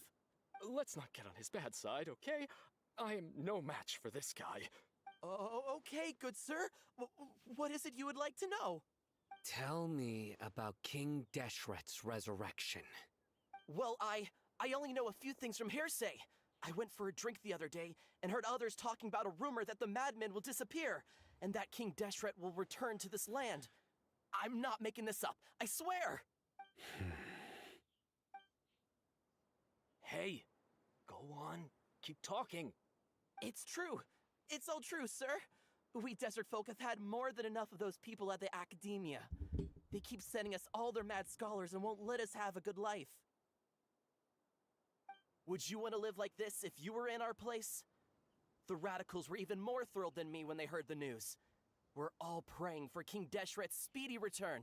Delavar also said that once King Deshret returns to our side, it's only a matter of time before we conquer the land on the other side of the wall. They're all willing to serve under King Deshret and fight for a share of the glory. Is that so? Seems like he still wants to know more. Keep talking.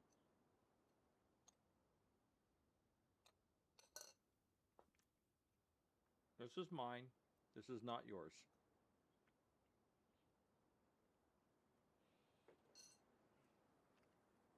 That is my cable, not yours.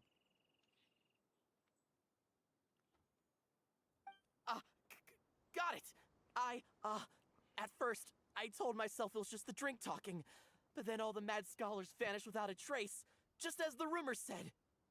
Please don't beat me up just for mentioning these rumors. If I'm guilty, then everyone else around here is also guilty. I'm just saying what the others said. The people here really like King Deshret, but dislike the Dendro Archon. Where is this radical person you talked about? I haven't run into him over the past few days, so he probably hasn't been around the village. What about you, man? Have you seen him at all? No, not at all. We wouldn't dare lie to you. He's really not here right now. Sounds like you're not too close with the radicals. No, of course not. All we know are their names. I have many ways to stop you from talking, and many others to stop you from sending warning messages. So you'd best just stay home and hope I don't hear of you trying to contact anybody. Don't do anything until I've gotten to the bottom of this. Try something foolish, and even Candace won't be able to protect you. Yes, got it. We'll do just as you say. That scared Paimon half to death. Sino is pretty terrifying. He didn't try to reassure us at all. like he's used to hearing that. Oh, Paimon bets lots of people have told him that before. I heard that. Sorry. It's part of being a Matra. The rumor we heard just now seems like a strong lead. But we need to check a few more places. Very well. I'm here. Where's your grandpa's house? Well, I can take you there. Just follow me.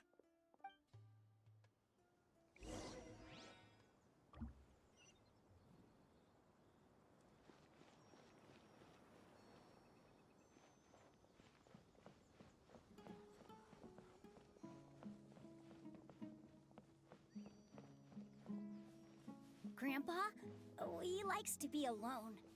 Sometimes he stares at the sky in a daze, and other times he just pokes at the ground with his fingers.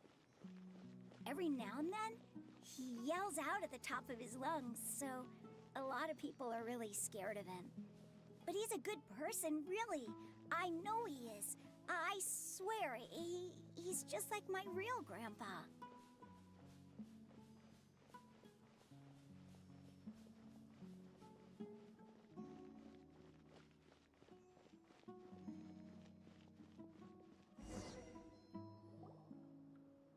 This is where Grandpa usually stays. There sure isn't much here.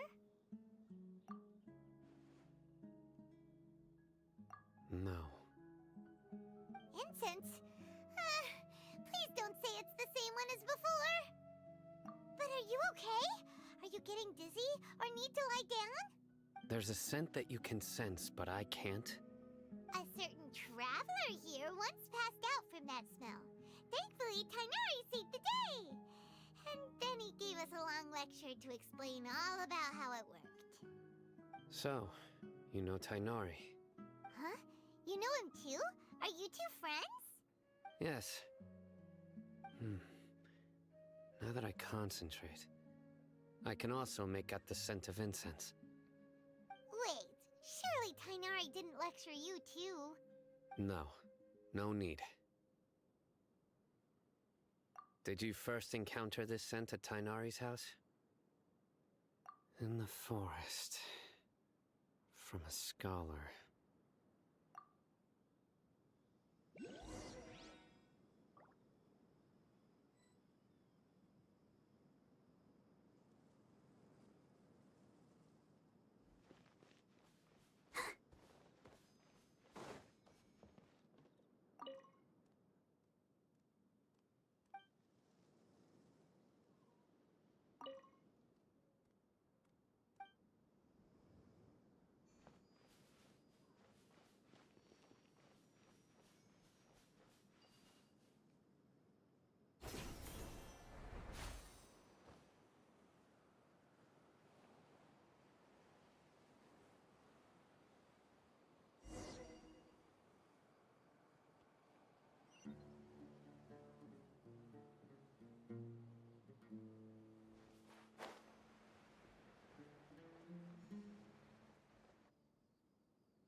What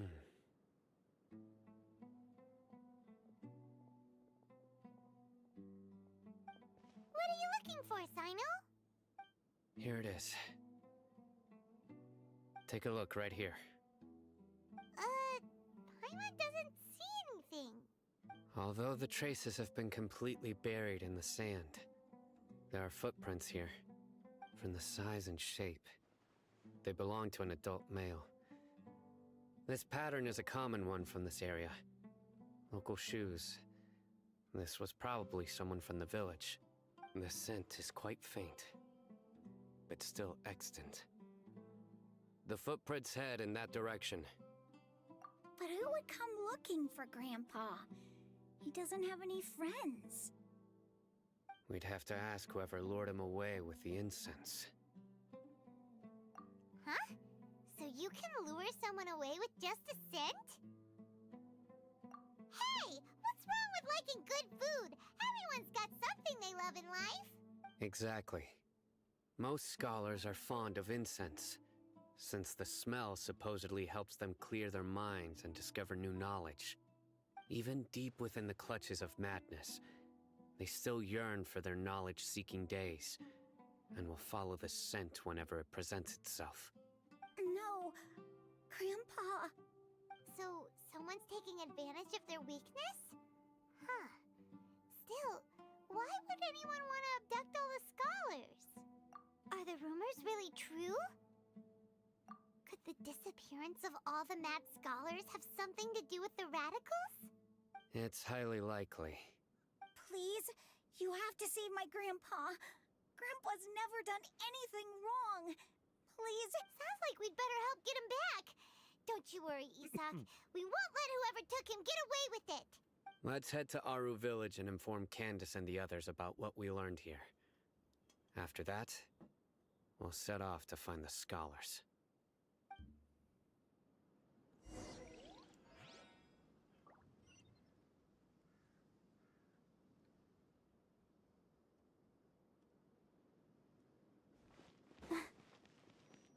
Go, Barbara, go!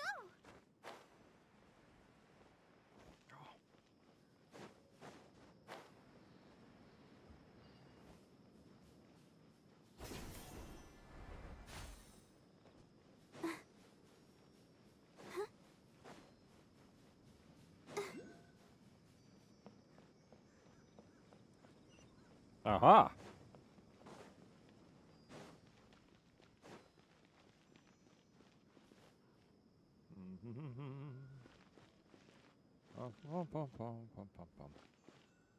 Oh, damn it. Cutscene. Right. The darker fabric definitely looks a lot better. That'd be my choice, too. We're back, Candace! We've got a lot to tell you. Ah, welcome back.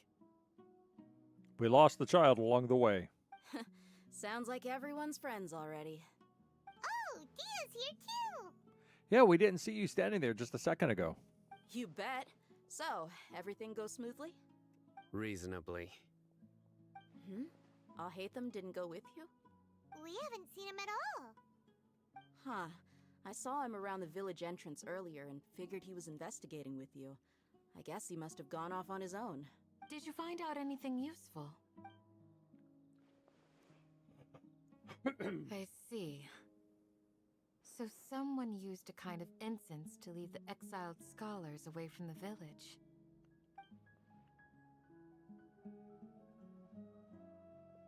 The resurrection of King Deshret? First I've heard of it. Far as I know, the kind of incense you just mentioned is only popular beyond the wall. Scholars are fond of it, but as you can see, there aren't many scholars still studying around these parts. No seller would be able to make a profit here. Not to mention, making incense is a labor-intensive process. You won't see anybody in the desert with the patience to make or sell something that requires that kind of effort. It seems someone from beyond the wall must have been supporting this. Makes sense. So what should we do then? Do we go back to the academia and search for leads there? If it was any other day, that would be your next logical step. But today, you've got me on your team, so you get an extra tip. Didn't you say that the villager got his news from the tavern? Well, I also like to drink at the tavern, so I know a thing or two about these radicals he mentioned. If Paimon remembers correctly, the leader of the radicals is some guy called Delavar.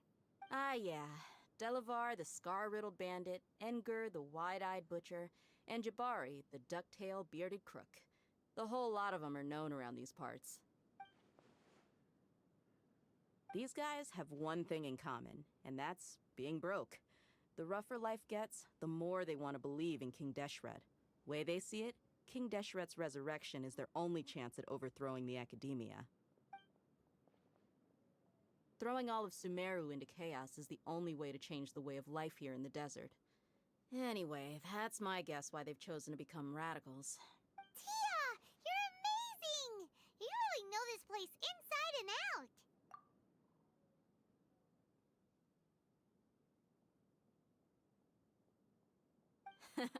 No merc can afford to slack off on gathering intelligence. Every more I've spent in the tavern has been a valuable investment. Let's head out. Now hold on, you're staying right here, Sino. Why? Aru Village is not a big place. Outsiders stand out here like a sore thumb. I'd bet word about you has already gotten out. The desert is unforgiving, so the way of life here is also a lot tougher than on the outside of the wall. You survive on making connections out here. Compared to you, mercs like me are just third-rate amateurs. I've got no actual fighting skills to speak of, but that also makes it a whole lot easier for me to gain the locals' trust. I need to go around and ask some questions, but it'll be difficult if you're with me. Fine. Good, then we've got a plan. The Traveler and Paimon will go to Caravan Rebot with me, and we'll try our best to figure out where the Mad Scholars have been taken. Sino, you'll have to stay in the village and continue investigating on your own. Alright, sounds like a plan.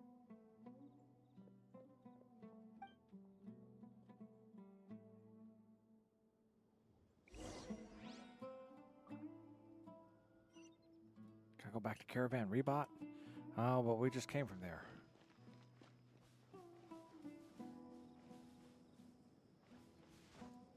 Oh, that's right. I was going to do something far more important than go to the caravan.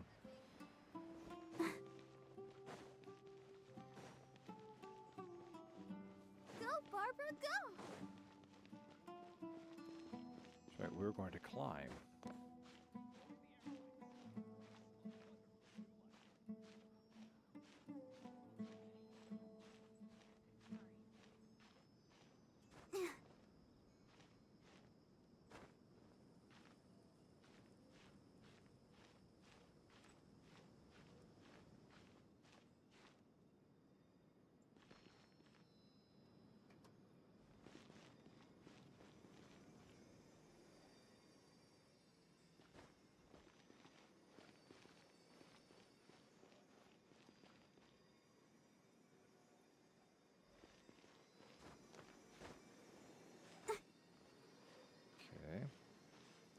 Not that way. So we'll have to do it this way.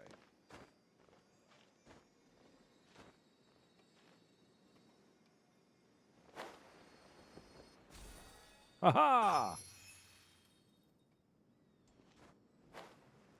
Alright, let's see. What else is down here? There's another world quest down here. It might be important.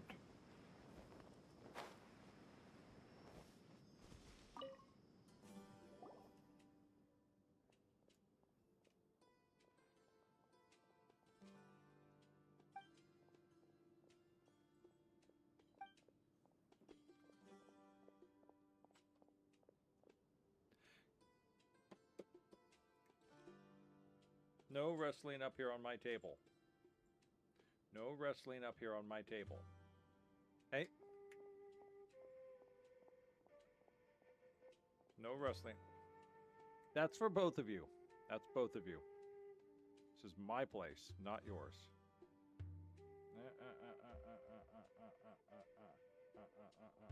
You stop. You want to wrestle? Go down there on the floor and wrestle. Up here, you stay chill. You understand me? Stay chill. Stay chill. Stay chill, both of you. The finger commands it. The pointing finger of accusation commands it. Uh-huh. You both stay chill. Little head scratchy? All right.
Excuse me a moment.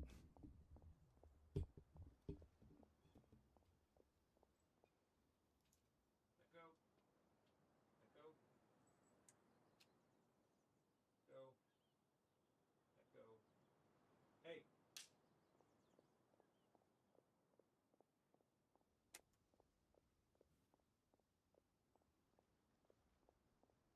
You need let go.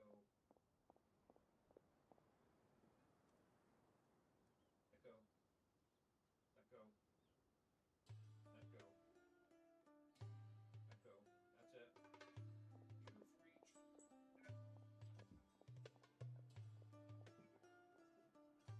You've reached your end.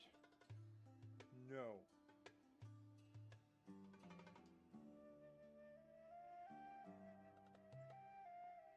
Okay.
I do not understand the psychology of kittens.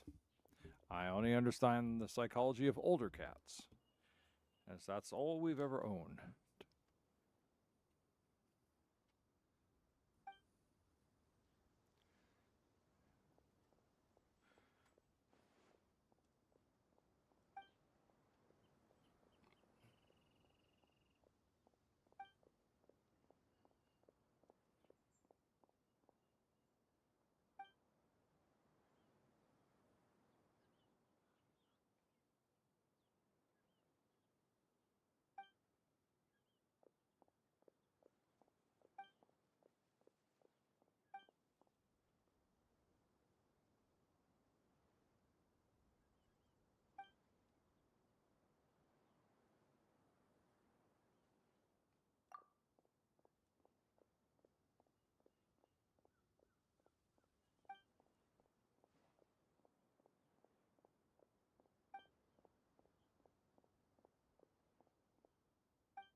I think eventually we're going to be going out into that. So I'm not going to worry about it at the moment.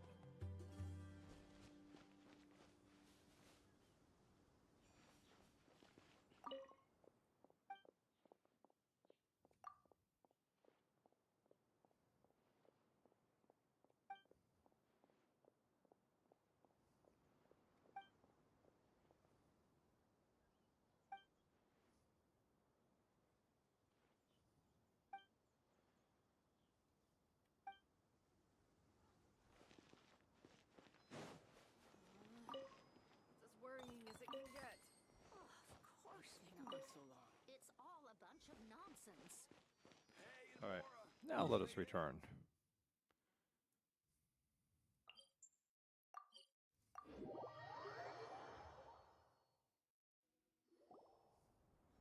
Well, here we are again. Sounds like you're starting to get familiar with the area. Paimon's amazed every time we see the wall of Samiel. How can a wall this tall even exist? It's almost unreal. I know what you mean. I had the same question every time I walked this way when I was a kid. Also, why is this high wall here? And can a wall really block sandstorms?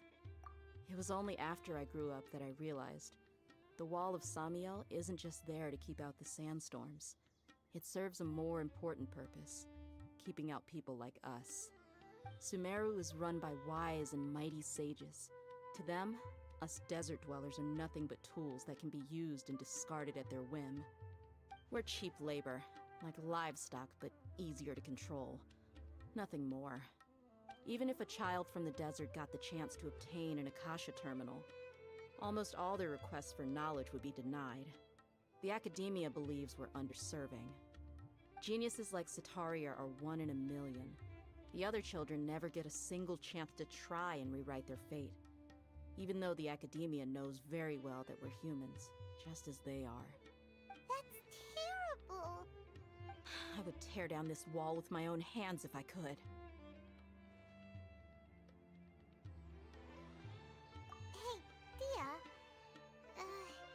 You're not thinking about doing anything scary, are you? No, not at all. This place just gets me thinking, that's all. Besides, we're here to procure information, aren't we? Yep, we gotta catch those... Shh! Caravan Rebot is crawling with people, so be careful what you say. We don't want anyone to find out what we're here for. Our mission started the moment we arrived here. Let's go check out the tavern. Maybe we'll find someone I know.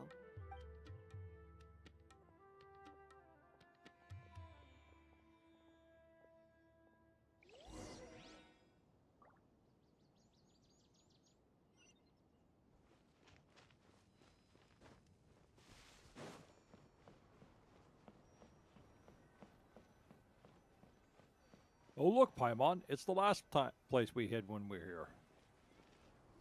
Just our luck. None of them are here today. You mean, you don't see anyone you know? Dia, is that you? What a coincidence. You here for a drink too? Zaki. Finally, a friendly face. Oh, and who do you have with you here? Guests from another land? Hello, hello. I'm Zaki. Dia's, how would you put it? Drinking buddy? We've had drinks together a few times. You could say we go back a ways. Anyway, as far as my friends here, they aren't too shabby, are they? You rarely see any Outlanders so friendly and respectful nowadays. Absolutely. Much better than those people on the other side of the wall. Isn't that Varka? So, Dia, are Isn't that you Varka's looking for someone? voice actor? Yeah. Have you seen Enger, Delavar, or Jabari recently? Of course I have. Matter of fact, I think he's being we were all here typecast. drinking together just a few days ago. I've got a spice trading deal from another nation. I thought maybe Delavar and his friends might be interested. Know where I could find him? Ah, how thoughtful of you. Then I assume you also know that Delavar's been having a hard time making ends meet these days. So, you came here to help him out? Hey, keep it down. Let's just say I prefer to keep this deal a secret. Y'all at Caravan Rebot are like family. If there's more to be made, why not do it together? Besides, Delavar and his friends have muscle. They'd be a good fit for escorting the goods. Yes, how considerate of you. Delavar's my friend too, so of course I can take you to him. Come with me.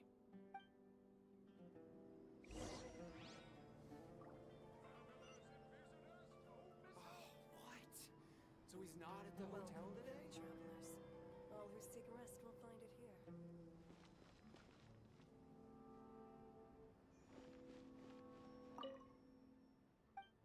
I've already talked to her about that. Okay.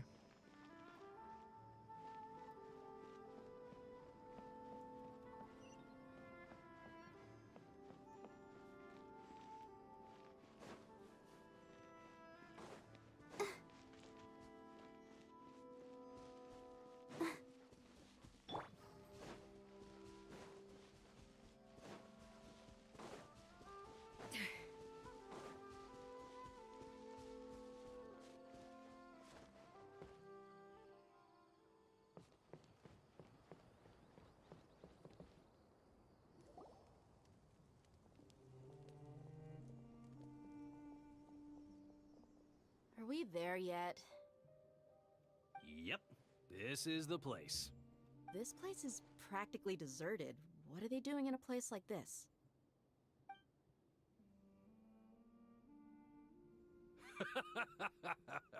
Why don't you take a guess? Go on, a wild stab in the dark. You're like lambs to the slaughter.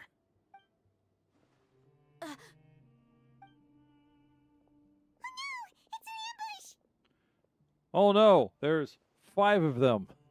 I'm afraid. Help me, I'm afraid. What's this all about, Zaki? Come on, Dia. You really think we didn't hear about what you said back in Aru village? The boys have kept a close eye on you from the moment you set foot there. Not only do I know that you're looking for Delavar, I also know that you've teamed up with people from the Academia to look for the missing scholars. So, you've been watching us from the very beginning? Uh-oh. Paimon knew leaving Sino behind was a mistake! And you left the strongest one in the village, didn't ya? Who do you think you are? You really thought we'd fall for your little business deal nonsense? So you and Delavar have been partners all along. Dia, I guess it's only natural for a traveling mercenary like you to be out of the loop.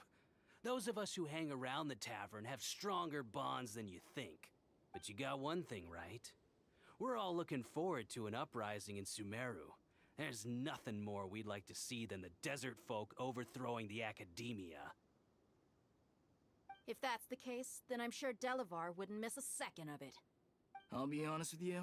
If it weren't for what you said in the village, your little monologue about the Wall of Samiel would have convinced me that you're one of us. Delavar. And Enger, you're here too, huh? Long time no see, Miss Mercenary. You should have known the traitors are what us followers of King Deshret despise the most. Dia, I thought that you, a fellow desert dweller, would understand why King Deshret is greater than the Dendro Archon. Little did I know, you don't deserve to join us. Yeah, gee, what a missed opportunity. Adopting radical views and kidnapping innocent scholars, all because of some baseless rumors. Anything else I'm missing out on? See? There you have it. Mercenaries are just a bunch of faithless scum with only one thing on their minds. Mora. Pathetic. You're all like a pack of street rats. You're not wrong.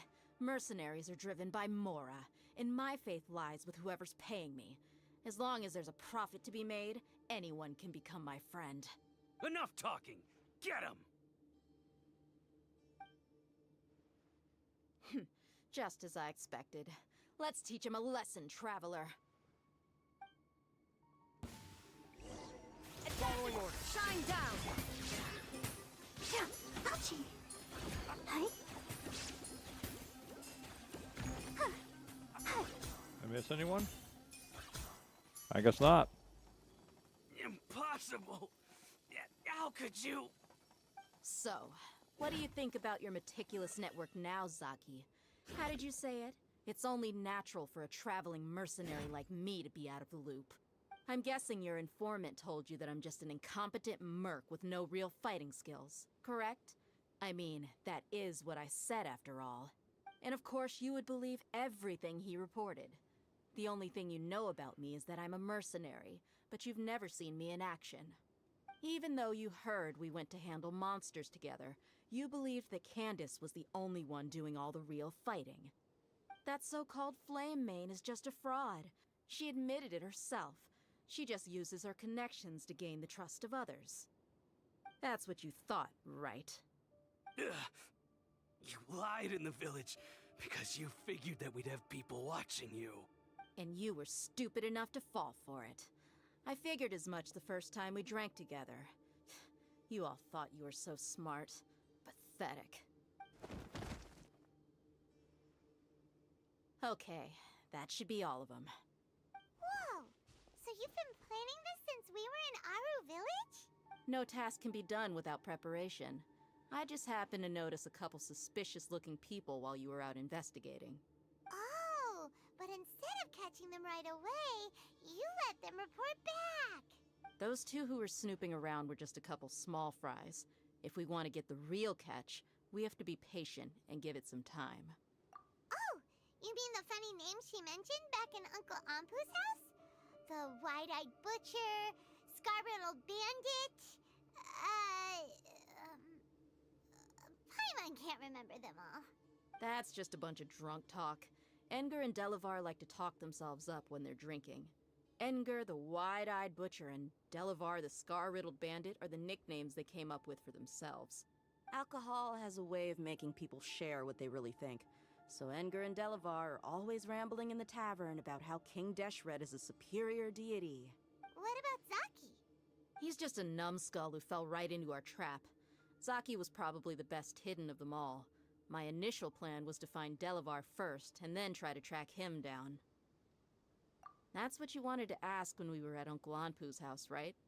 Jabari is one of the villagers you talked to. You know, the one who wanted to treat Isak and his grandpa to some food. Wait, so he's a radical too? No, he isn't. I just needed to tack on a random villager name to make the eavesdropper think that I was making some wild guesses based on my impressions. Wow, what a genius idea! Well, that's an expert mercenary for ya. Ah, you're too kind. It was straight from the usual playbook, if I'm honest. So, that thing you were saying before, is it really true? About what? About how mercenaries only care about Mora, and that anyone's a friend as long as there's a profit. Does that bother you? What makes you so sure? Dia, do you dislike the Dendro Archon like the other desert folk? You two are pretty sharp. No, I don't have anything against the Dendro Archon. I've heard a lot of nice things about the Lesser Lord from Dunyarzad. I can understand her devotion and gratitude. Dunyarzad's just an ordinary person. There's no way a god would be so involved in the lives of everyday people, unless they were truly compassionate. I've begun to realize that the sages are behind everything that's happened recently. The radicals' blind belief in King Deshret, making the Dendro Archon out to be an enemy. It's all the Academia's trickery. But I see through it all. And unlike them, I can never be hostile towards anyone who's never done anything wrong. Dia. Anyway, looks like we're done with business here. Traveler, lend me a hand. Let's tie him up and bring him to the village.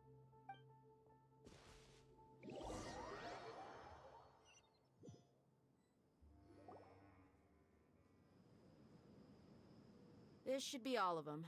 I'll let you take it from here. All right. I'll be in touch. Until then, please stand by. Candace, do you need any help? Candace will be okay on her own. I trust her, so you can too. She's been guarding Aru Village for quite some time now. If anyone is qualified to question the offenders, it's her. While I'm questioning them, why don't you pass some time by exploring the area? I'll meet you back here tomorrow morning, Traveler. As for these idiots, let's just hope they live to see another day.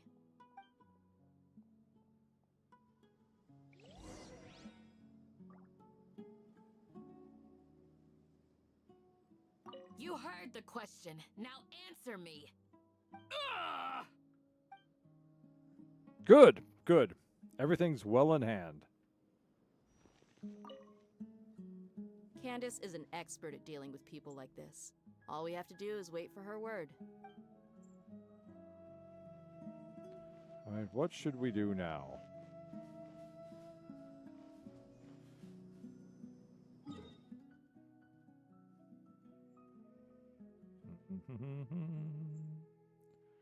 Oh, do, do, do. The dendro hypostasis. What does it drop in now? Oh, it drops the quelled creeper. Oh, okay. I know. The one we were looking at was the symbiotic creeper.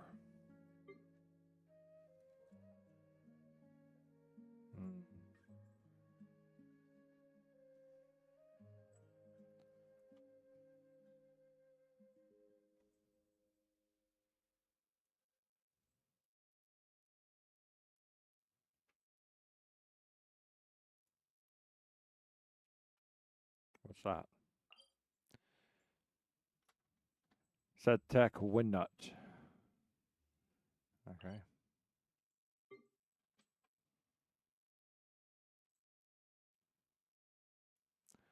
And all these things I have yet to activate.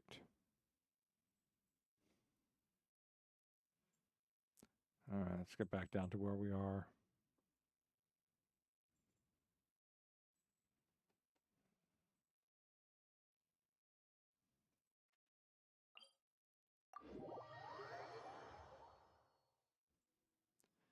The dendro chicken sounds awfully tasty. Let's see. Oh, there's an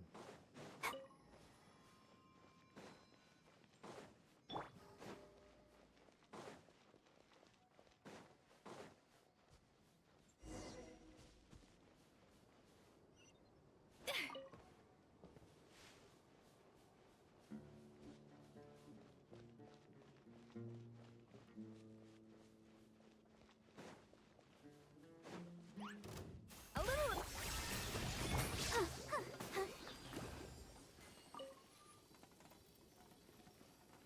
It looked threatening.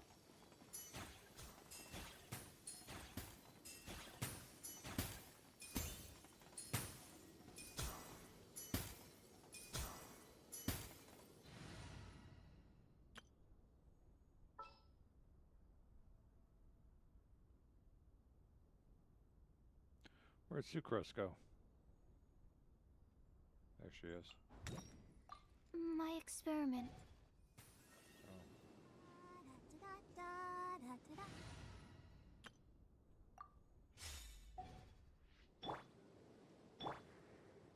Stand clear.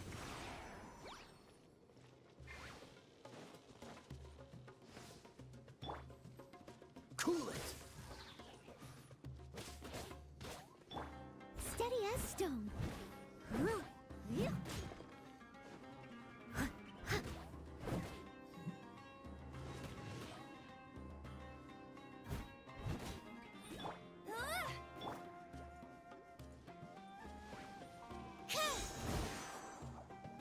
Animal hypostasis emulation.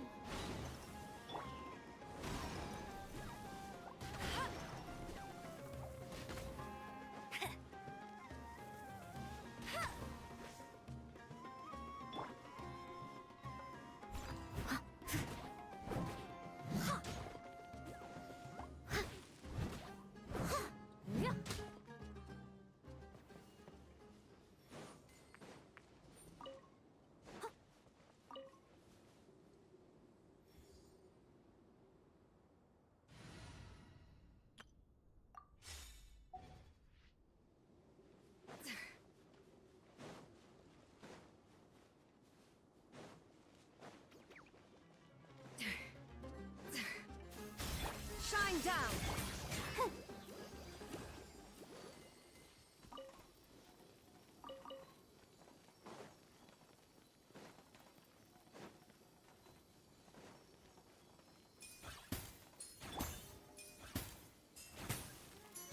Oh. Off to the illusion shattered!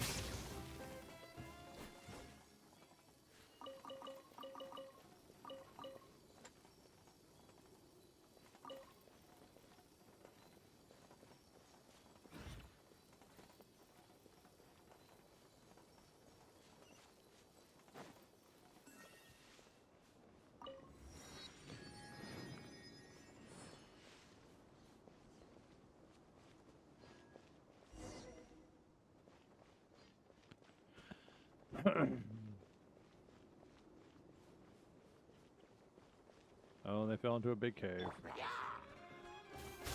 Shine down! I'll protect you. Huh. Hi. Huh. Huh.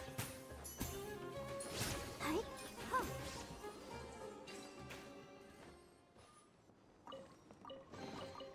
This is the kind of surprise I could sing about.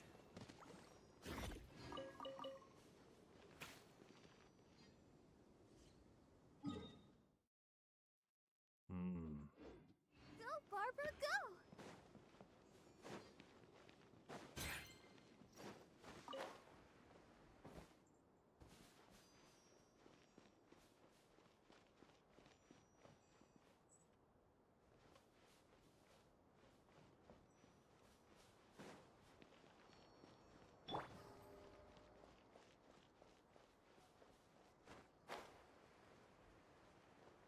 Oh. A little illusion shattered.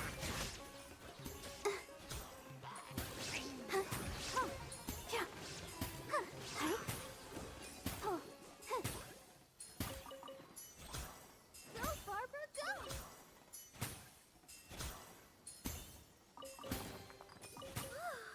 Look at it sparkle.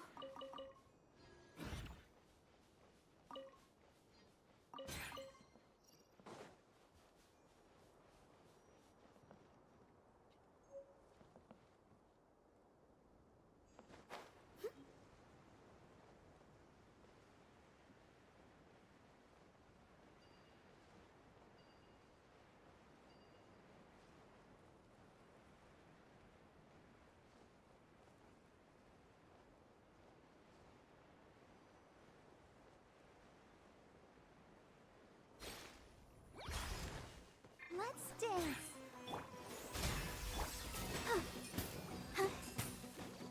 Shine down.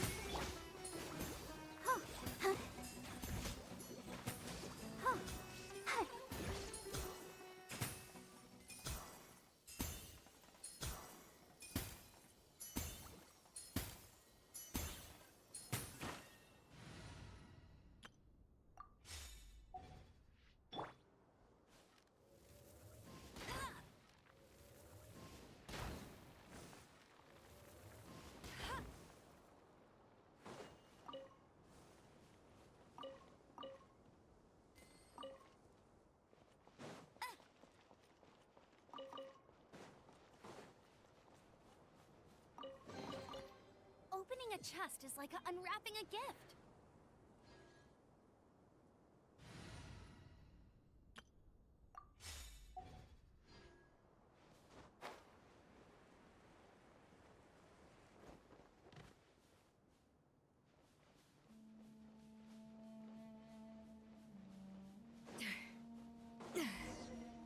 Ah!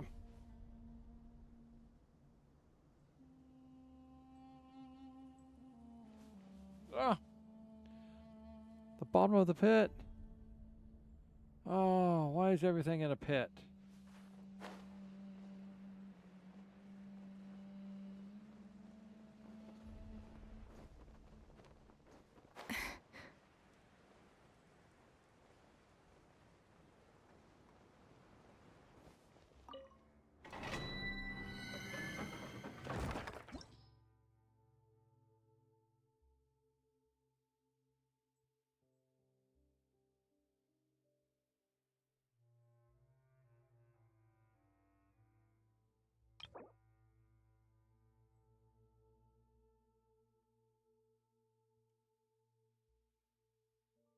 Wow.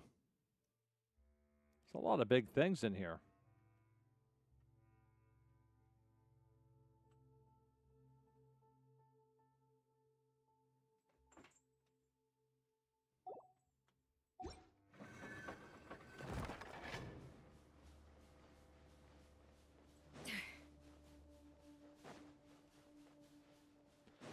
I'm waiting for them to have a Sarlacc.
I just want to see.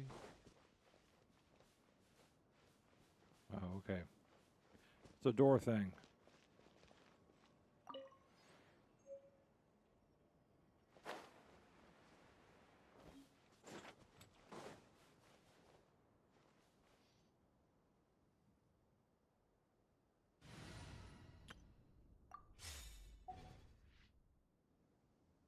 Animal test 6308. Aye. Leave it all to me.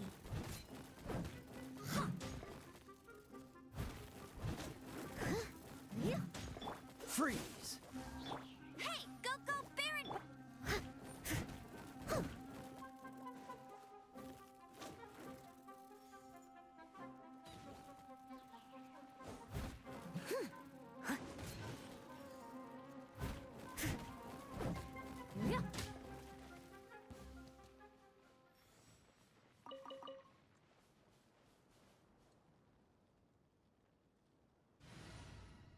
Backyard?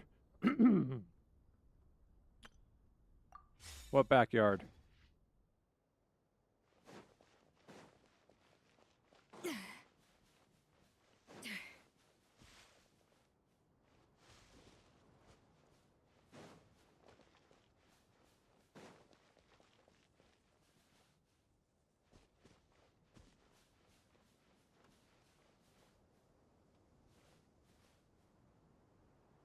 Oh yeah, no, I'm just kind of poking my nose around here. See if there's anything else down here to activate before we go back and continue with them.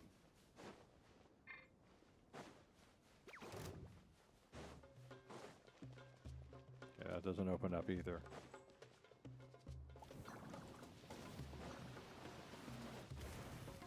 Adapt! Illusion shattered!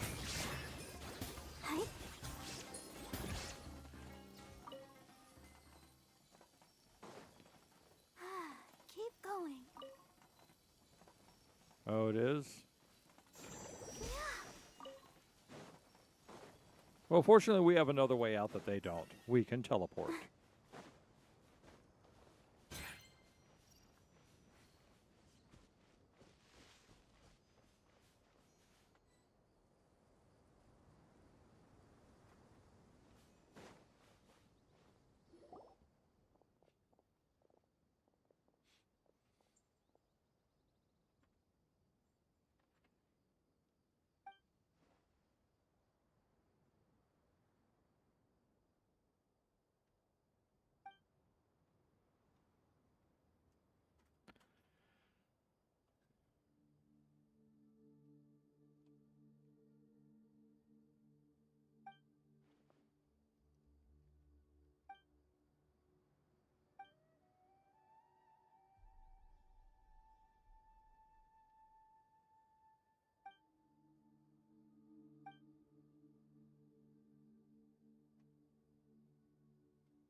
Let's see if I can do it super quick.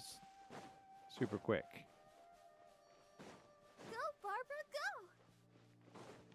go! Does it involve the resurrection of King Deshret?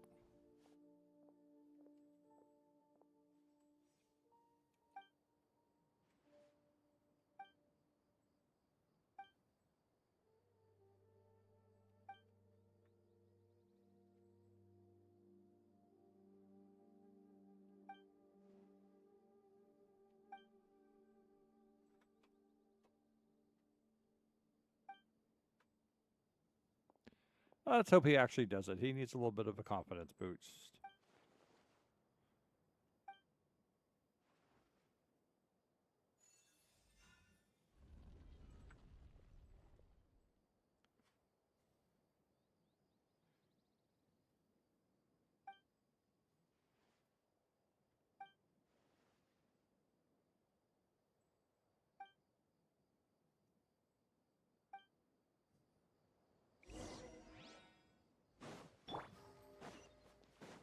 Oh, the sign of a long quest. You're right. A teleporter. What else is going? Oh, this can't be good. Oh, this can't be good at all.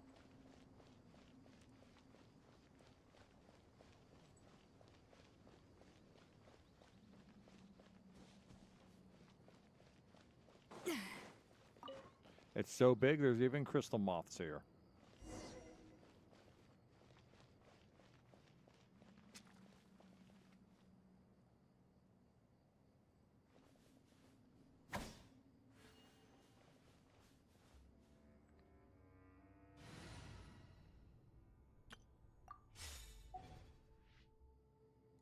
Stand clear.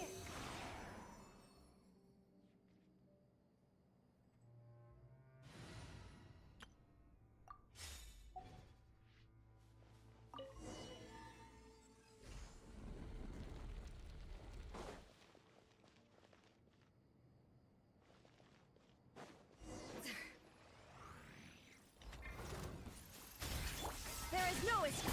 Let the show begin.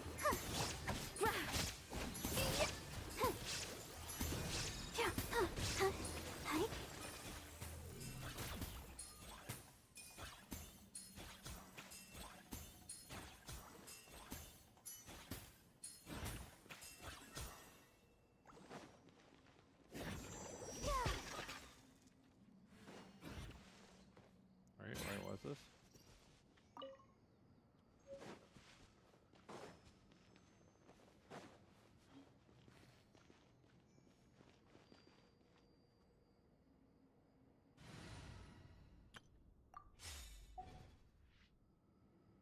Absorption test.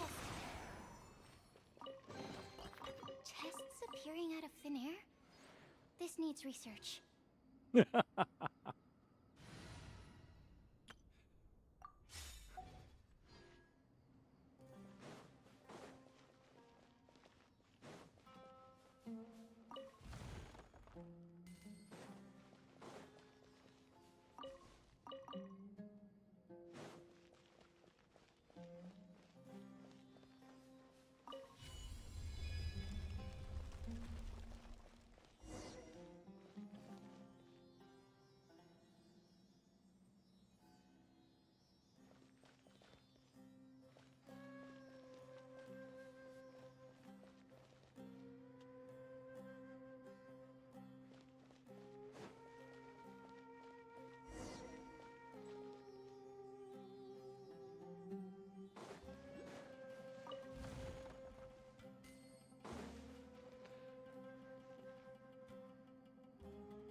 Animal test 6308.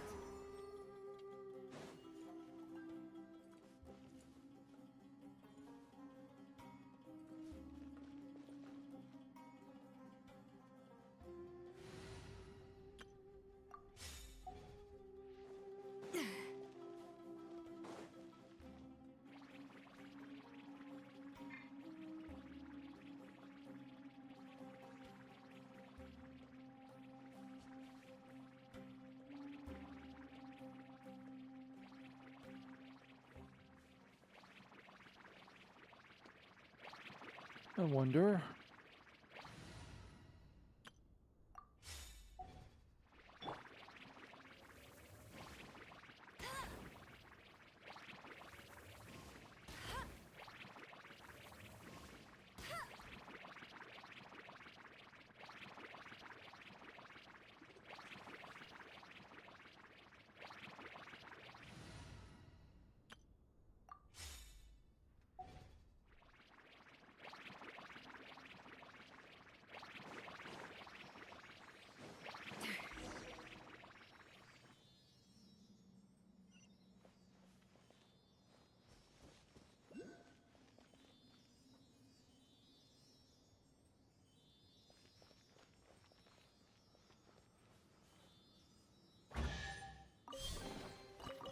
Huh, this chest is pretty good at keeping things fresh.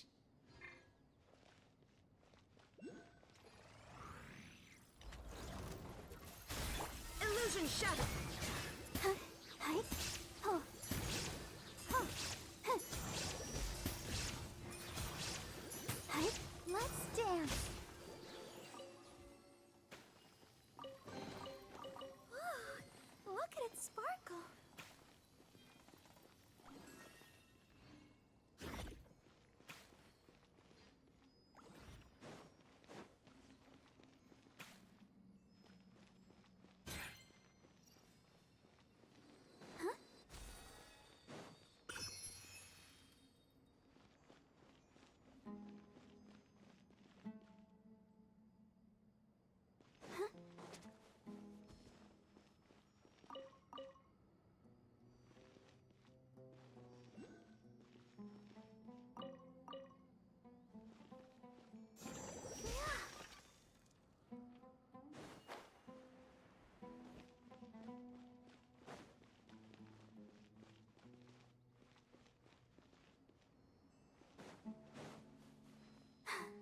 Oh, dung beetles.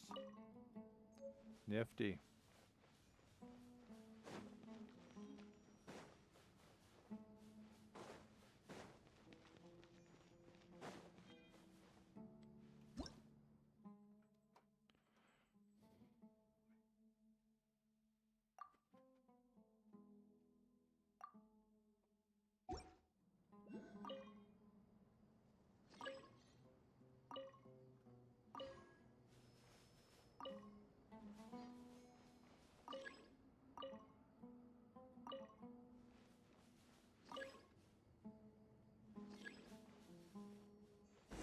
I don't have enough.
Oh, that doesn't get it wrong. Hopefully it moves again.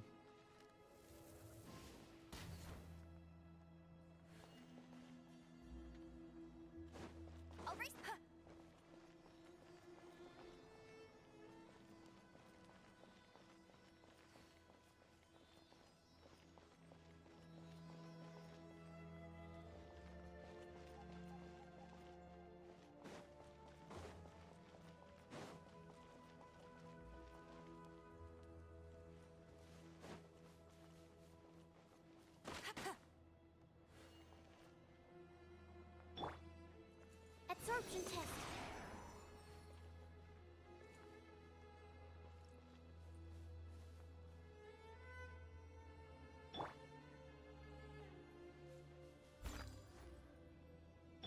Cool it!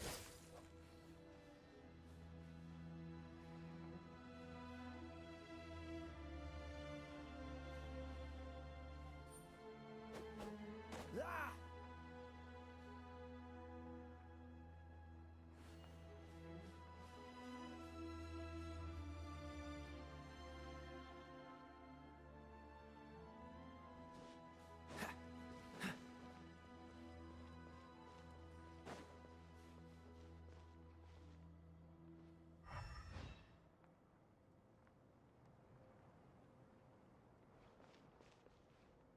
What's the hurry?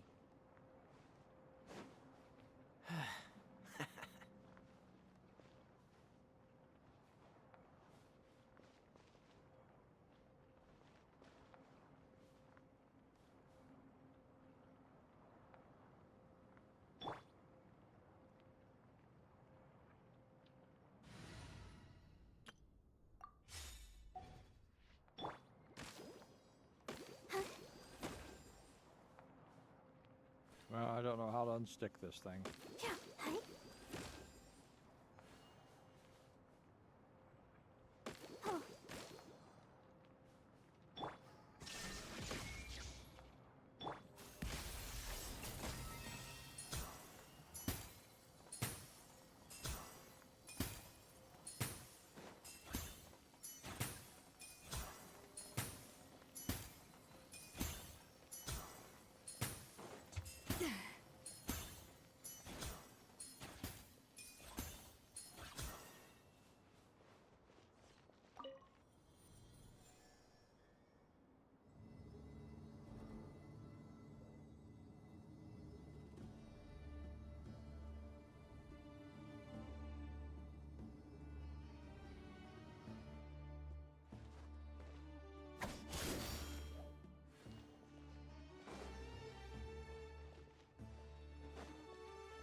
No, that's not the one I want to look at.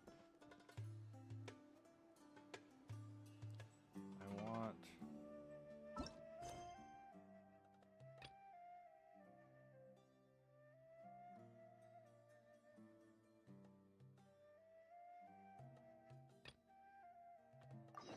Even the most unassuming ingredients can produce astounding flavor. But unlocking that potential takes a keen sense of smell, a refined palate, and an open mind. Hey,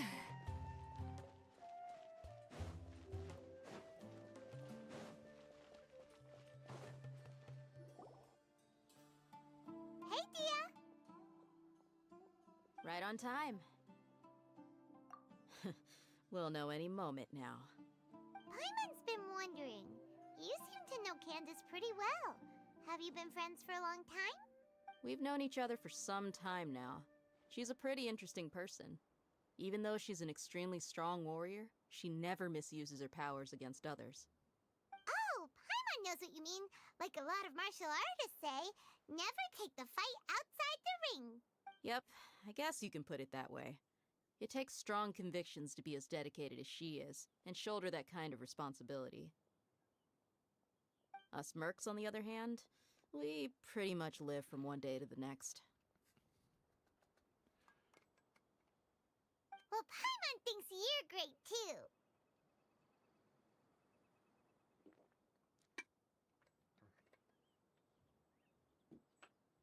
Really? Thanks for that.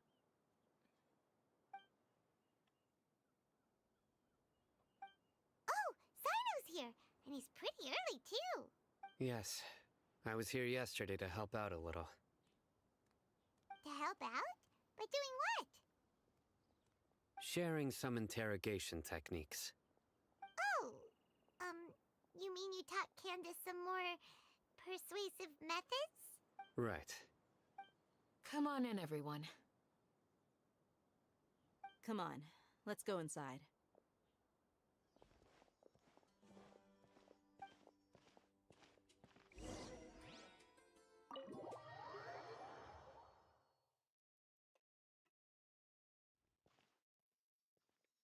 Candace, where? Whoa, you look furious. Do I? Huh. What gave it away? Oh, there's no mask that can hide true bloodlust. Cover up your eyes, and it'll still show itself at the corners of your mouth. Perhaps I need to work on my composure. Still, it's perfectly understandable why I'm angry. I'm sure everyone present would agree. Yes, ma'am. Please, don't beat us anymore. We're gonna die. Well, looks like Sino taught her well. You fear death yourselves, yet you do not hesitate to place the lives of others at risk. The absurdity is mind-boggling. The ones you call mad scholars are known to us as the Village Keepers. They are vital members of our community, and some even count them as family. You come here, to my village, and you treat my people as nothing more than stepping stones towards your goal. Tell me, what would you do to you in my position? Mercy! Please, have mercy! You've made your bed. We may all be desert dwellers, but there is one thing that I understand better than you. The resurrection of King Deshret will only result in war. And war serves no one. The people of Aru Village care little about which god is in power. Life may be tough and tiring, but we wish to preserve our way of life. A war would only cause us to lose all that we have. And that is not a responsibility that you can afford to shoulder. We understand. We're sorry. I'll tell you everything I know. Please, just let us go. I'm listening. You might not believe this, but it wasn't us who came up with this idea. Someone was spreading rumors in the tavern. That's how we ended up hearing about King Deshret's resurrection. Some mystery man told us that mad scholars will make the perfect sacrifice to usher in King Deshret's resurrection. They give their lives, and we can get anything we wish for. They're called Village Keepers. Slip up again, and you'll regret it. Yes, sorry. It was all that mystery man's doing. He told us to spread the word about King Deshret's resurrection, and talked us into helping him. In return, he said he'll help facilitate the resurrection process. I'm not sure. That's one. Huh? One what? Strike. You get a total of 3. Then, you die by my hand. Wait, I'm telling the truth. We don't know anything. It was all him. 2. He got us to lure them out of their houses in the night with some kind of incense. We take them to a junction outside the village. Then the mystery guy takes them from there. You gotta believe me, please. I'm telling the truth, I swear. Just ask them if you don't believe me. That was indeed the truth. Traveler, go on.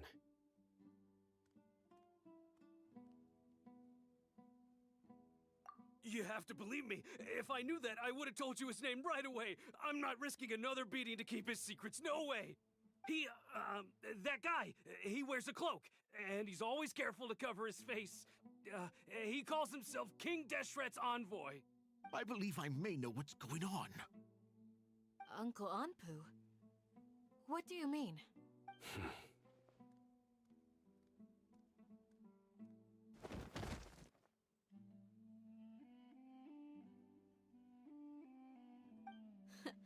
Smooth. Okay, speak. If my suspicions are correct, this mystery man they speak of could be from the Academia. Some time ago, people from the Academia attempted to take the village keepers away. I refused, insisting that they are part of our community. It strikes me now that this secretive character shares the same goal they had.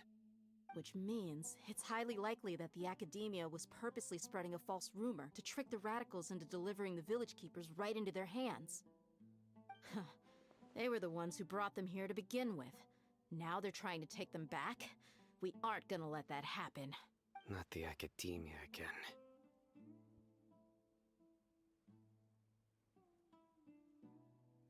Just as I thought. But what could they want with the village keepers? People are nothing but tools in the eyes of the Academia. A change in their plans likely means they found another way to exploit the scholars.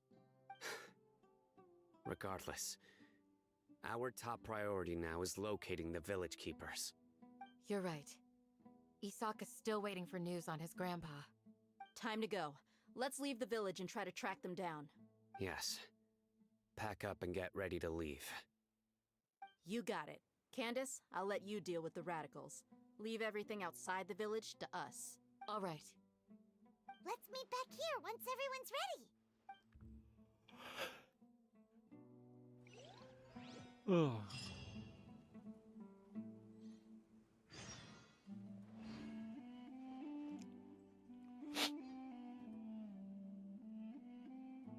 All right. It's 3:58, 4 a.m. I think this is good. Good place to pause it.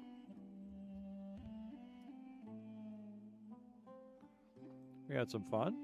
We fell down. We got to glide down to a giant empty sarlacc pit. And I got to break a puzzle.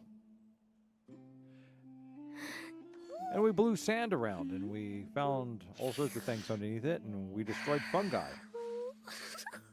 All sorts of wonderful. Let's see, what does this say? Oh, the ley line overflow is going on again. Oh. Is that the only thing that's going on? Yeah. Do all that tomorrow. 6 days remaining.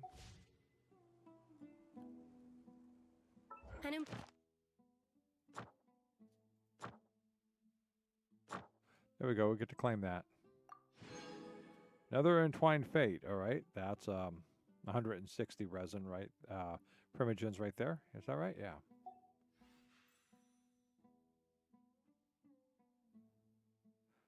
Is that? I don't know. I'll figure it out. The important part of cooking is making sure the ingredients My absorb math the isn't working flavors. too well right now.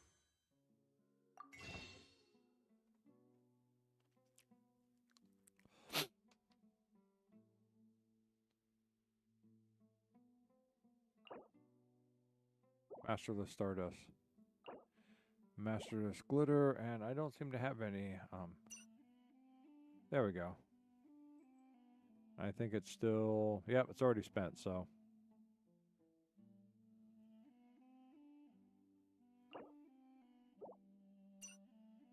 $160 per primogen. Yeah, so good. 160 primogen. I remembered correctly.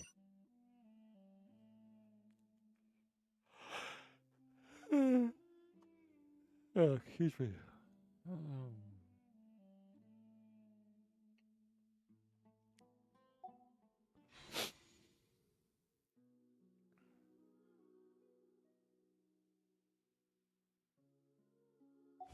To that end, a chef must be able to wield a knife with the think same that's it. level of precision as a Tomorrow surgeon. we'll be doing Practice some makes perfect. Minecraft.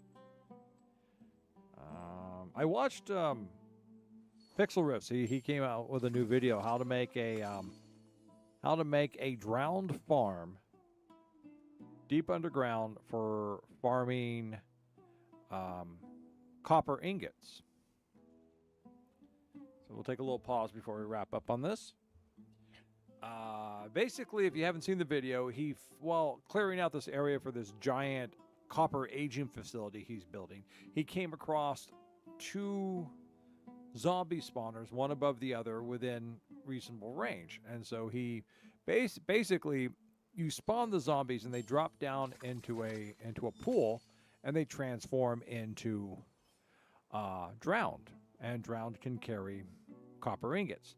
Now, here's the interesting thing, which I did not know. When you go into hard mode in Minecraft and attack a zombie or a drowned, there is the potential for other zombies or drowned, depending on the type you're attacking, and also I think it works with husks too, to spawn. So you attack one with a low-level sword, so that way it doesn't kill it right away. You have a chance for more of them to spawn. So and they'll spawn like normal ones. So they'll spawn with tridents, and they'll spawn with conchas, and all that other stuff that you find out in the wild. Is that crazy? So, but the point I was going to get to is he built a sorting smelting system for it. You know, he's got the sorter to collect up all the things that normally drop in that of importance. And then he used a copper golem with a chest to feed the excess stuff into the chest, and then one set of chests is set up to collect all the metal, so all the gold, the copper, the iron, and the chainmail armor that's possible to come off of them, plus all the metal weapons, and then they throw them into a chest, and then they drop down into the chest and go into a super smelter and go into a blast furnace to smelt down for nuggets. And the other side is where all the non-metal stuff go, the basic leather armor and the cases of the drowned, tridents and fishing rods and other junk. So now, a long time ago on the SMP, on the server I was playing on, I built a very crude version, which is for a skeleton spawner, which collected up all the stuff, shipped it on over and everything. An important part of cooking and is then, making sure filtered the out the ingredients arrows absorb and the filtered flavors out in the the dish. To that end, a chef must be able the to bones. wield a knife with the And then same everything level of else went precision as into a surgeon. because we didn't have copper Practice golems makes at the time. And then I had a large storage area, and I'd go through and I'd manually pluck out all the metal gear and throw it into a blast furnace, and then I used the arrows. I used the bows Even the to most unassuming feed ingredients can produce the furnace astounding system. flavor.